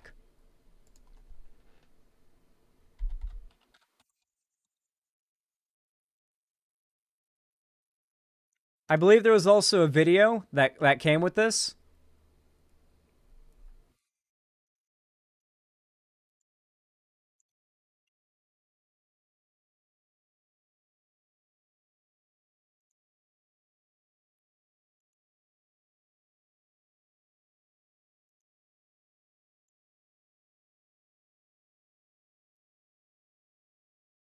Nope. Not on YouTube. My bad. Yeah, it's the whole article. Holy crap, it is good to see some good news coming out of Florida for once.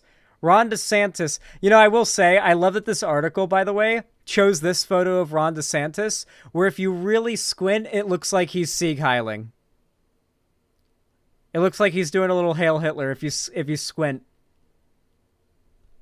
Like if you squint and look at it from an angle, it looks like he's hailing Hitler. I like that. That's a good choice to use as the headline. But it's nice to see some good news come out of Florida for once, huh? Finally, some good Florida news. I can finally be a little bit proud to be a Floridian, for once. I've been proud a few times, particularly when it comes to the gun rights in Florida, but, that aside, finally, on a political issue, I can be proud to be a Floridian. Hopefully many more cases like this will occur in the future, but I'm not getting my hopes up, to be honest. Florida's a very right-wing state. Actually, this is a good time to talk about how fucked the actual population of Florida is electorally. How many of you guys have heard of a place called The Villages?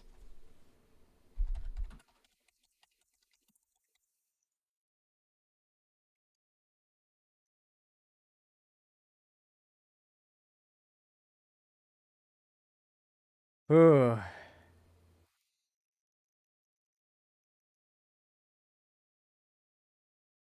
Oh, there's a Vice film about it. Let's see how much of this I can show without getting, Let me see how much of this I can show without getting copyrighted. This is The Villages. All white boomers as far as the eye can see. This is an entire city-sized gated community in Florida for old people only. Golf courses, pickleball courts, and Trump supporters, and gun stores as far as the eye can see. And lots of money.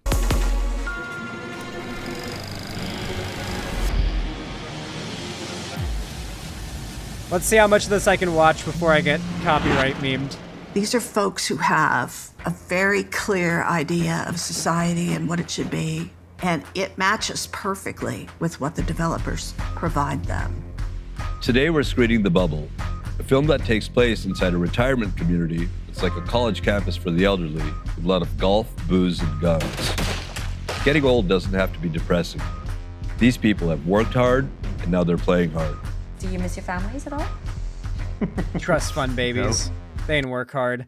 Most of these people did not work hard. They're trust fund babies. They had, their parents fought in World War II, and they had, a lot of generational wealth that got passed down to them. They invested, they got lucky, and now this is where they're at.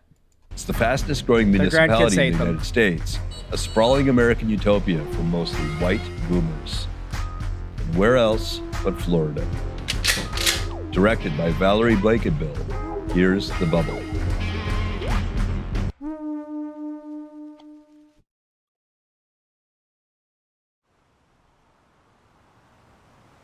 I feel like that intro is really all you need to see. I hope that gives you a little bit of an insight. That's literally, it's miles and miles and miles of suburban hell.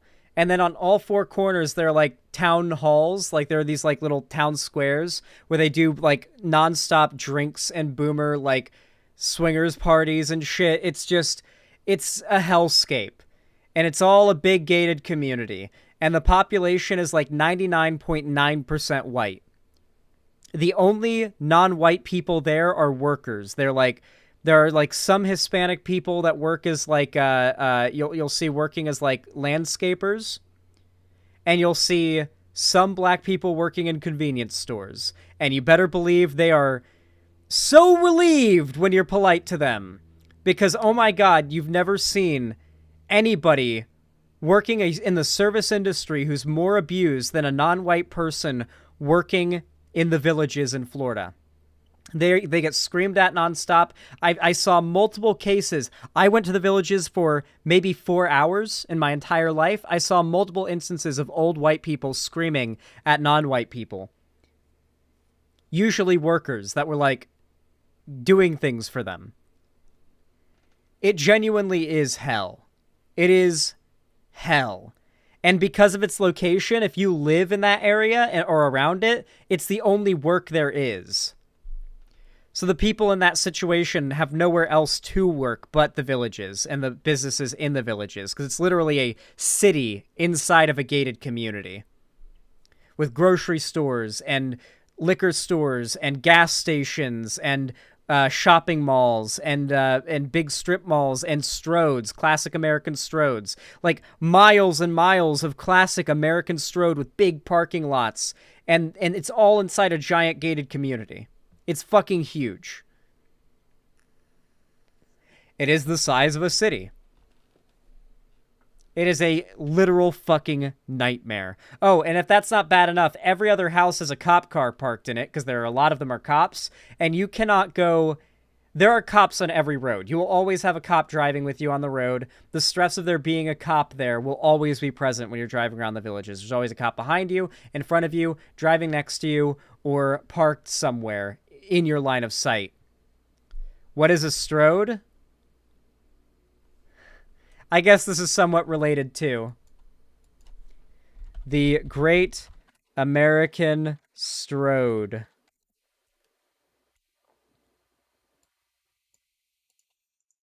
If you live in... This is from Not Just Bikes. We'll show a second of this too. Florida is nothing but this, by the way. Literally, all of Florida is nothing but this. the US or Canada, then this will certainly look familiar to you. Multiple lanes of car traffic, wide highway-sized lanes, giant signs, traffic lights, parking lots, lots of driveways and side streets with traffic merging in and out, and a place that's nearly impossible to cross as a pedestrian. There isn't even a sidewalk here. These are what Strongtowns refers to as stroads, which is a horrible name, and that's intentional because these are horrible places. That's not even bad.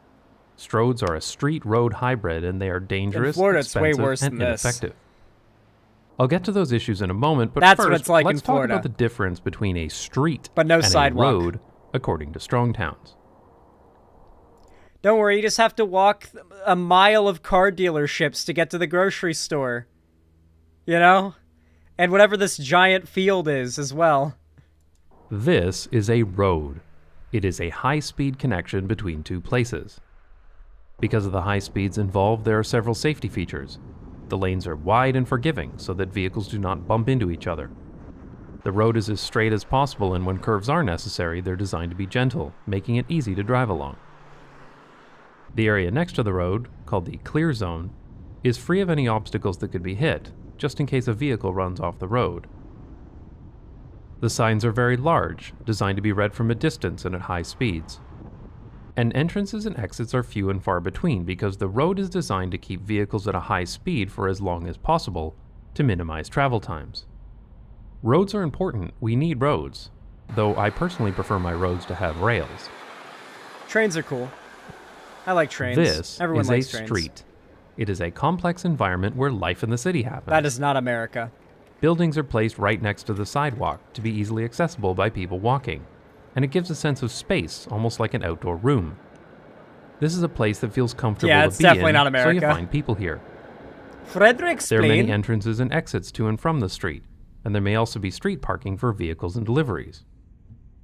This is an environment meant for slow speeds because this is a destination, not a thoroughfare.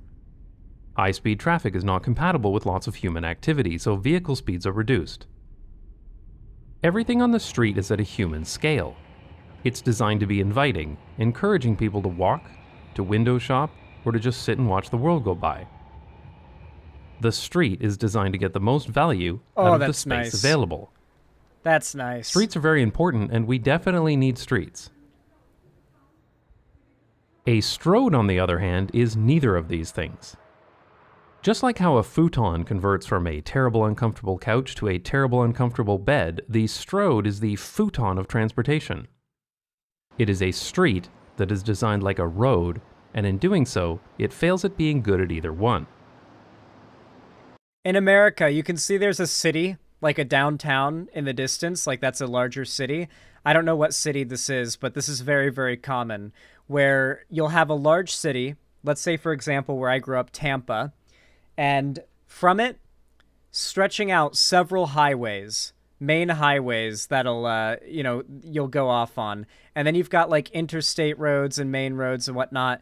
And when you come out on these main roads here, like the big 4-lane or 6-lane or even 8-lane roads, it's just a long line out of the city into the suburbs. And along that road, there's so much real estate that businesses want because there's so much traffic to get out into the suburbs that you have to go through a line of businesses with big parking lots and strip malls and everything to get to the houses. You can see it's literally just a wall of businesses and then houses, just endless suburbia.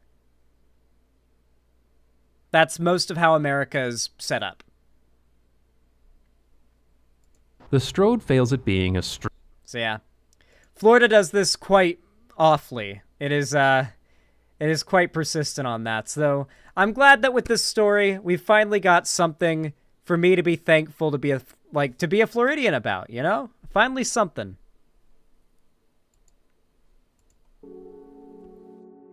What do you guys think of that segment? I feel like it was all right. If you're watching and you're enjoying the stream right now, consider dropping a like. It really does help out a lot. Donations are always appreciated, as are gifted subs, but simply dropping a like is totally free and really does help more than I think many of you guys even realize.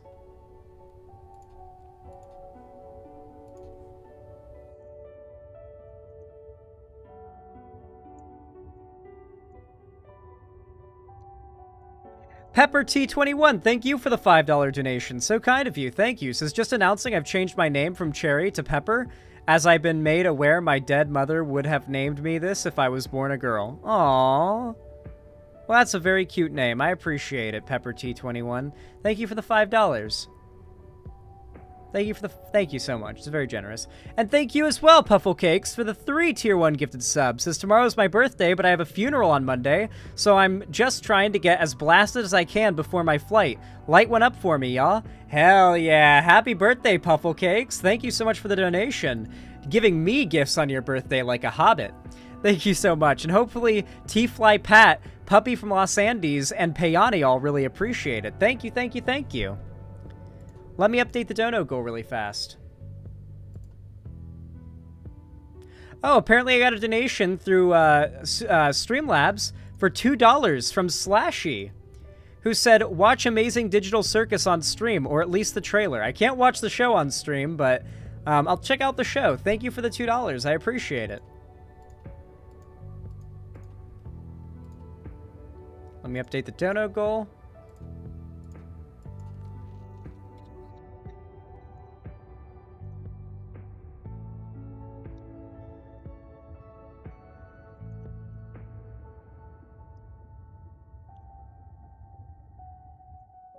Yeah, Anthony F311. If it's him versus Trump, I'm pretty sure Biden will win. All right. I am going to run and grab a water and use the bathroom really quick. I shall be right back. Be good while I'm gone. Don't misbehave.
Alright, I'm back, my little gatos.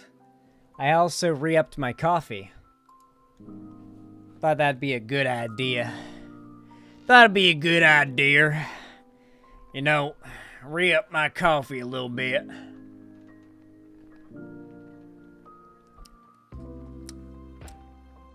That was really fucking hot. I have a very, very, heat-resistant mouth, thankfully. I've eaten a lot of food. Well, but, like, I've eaten steak and peppers straight off of a sizzling, on-fire skillet at Mexican restaurants. And boy, did it hurt. But it was so delicious, it was worth it. And I built up a leathery layer of skin in my mouth. I am capable of resisting the heat. You're insane? Thank you, Ty Johnson. I take that as a compliment. Let your fajitas cool? No, you eat them when they are sizzling fucking hot, okay? You expect me to sit there and look at my fajitas as they're just sizzling, like... just waiting for them to get cold? Fuck that. I'm hungry. I want to eat that shit. Okay.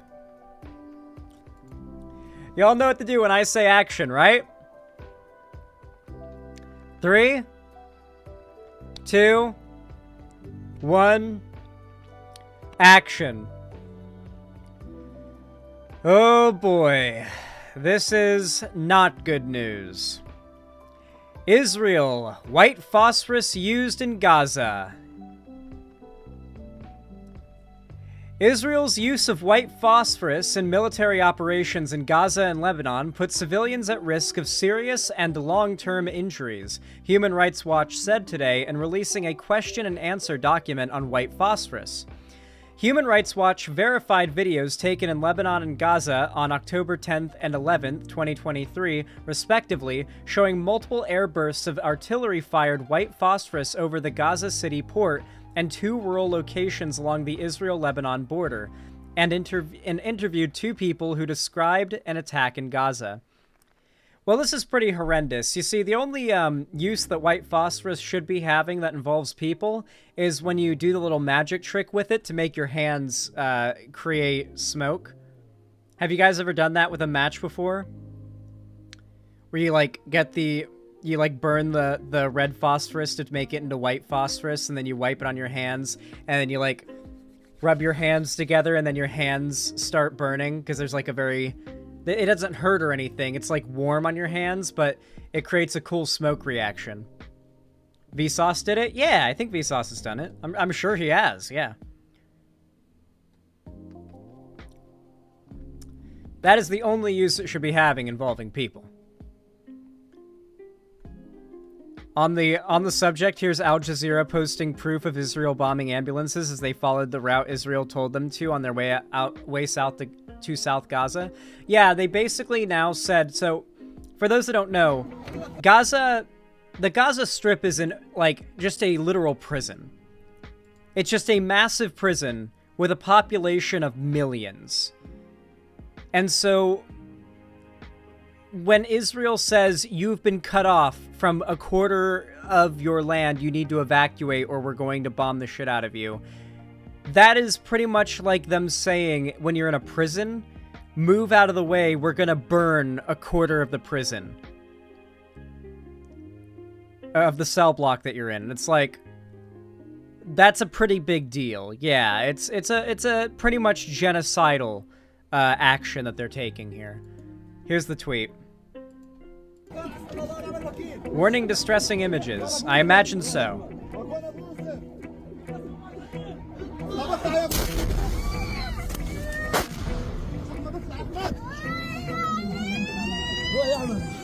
Lots of children on board, of course. Can't have a day in Israel without murdering some children. They have targeted all the people who are transferring from the north to the south. They have targeted us now. They have targeted us now. I have injured in my leg, and this is one of our team of the Red Cross. They have injured. They have bombed us from the 16.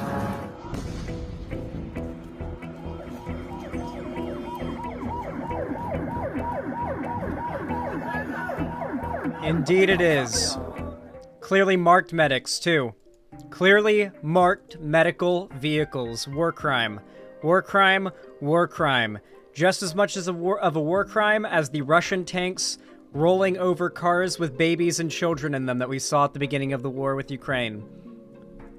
Just as much, yep, just war crimes. Just straight up war crimes.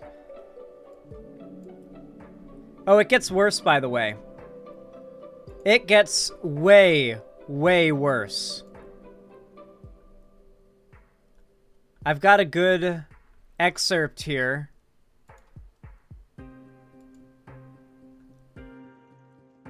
In comments on Friday, Israel's president, Isaac Herzog, said Palestinians in Gaza were collectively responsible for the attack. Quote, "It's not true, this rhetoric about civilians being not aware, not involved. It's absolutely not true," he said. "They could have risen up.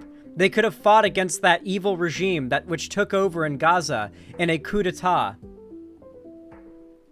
The president has outright denied the existence of any innocent civilians in Gaza.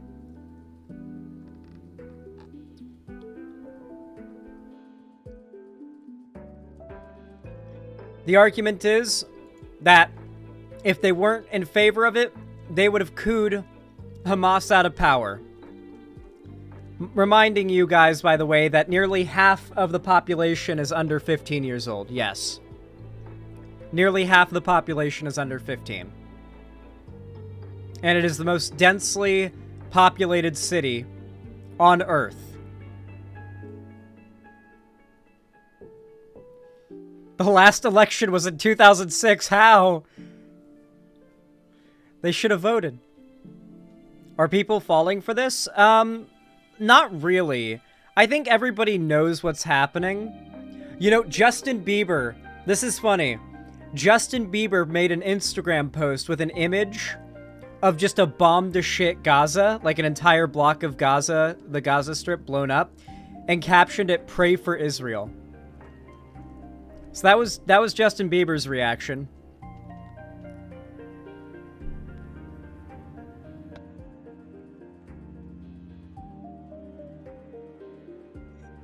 Yeah. White phosphorus can be used either for marking, signaling, and obscuring, or as a weapon to set fires that burn people and objects. Has a significant incendiary effect that can severely burn people and set structures, fields, and other civilian objects in the vicinity on fire. The use of white phosphorus in Gaza, one of the most densely populated areas in the world, magnifies the risk to civilians and violates the international humanitarian law prohibition on putting civilians at unnecessary risk. Quote, "Any time that white phosphorus is used in crowded civilian areas, it possesses a high risk of excruciating burns and lifelong suffering," said Lama Faki, Middle East and North Africa director at Human Rights Watch. Quote, "White phosphorus is unlawfully indiscriminate when airburst in populated urban areas, where it can burn down houses and cause egregious harm to civilians." On October 11th, Human Rights Watch interviewed by phone 2 people from the Al Mina area in Gaza City who described observing strikes consistent with the use of white phosphorus. One was in the street at the time, while the other was in a nearby office building. Both described the ongoing airstrikes before seeing explosions in the sky, followed by what they described as white lines going earthward. They estimated the attack took place sometime between 11:30 a.m. and 1 p.m. Both said that the smell was stifling. The person who was in his office said that the smell was so strong that he went toward the window to see what was happening and then filmed the strike. Human Rights Watch reviewed the video and verified that it had been taken in Gaza City's port and identified that the munitions used in the strike were airburst 155mm white phosphorus artillery projectiles. Other videos posted to social media and verified by Human Rights Watch show the same location. Dense white smoke and a garlic smell are characteristics of white phosphorus. Human Rights Watch also reviewed 2 videos from October 10th from 2 locations near the Israel-Lebanon border. Each shows 155mm white phosphorus artillery projectiles being used, apparently as smoke screens, markings, or signaling. White phosphorus ignites when exposed to atmospheric oxygen, and that's why when you rub it on your fingers, you make smoke, because every little bit of it exposed to the air oxidizes and creates the heat reaction. So it's just it can be used for non-lethal means, but just using it in such a densely populated area means no matter what, you are committing a war crime by dropping it on people's fucking houses.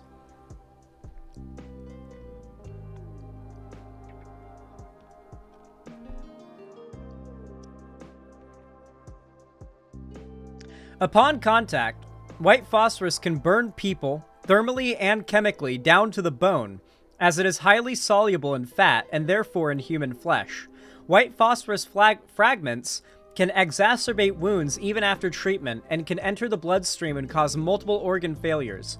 Already dressed wounds can reignite when dressings are removed and the wounds are re-exposed to oxygen. Oh my god. Can you imagine that? Severe wounds, they take the fucking bandages off and they reignite a day later because there's a bit of white phosphorus still in there that got exposed to oxygen and it oxidated because of the blood and got exposed. Ugh.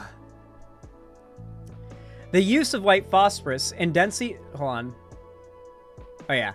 The use of white phosphorus in densely populated areas of Gaza violates the requirement under international humanitarian law to take all feasible precautions to avoid civilian injury and loss of life, Human Rights Watch said. Well, that's why the president put out a clear statement saying they don't believe any citizen of Gaza is innocent. They've declared every single Palestinian the enemy, which seems to give them, in their minds, legal right to exterminate them all. This concern is amplified given the technique evidenced in videos of air-bursting white phosphorus projectiles. Air-bursting of white phosphorus projectiles spreads 116 burning felt wedges impregnated within the substance over an area between 125 and 250 meters in diameter, depending on the altitude of the burst, thereby exposing more civilians and civilian structures to potential harm than a localized ground burst. So it's basically showering. Just showering people with it.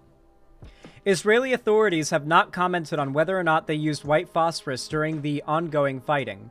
Israel's use of white phosphorus comes amid hostilities following Hamas's deadly attacks on October 7th and subsequent rocket attacks that have killed, as of October 12th, more than 1,300 Israelis, including hundreds of civilians, and taking of scores of Israelis as hostages in violation of international humanitarian law. Literally, Hamas does not... By the way, remember, Hamas are not the good guys. Hamas is not fighting for Palestine. Hamas is not fighting for the human rights of Palestinians. Hamas are arguably just as evil as Israel and the IDF. They just have less power. If both are allowed to do what they want to do unabated, it will lead to untold tragedy and untold death. Hi, Happy Gretel. This is two horrific sides fighting, and all the citizens are paying the price. Now, here's where things get, I guess, somewhat complicated when it comes to discussions about this, because people like Hassan and, like, people who are, like, people on both sides who are apologists for the bad guys in either of these issues, will make excuses for the fact that the citizens overwhelmingly support the military on either side.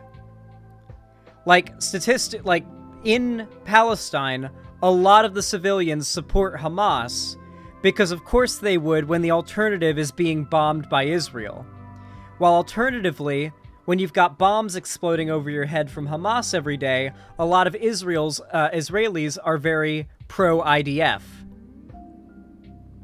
So, it's this very complicated issue where, yes, the civilians are in the crossfire, but the civilians are very much, like, have an opinion on the war.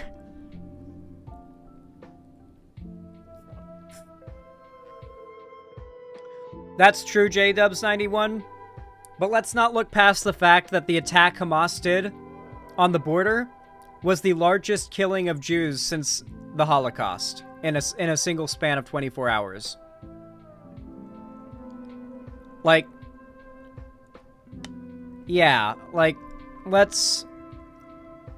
it's a pretty awful tragedy of what occurred. Let's not, like, play it down by any means. It's a drop in the bucket compared to the tragedies the Palestinians have suffered, but, like, we don't need to have an equal trade here of suffering. That's not how we need to make things work, okay? Human Rights Watch has documented the Israeli military's use of white phosphorus in previous conflicts in Gaza, including in 2009. Israel should ban all use of airburst white phosphorus munitions in populated areas without exception. There are readily available and non-lethal alternatives to white phosphorus smoke shells, including some produced by Israeli companies, which the Israeli army has used in the past as an obscurant for its forces. These alternatives have the same effect and dramatically reduce the harm to civilians. In 2013, in response to a petition to Israel's High Court of Justice regarding the use of white phosphorus in Gaza, the Israeli military stated that it would no longer use white phosphorus in populated areas except in two narrow situations that it revealed only to the justices. In the court's ruling, Justice Edna Arbil said that the conditions would render use of white phosphorus an extreme exception in highly particular circumstances. Although this ruling did not represent an official change in policy, Justice Arbil called on the Israeli military to conduct a thorough and comprehensive examination and adopt a permanent military directive. That's not the rest of the article, but that's pretty much the gist of it, and the rest of it is basically summarizing what we've already seen and some of the protocols that are being broken here. So, Israel's committing war crimes. There's just no doubt about it. The question here is about whether or not Americans are going to be swayed to support Palestine or to support Israel. And the problem here is that we cannot conflate Hamas and Palestine. The media is desperately going to try to conflate Hamas and Palestine, that it's either Hamas wins or Israel wins. That is not the only reality that we exist in. I refuse to believe that. It cannot be.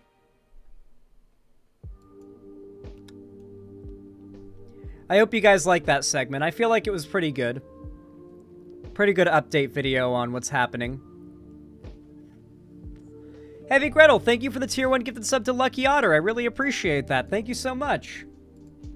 $5 is very appreciated. Says, I feel like making the white name genocide joke would be in poor taste for this segment, so please enjoy this nice blue name, heart. Thank you so much, Heavy Gretel. I appreciate it. Yeah, it might be in poor taste, but, you know, my chat's the perfect place to do in poor taste jokes.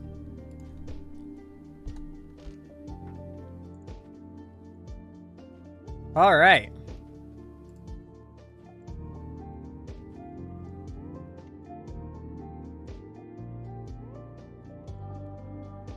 Let me check something.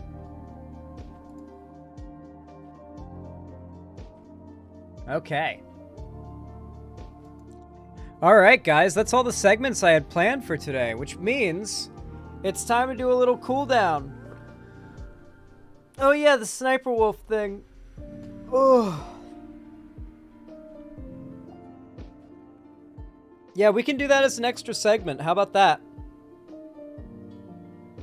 Let's do it as an extra segment, and then we'll do our stream cooldown. How's that sound? I know Ludwig covered it. I watched a little bit of Ludwig's video this morning. Ludwig van Beethoven. Normally I'd be in bed right now. It's Lud, bro. Critical covered it too. I like Lud. Lud's a bro. He's pretty cool. I like Lud. Pseudo Dionysus, thank you for the tier 1 sub. I really appreciate it. Thank you for the $5. Very kind of you. Thank you, thank you, thank you. Didn't say anything, but I really do appreciate it. All right. Y'all know what to do when I say action, right? 3, 2, 1. Action. Okay, everybody. This drama is a little bit outside of the box in regards to what I typically cover, but I feel like there are some political implications to all of this that I'll get into in a hot minute when it's relevant. But we're going to be watching a Mogul Mail video today. It's a YouTube channel hosted by Ludwig, popular streamer and YouTuber. Link in the description and pinned comment, of course, to the original video. Don't want to, take away any attention from the original content by any means. But he did he did a video basically summarizing this entire drama. And I want to give my thoughts on it because I really do think there might be a little bit of political commentary I can give. That's basically the only spoiler I want to give you guys this early on. But for a little bit of background, at least of what I know, Sniper Wolf has been one of the most long-lasting hated YouTubers on the entire platform next to, like, Onision. Like, she's really up there.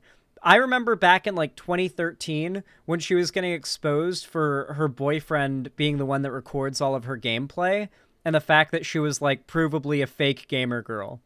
Which, as much as I hate to say it, it's true. Like, people mathematically proved that she was faking playing video games on camera and faking and having her Overwatch character account boosted in order to make it, like, look like she was actually a gamer.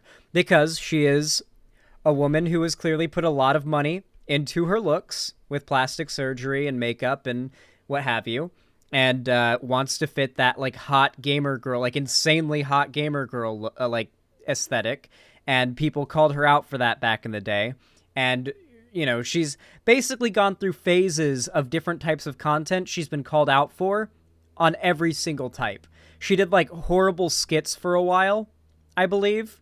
And now she does reaction content. But, like, the most bottom of the barrel, no effort put in, nothing to add to the conversation reaction content you can imagine.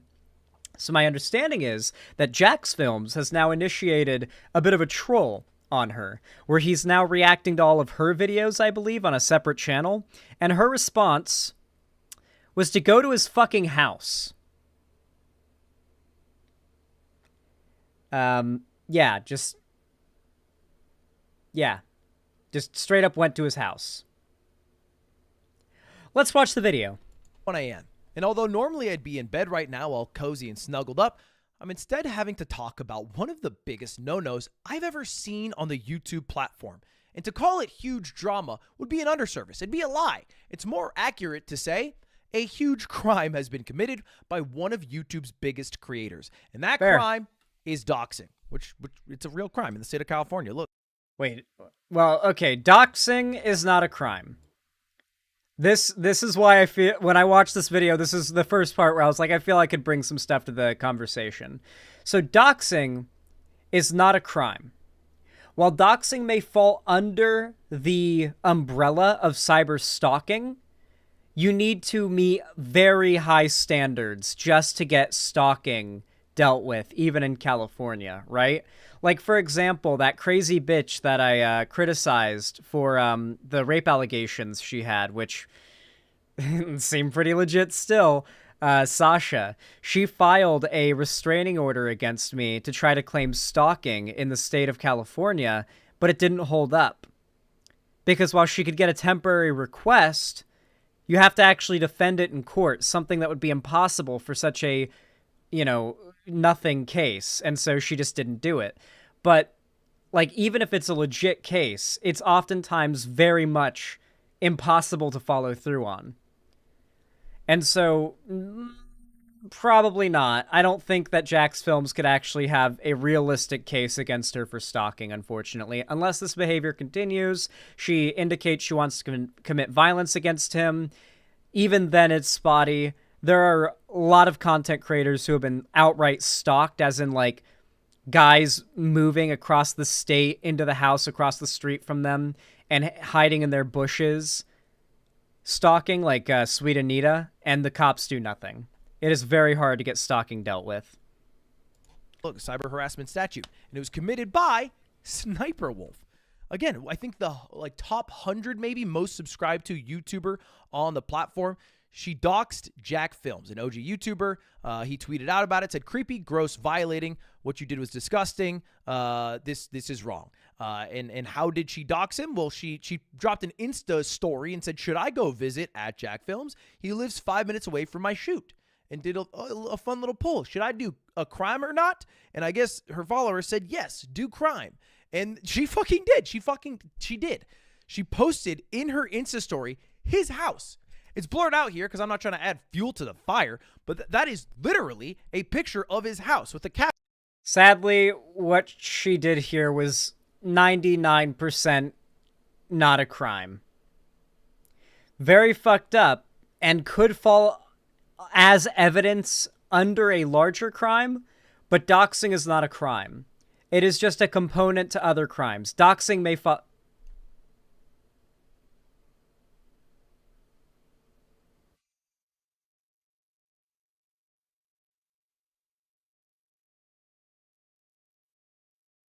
Okay, Elon's Twitter. Anyway. Yeah, Twitter moment. Yeah, Sniper Wolf's, like, literally an insane monster. Like, actually a demon. She has been grifting on YouTube and doing nothing but, like, piggybacking off of her own grifted success and the success of others for a very long time. And she is a complete leech. I honestly think you could call her the female Keemstar with how much of a cockroach she is on the platform. And she's just as morally bankrupt, too, in my opinion. I genuinely think that Sniper Wolf has been due for an Illuminati-style, like, fall of a content creator for a decade now. It is so long deserved. Caption, let's talk like adults, which is something that should only exist in the confines of, like, a fucking horror movie. That's not a normal thing to do. That's weird. That's creepy, and that's illegal. That's doxing. And there's some backstory to why it happened in the first place, and we'll get to that in a moment. But first, after doing the doxing, she kind of... Sadly, CGP Grey is also a piece of shit, but not as much so as Sniper Wolf. CGP Grey false copyright strikes anybody who reacts to his content, has paywalled all forms of commenting on any of his content, including his subreddit.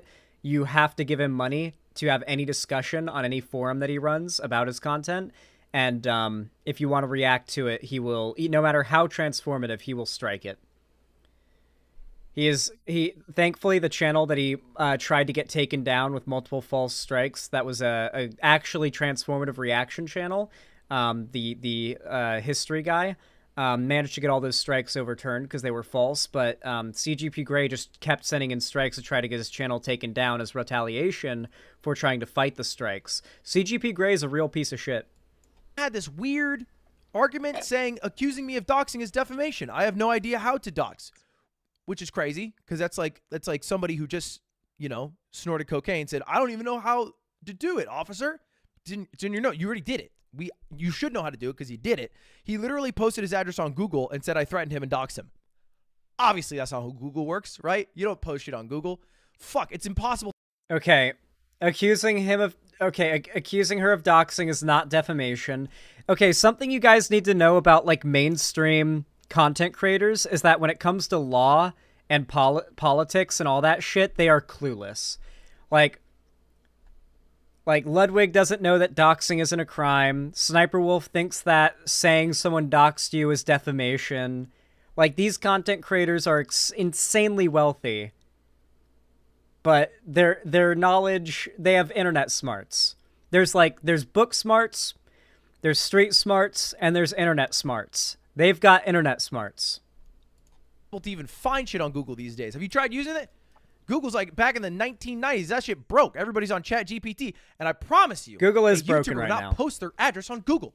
If anything, they'd probably spent several hours, days, months, if not years, trying to remove addresses from Google. I would know this.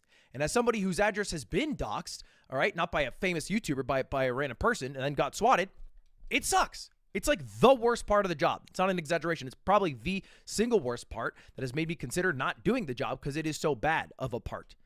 Anyway, that was her argument. It wasn't doxing. But for whatever reason, Jack brought up a good point. If it's not doxing, why'd you delete it? which she did do. I looked at her Insta story. She deleted that in almost every other post about it. But we have to now get to what why are we here? Well, because she's trying to say that she's trying to pretend like she never did it now. That's why she's saying accusing me of doxing is defamation, because now she's pretending she never posted that. That's why she deleted it. And now she's going to claim you're defaming her by saying she did the things she did and has now deleted. Why the fuck did she do that? It was a crazy thing to do. Why Jax Films, another OG YouTuber? And for some backstory, if you don't know, Sniper Wolf is a huge YouTuber. Again, 34.2 million subscribers, 24 billion with a B billion channel views.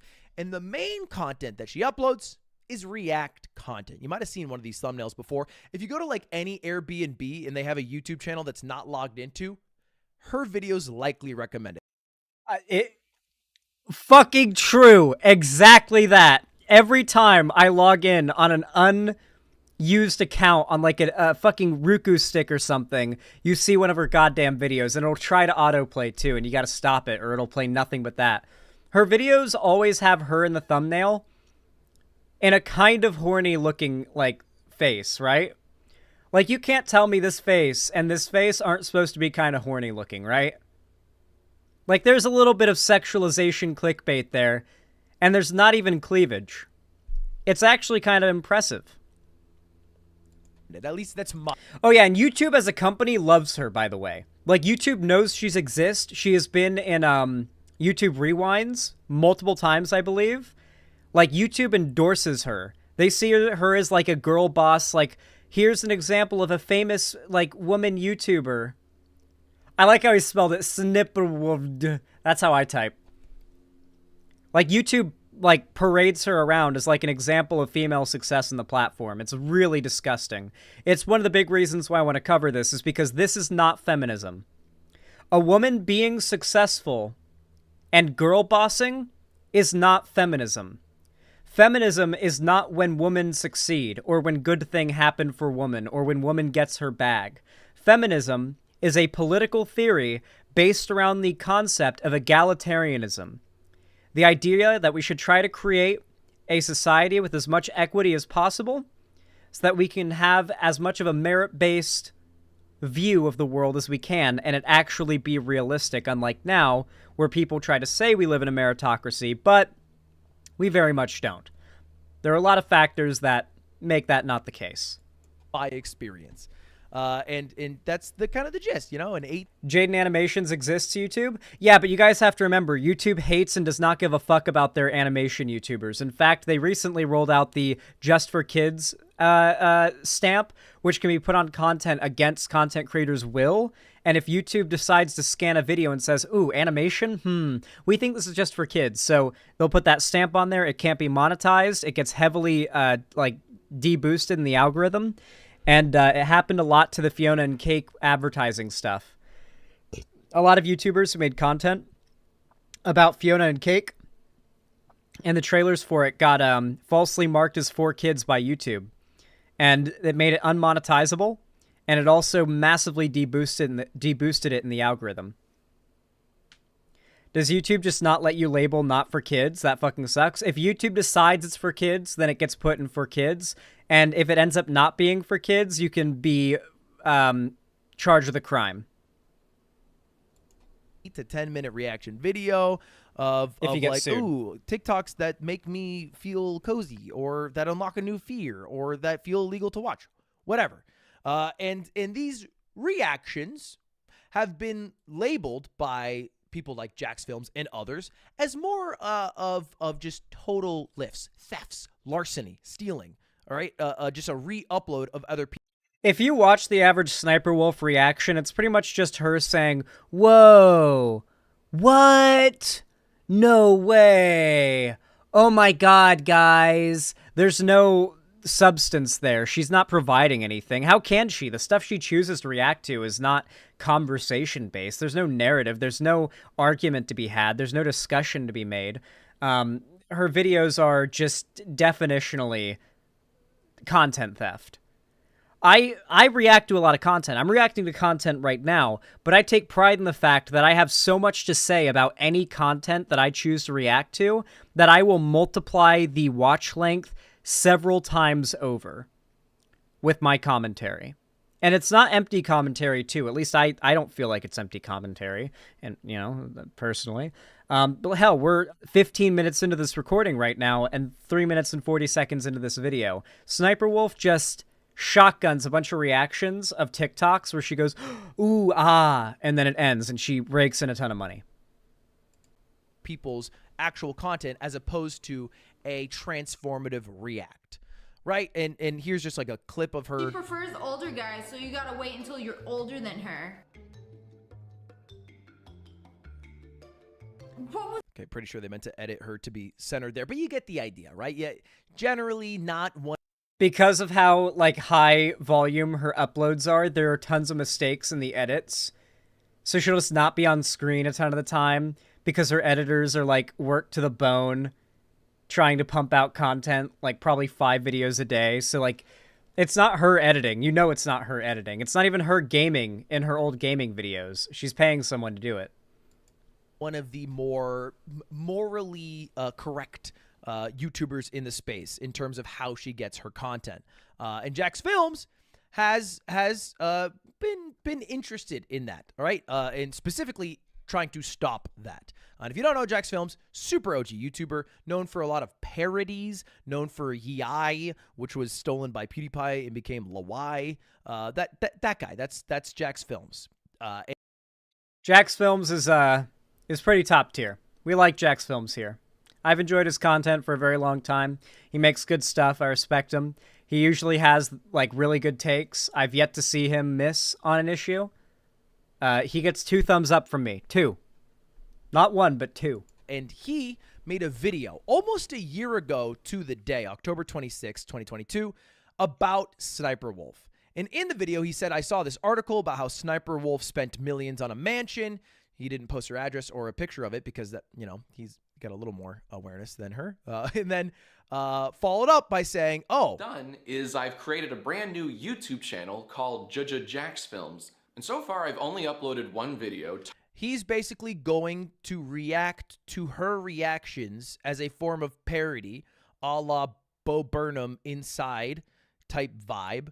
And that was the idea. And he did it for like a little bit. You can see here, it was these reactions. He used the same thumbnail. They got like this is like a year ago. Surreal. Like he reacted to the Mario trailer with like 5 different versions of him. It was very much in an attempt at parody, at making fun of reactors, as opposed to any genuine effort at reacting. And then he kind of stopped doing it. You can see for 5 months. It didn't, I don't know, pique his interest. It didn't work out, whatever. And it would have probably or possibly died out there, I think, until Sniper Wolf tweeted. And that's what brought us, in a way, to where we are today. We have Stan Loves You for real to thank, because he replied to Sniper Wolf and said, you steal ideas. Dude. Referring to... I am so thrilled that Adventure Time is back in the cultural zeitgeist right now in the way that it is because of Fiona and Cake. We need more Adventure Time, guys.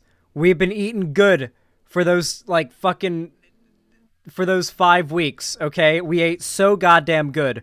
We need more. We need seconds. We need thirds. We need more of that shit, okay? Her videos, her reacts. And she said 90% of what I upload are my ideas. People copy me, and then people like you get confused.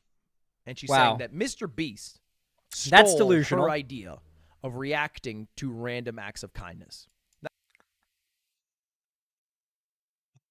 There is no fucking way that Mr. Beast was inspired by Sniper Wolf, but I imagine that that Mr. Beast's editors were inspired by Sniper Wolf's thumbnail here, for sure. You can tell by the timestamp, but that's just Mr. Beast's thumbnail editors. That he has like 50 people that work for him. Very desperate reach, my friend. Now, I would argue, and I think many other people would argue, that they both stole. Just because she had the idea to find a compilation that were similar to Random Acts of Kindness and have a producer get videos that are a random act of kindness doesn't necessarily mean, just because Mr. Beast thought that was a good idea too, that what she's doing is not stealing. Because I don't think she's paying the creators. I don't think she's getting permission from the creators to react to them. And by the way, worth saying at this point, I've done plenty of similar reactions to what Sniper Wolf does. I think I would argue that. You know, people could say, "Oh, you paused more, you added more stories," and they'll always defend the person that they like. But I've done it. I think that if it's on stream and it's just a stream, you're not going to like clip it and upload it on YouTube as a video and try to like farm views off of it. I think you can react to like anything however you want. But if it's going to be made into a video, although I do think you should give credit, and you should give credit. But if you're going to make a video and you're going to post the reaction on a separate platform clipped for the sake of bringing in more audience, it needs to be transformative. It needs to offer something to the conversation. It needs to have some external value beyond what the original video brought to the table beforehand.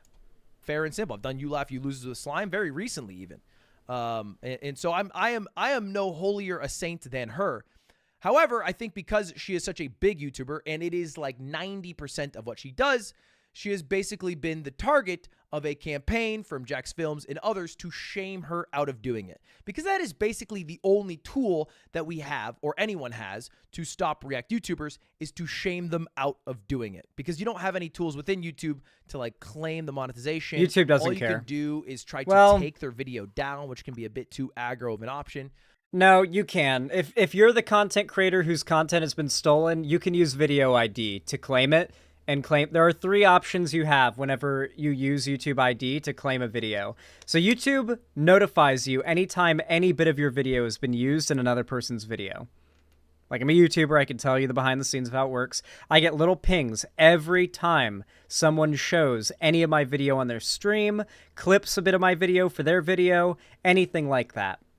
Plays my theme song, because it's like on my YouTube channel. I've got it hosted there too, so people play my theme song on their stream. Like, I get a notification too. And I get 4 options. Option 1 is leave it alone, which is what I always do. I just don't do anything about it. Option 2 is claim it, where you can claim the revenue made for the percentage of the video that was your video. So let's say 10% of the original video, or of the video you're claiming was your video playing, you would get 10% of that video's revenue. Number 2 is you can issue a copyright takedown, which just, basically auto takes down the video and they have to fight against it legally in court to get it taken back unless you decide to put it back up again. Or you can do a strike takedown where not only do you try to get the video, do you get the video taken down, but you get a strike issued to the channel that uploaded your video, and if they get 3 or 4 of those, their channel's gone forever. It gets deleted forever. People do this falsely all the time. False copyright striking on YouTube is extremely powerful. It's OP as fuck. So I don't know why he is saying that this is the only way that this works, is shaming, because there absolutely are methods through YouTube through which you can like take down Sniper Wolf, and it's copyright striking her. It's people who have had their content stolen by her issuing copyright strike takedowns through the YouTube backend. It's not that hard. It takes 2 minutes. And so that worth just noting that. Just a little disclaimer. Back to it. She makes that tweet. She says, people copy me. Jax Films catches wind of this and says, I invented reacting to other people's TikToks. Anyone else is copying me. Incredible mental gymnastics. And then tags YouTube and VidCon. I think trying to get her removed from being boosted at those events. And then Sniper Wolf says, wow, I can't stand that a female YouTuber is getting more views than me, even though I don't make this. She is very quick to pull the girl boss card. She is basically YouTube's like feminist, woman, successful YouTuber idol. But she is also a narcissistic, manipulative, awful bitch. The problem is, if you look in the replies, it's all e-girls that are, like, clapping her along, like this Waffy lady. I read all his tweets. Bro has the boomer humor, and then I guess, like, a monkey emoji. Like, we are dealing with, like, the depths of toxic femininity here. You can tell from the profile picture here, this girl's a Belle Delphine clone.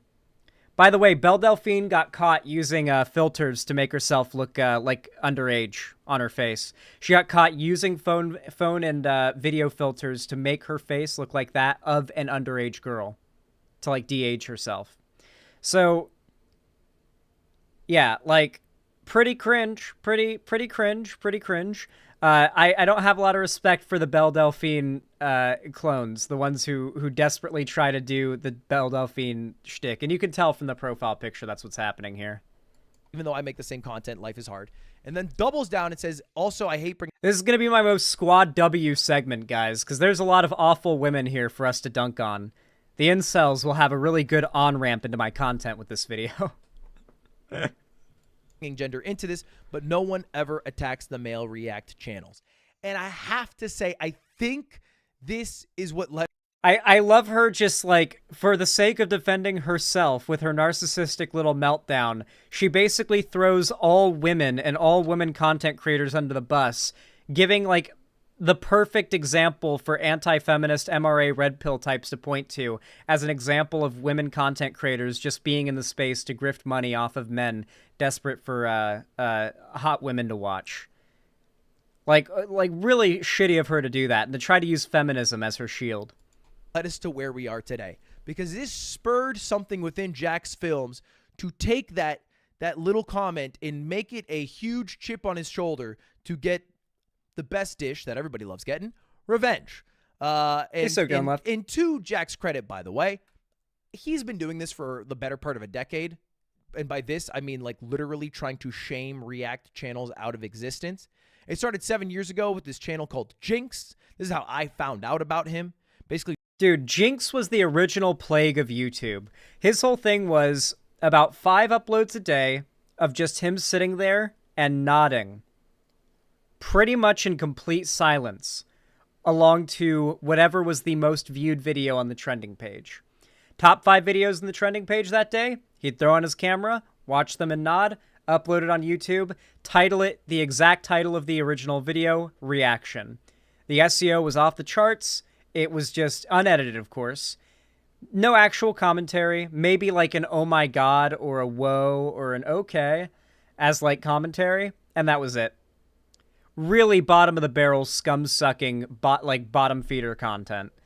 He literally got shamed off of the internet, and it was one of the few instances where mob justice on the internet was actually able to succeed without any like overreach by YouTube or any like institutional powers to get the job done. Jinx reacted to one of Jack Films' videos in its entirety. Then Jack reacted to Jinx's reaction of Jack's video, basically doing nothing but smiling, and then at the end flaming him. Last video, man, that was just hella tight. I really like the part where you played my video in its entirety and then didn't really react to it, just kind of sat there. I also like the part... This became super viral back in the day, and Jinx deleted his YouTube channel. I tried to find it. It's gone. He basically got shamed off the platform for what he was doing, for his low-effort reacts. And after those tweets, mob he justice dropped worked. a video, actually a couple videos, talking about Sniper Wolf and basically distilling why he thinks this is worth doing, what Sniper Wolf is doing that he considers to be wrong, and the steps that he's going to take to shame her out of it. And the step was to reboot the channel Jack's Films. But this time, grading her reactions rather than doing like surreal attempts at parodying her reactions. You see this big guy? He be eating all of the little guys.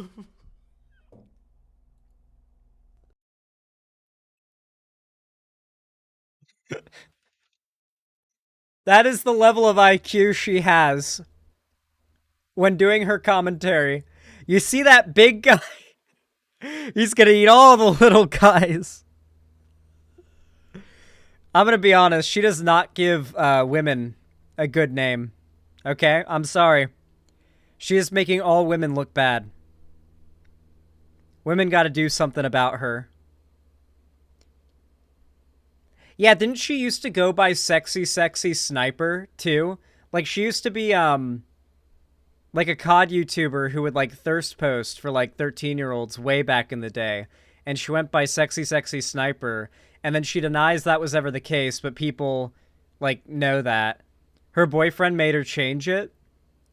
Can I show you guys what her and her boyfriend look like? This is something I'll never understand.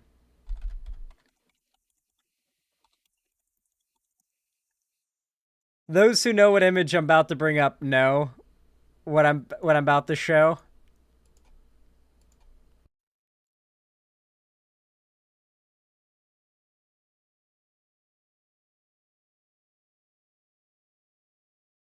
I don't want to hear none of you say you can't pull a bad bitch. I don't want to hear any of you say you can't pull a bad bitch.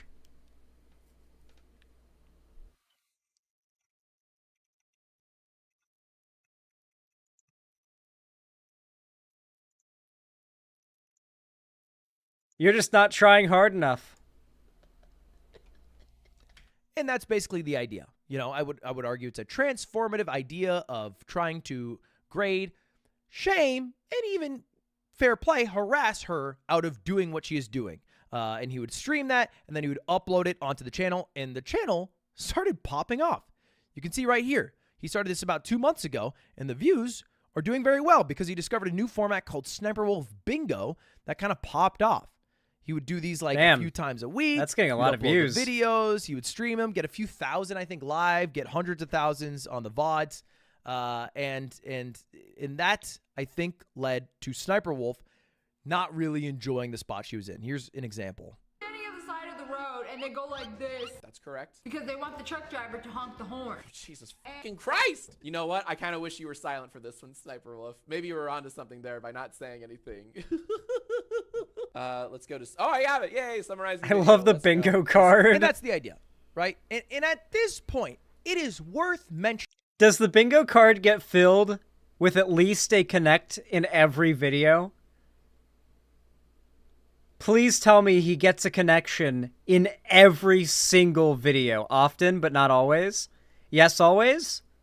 Like always. So not always. Not every single one. It would have been funny if it was every single one. Multiple in some videos? That's good. That there is probably It happens a very very real often. leg that Sniper Wolf can stand on, saying that this is harassment.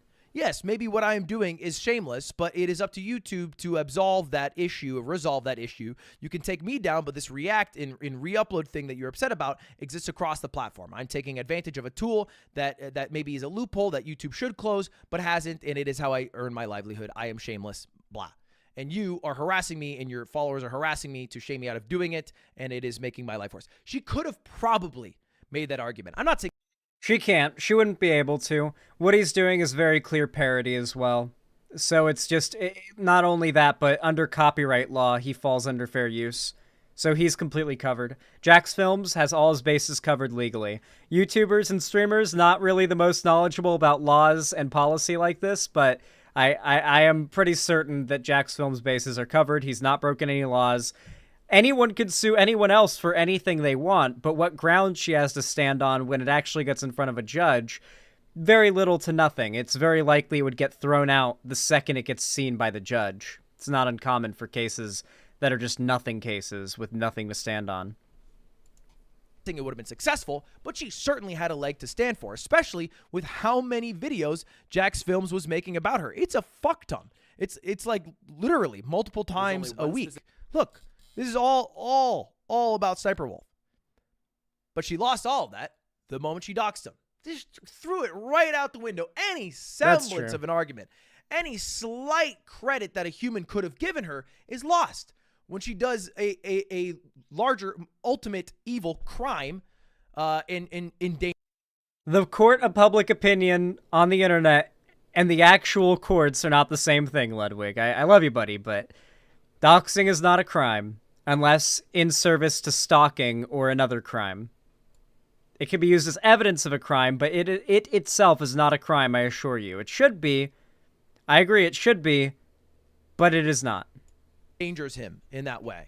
And she tried to make that argument after the doxing fact right here. This guy's entire channel is just me. Every single video for the past few months has been about me. And it's just like shitting on me. And then his streams. This dude is just like low-key harassing me. Like, should I get a restraining order? Which doesn't make sense as a sentence when you're the one who drove to his house creepily and then took a picture of it.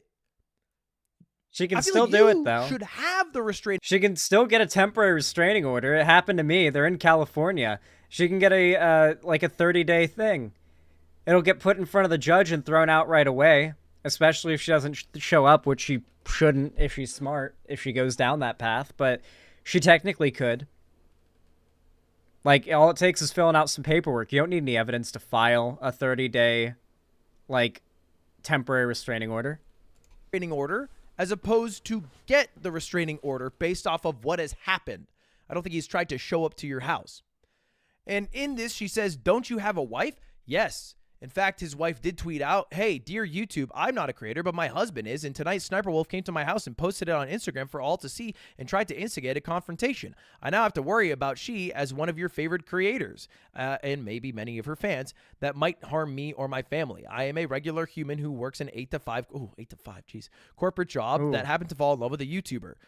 She might claim that she's coming after a bully, but she's actually stalking and doxing normal people with no power, which is true and a great point, and why doxing shouldn't exist in the first place. And if you're wondering, by the way, what are the rules for YouTube on doxing? Somebody tried to ask. It is against YouTube's Hey, what's your rules. policy on doxing? We don't allow harmful behavior like threats and doxing. This resource has more info. YouTube has never applied their rules equally. You have to create the biggest shitstorm of shitstorms of shitstorms, and it has to be off-platform. You have to get mainstream media outlets' attention. You have to get, like, journalists writing articles on known sites about how, with titles and headlines like YouTube platforming and monetizing content theft veteran or something like that. Or serial content thief and doxer or something along those lines. There needs to be a massive, unanimous media push to destroy her reputation and YouTube's reputation for their association with her, and then they will take action. YouTube needs to be losing money, and then they'll take action. Besides that, they don't give a fuck about their own rules. Hey, Cherry. And then followed up and said, you don't allow it, then could you fix this, please? And to the social media manager here, who's copy and pasting all the rules, Godspeed, your night is going to be tough. And to wrap it up, this is Jack Film's argument for that leg that I was talking about earlier that is chopped off of hey, this is harassment from Jack Films, is what he said. Okay, I want to address something.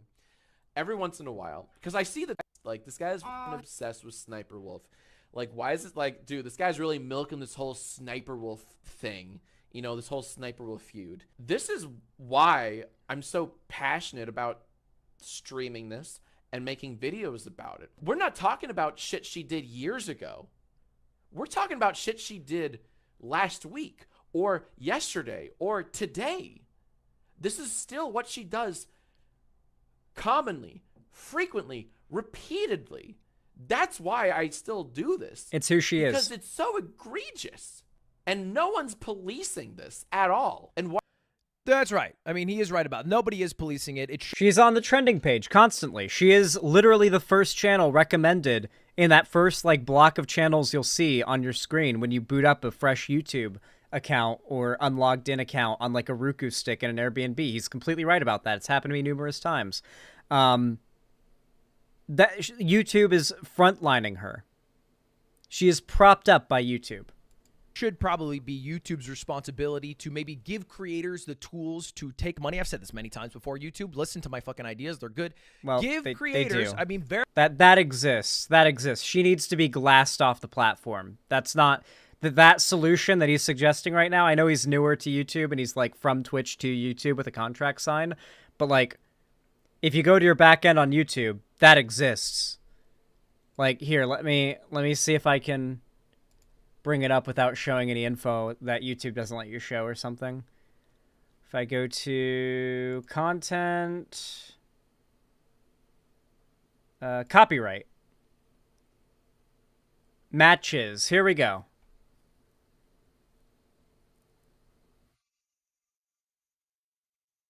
So yeah, I've got a bunch of videos here that are matches to videos that I've uploaded. Many of them are stuff that like I've reacted to. So when other people show the reaction, then it just like it gets a notification thing. But here we've got one that's a reaction to my video. And if I click it, I've got a few options. I can either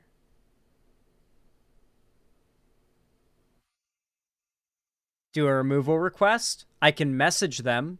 I can claim the revenue for that section of the video, although that would be 100% of the video. I'm not going to do that. Or I can issue a strike takedown. I've got 4 options. They're just right there. You just click on it, and you've got those options. Hello? And there's the video itself. Yeah, it's 40. It appears from 00 to 4933. So, I could literally claim that entire video and all its revenue if I wanted to, but I'm not gonna because I'm not an asshole. But you know, that's not the solution here. The solution he's suggesting here already exists. It literally already exists. You have access to do claims. I don't have access to that on my channel. Really? You just file a claim. There are 4 options. You can either issue a takedown request, issue a takedown and strike request, issue a content revenue claim, or do nothing. You can also message them. I can only message takedowns or archive. You have to like click on it and go through the takedowns option.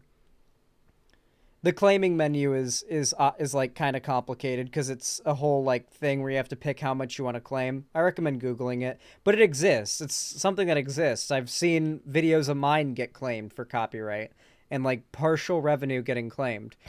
Happens all the time. I'm fine with it because if I reacted to someone's content, then I mean, sure, they can have the money from the video if like however much of the video was showing their content. I don't mind.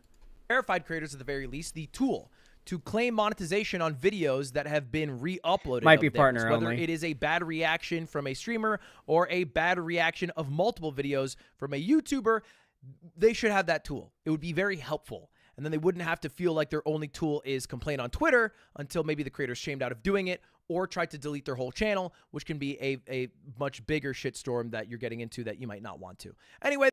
I hate this. I hate how afraid of going to the nuclear option YouTubers and streamers are.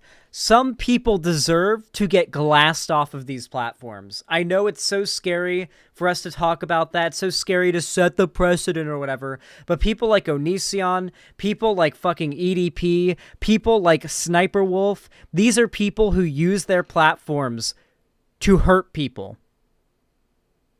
They use their continued platform's existence to hurt people every day.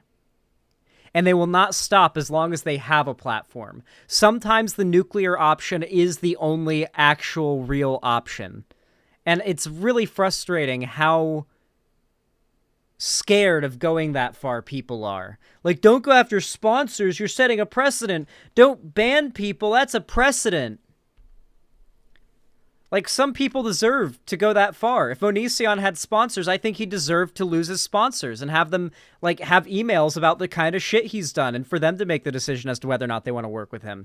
I like that people contact, like, the work of awful people like EDP so that he can't get jobs because he's going to use the money he has to try to find children and groom them.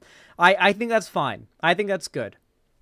I think sometimes the nuclear option is justified if it is clear that if they have that platform again, they are just going to recommit over and over and over again and hurt people. So that's my take.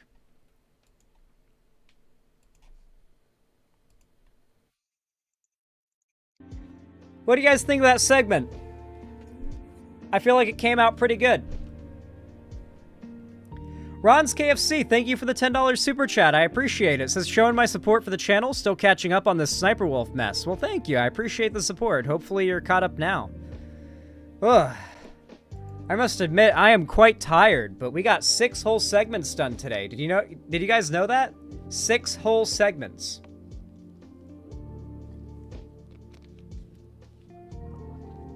And a 4.5 hour stream. I think it's time for our cooldown now, but I wanted to show you something cool.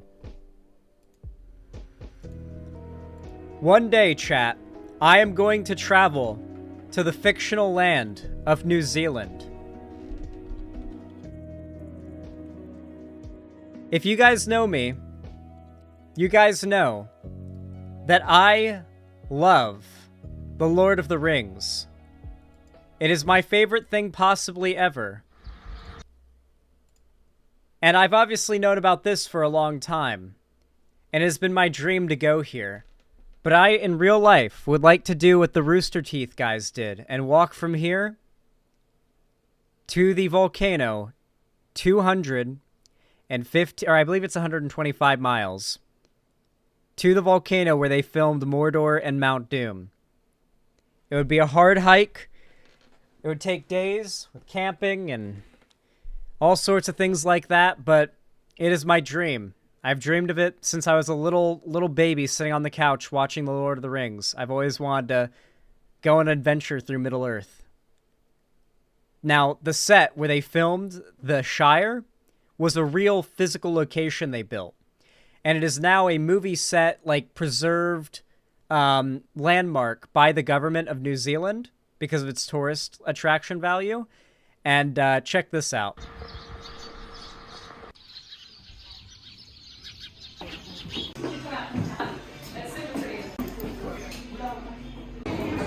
They got the gift shop, of course. It is fucking beautiful outside.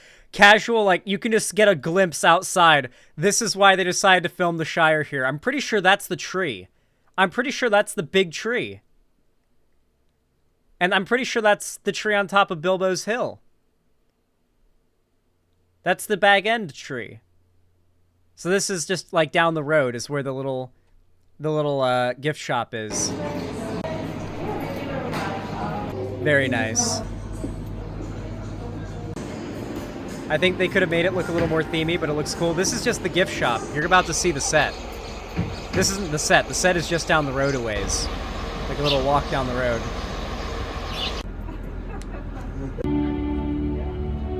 Oh, they got the movie playing. Oh, it's not the movie. It's like a custom thing. It's great when you're making a movie, everything's so temporary. Oh, it's Peter Jackson. Film survives, but the sets and the costumes and the props that you make, that they all just get thrown away. And so I'm delighted that Hobson has managed to survive, and I'm really pleased that you're taking the time to visit it, and I hope that you enjoy yourself. It's been years ago that we were flying around the God, it's beautiful there. This is the North Island. From the air, and it especially to Russell, who has been the greatest business partner to have. I want to do this so bad, guys. Doing a fantastic job, making you very welcome. So thank you and enjoy yourselves. From the entire Alexander family and everyone here on set, we're thrilled to have you. The tour starts with a journey through a 1,200. I'm gonna skip to when they're at the set. They go through a lot of the areas where they filmed on this bus, because they filmed a lot of landscape shots out here while they're walking through the Shire. I love that they play music while they're going through, though. It's so good. So now here's the movie set. Preserved for over 20 years. Legally not allowed to touch it, or destroy it, or doze it. It'll be preserved for decades and centuries, potentially.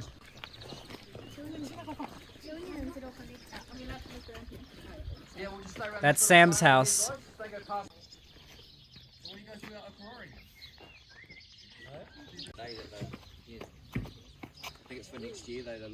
Wait till you find out what you can do at the Green Dragon Inn.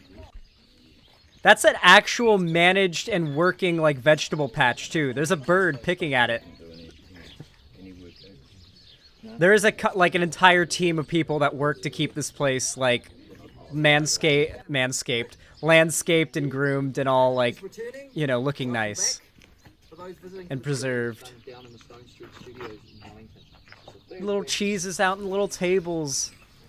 I swear, if there's a heaven and I go there, then I better, like, when I die, I better just, like, wake up to the sound of the Shire theme and this, okay? If there's a heaven, this is where I want to go when I die.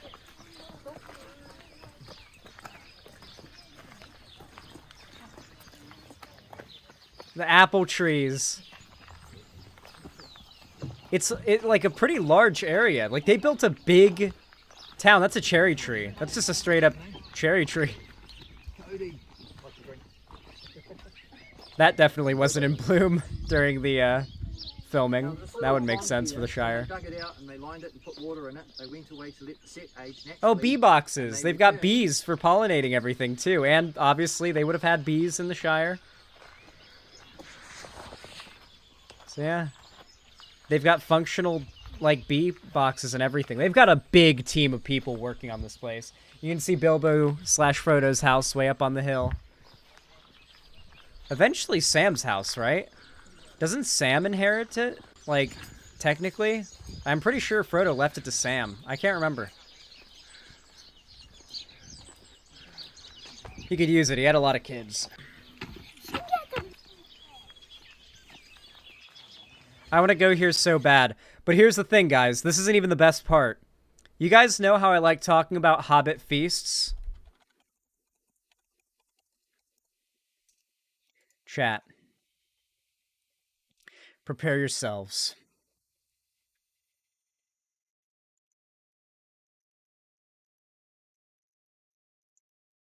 This is the official website for the movie set. Evening Banquet Tour. Includes a fully guided tour of Hobbiton movie set at dusk. Your first Hobbit South Farthing beverage upon arrival in the Green Dragon Inn. That's right, you eat it at the Green Dragon Inn. A 2-course banquet feast served inside the Green Dragon Inn, fit for a hobbit. Additional drinks available to purchase throughout the night. A lantern-lit walk through the movie set under moonlight. Let's get a look at the feast.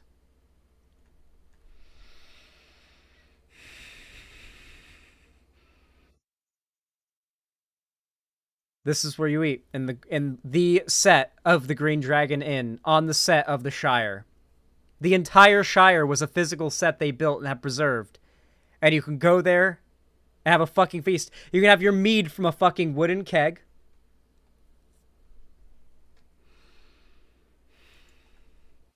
This looks unreal, yet it exists. Chat, I need it so bad. I need it so fucking bad. Real quick, what's your favorite Lord of the Rings film? Return of the King. Everyone's favorite is Return of the King. It's just peak. It's so peak. You should dress up in a ragged cloak if you go there. I should wizard post. I should full-on Gandalf cosplay, and I should wizard post. Goblins will see you teleport and say you're too broke to afford a horse.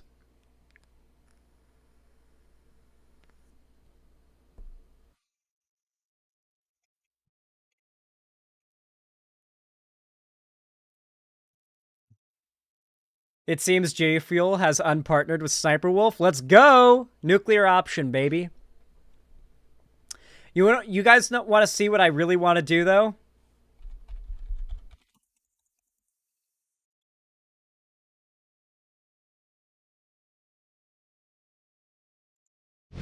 This is what the Rooster Teeth guys did back in the day that inspired me to do this in real life, because I didn't even know this was possible in real life, and they're doing it again this year. They've actually put out a trailer for a sequel to this that they're doing for the 10th anniversary of this series. A simple walk into Mordor.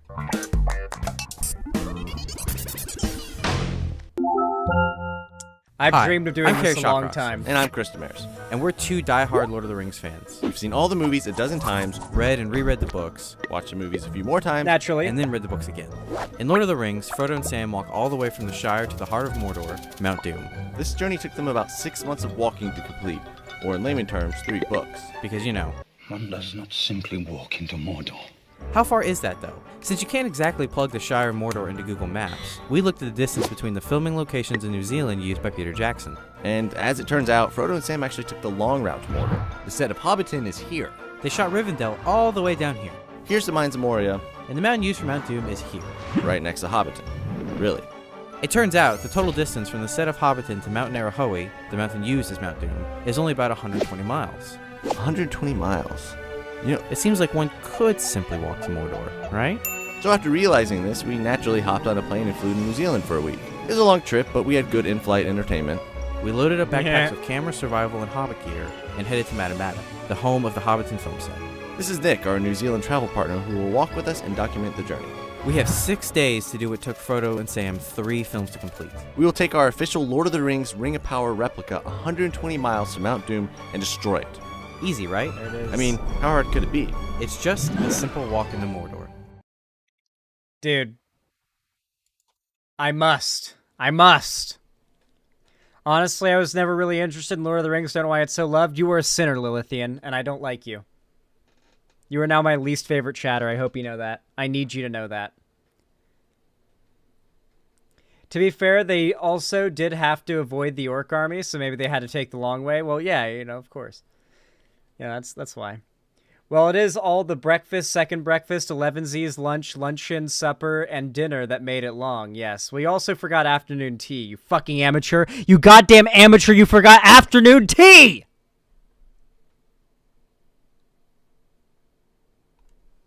How could you forget afternoon tea? Ouch, my ear vaginas, they're ear snails. Kill the snail in your ear. Do it. There are snails in your ears. Kill them. You must jab at them with a Q-tip.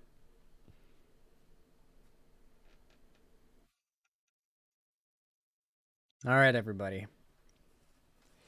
It is time for me to wrap up stream, as I am quite eepy. You have all been amazing today. Your support has been astronomical and so kind. It has been a really fun stream, and we did a whole bunch of segments. Expect me to be live tomorrow as well, so, you know, gonna have a fun time tomorrow, too. Send Cherry interesting videos for me to respond to and topics you think I should cover. Cherry tends to be the one that gathers a lot of the segments that I cover, so send anything you think would be interesting Cherry's way, and Cherry will send that to me. All right, so keep that in mind. With all that said, I really appreciate you guys watching. Please consider joining the Final Fantasy XIV free company that I run. It is really fun. Final Fantasy XIV is a really big free trial, so getting into it's really easy and really free. So, you know, just hop on and play with us. I'm going to be hopping on literally right after stream. I've got more of the stuff in the MSQ to do, and it's getting real hype. It's getting real fucking hype, so it's getting harder and harder to log off whenever I'm doing MSQ stuff. But that said, consider hopping on. A ton of people joined today. We've already got a ton of members already, so the more the merrier. It's just so hyped to see people continuously flood in. But yeah, with all that said, you're all amazing, and as always, have a good one. Bye!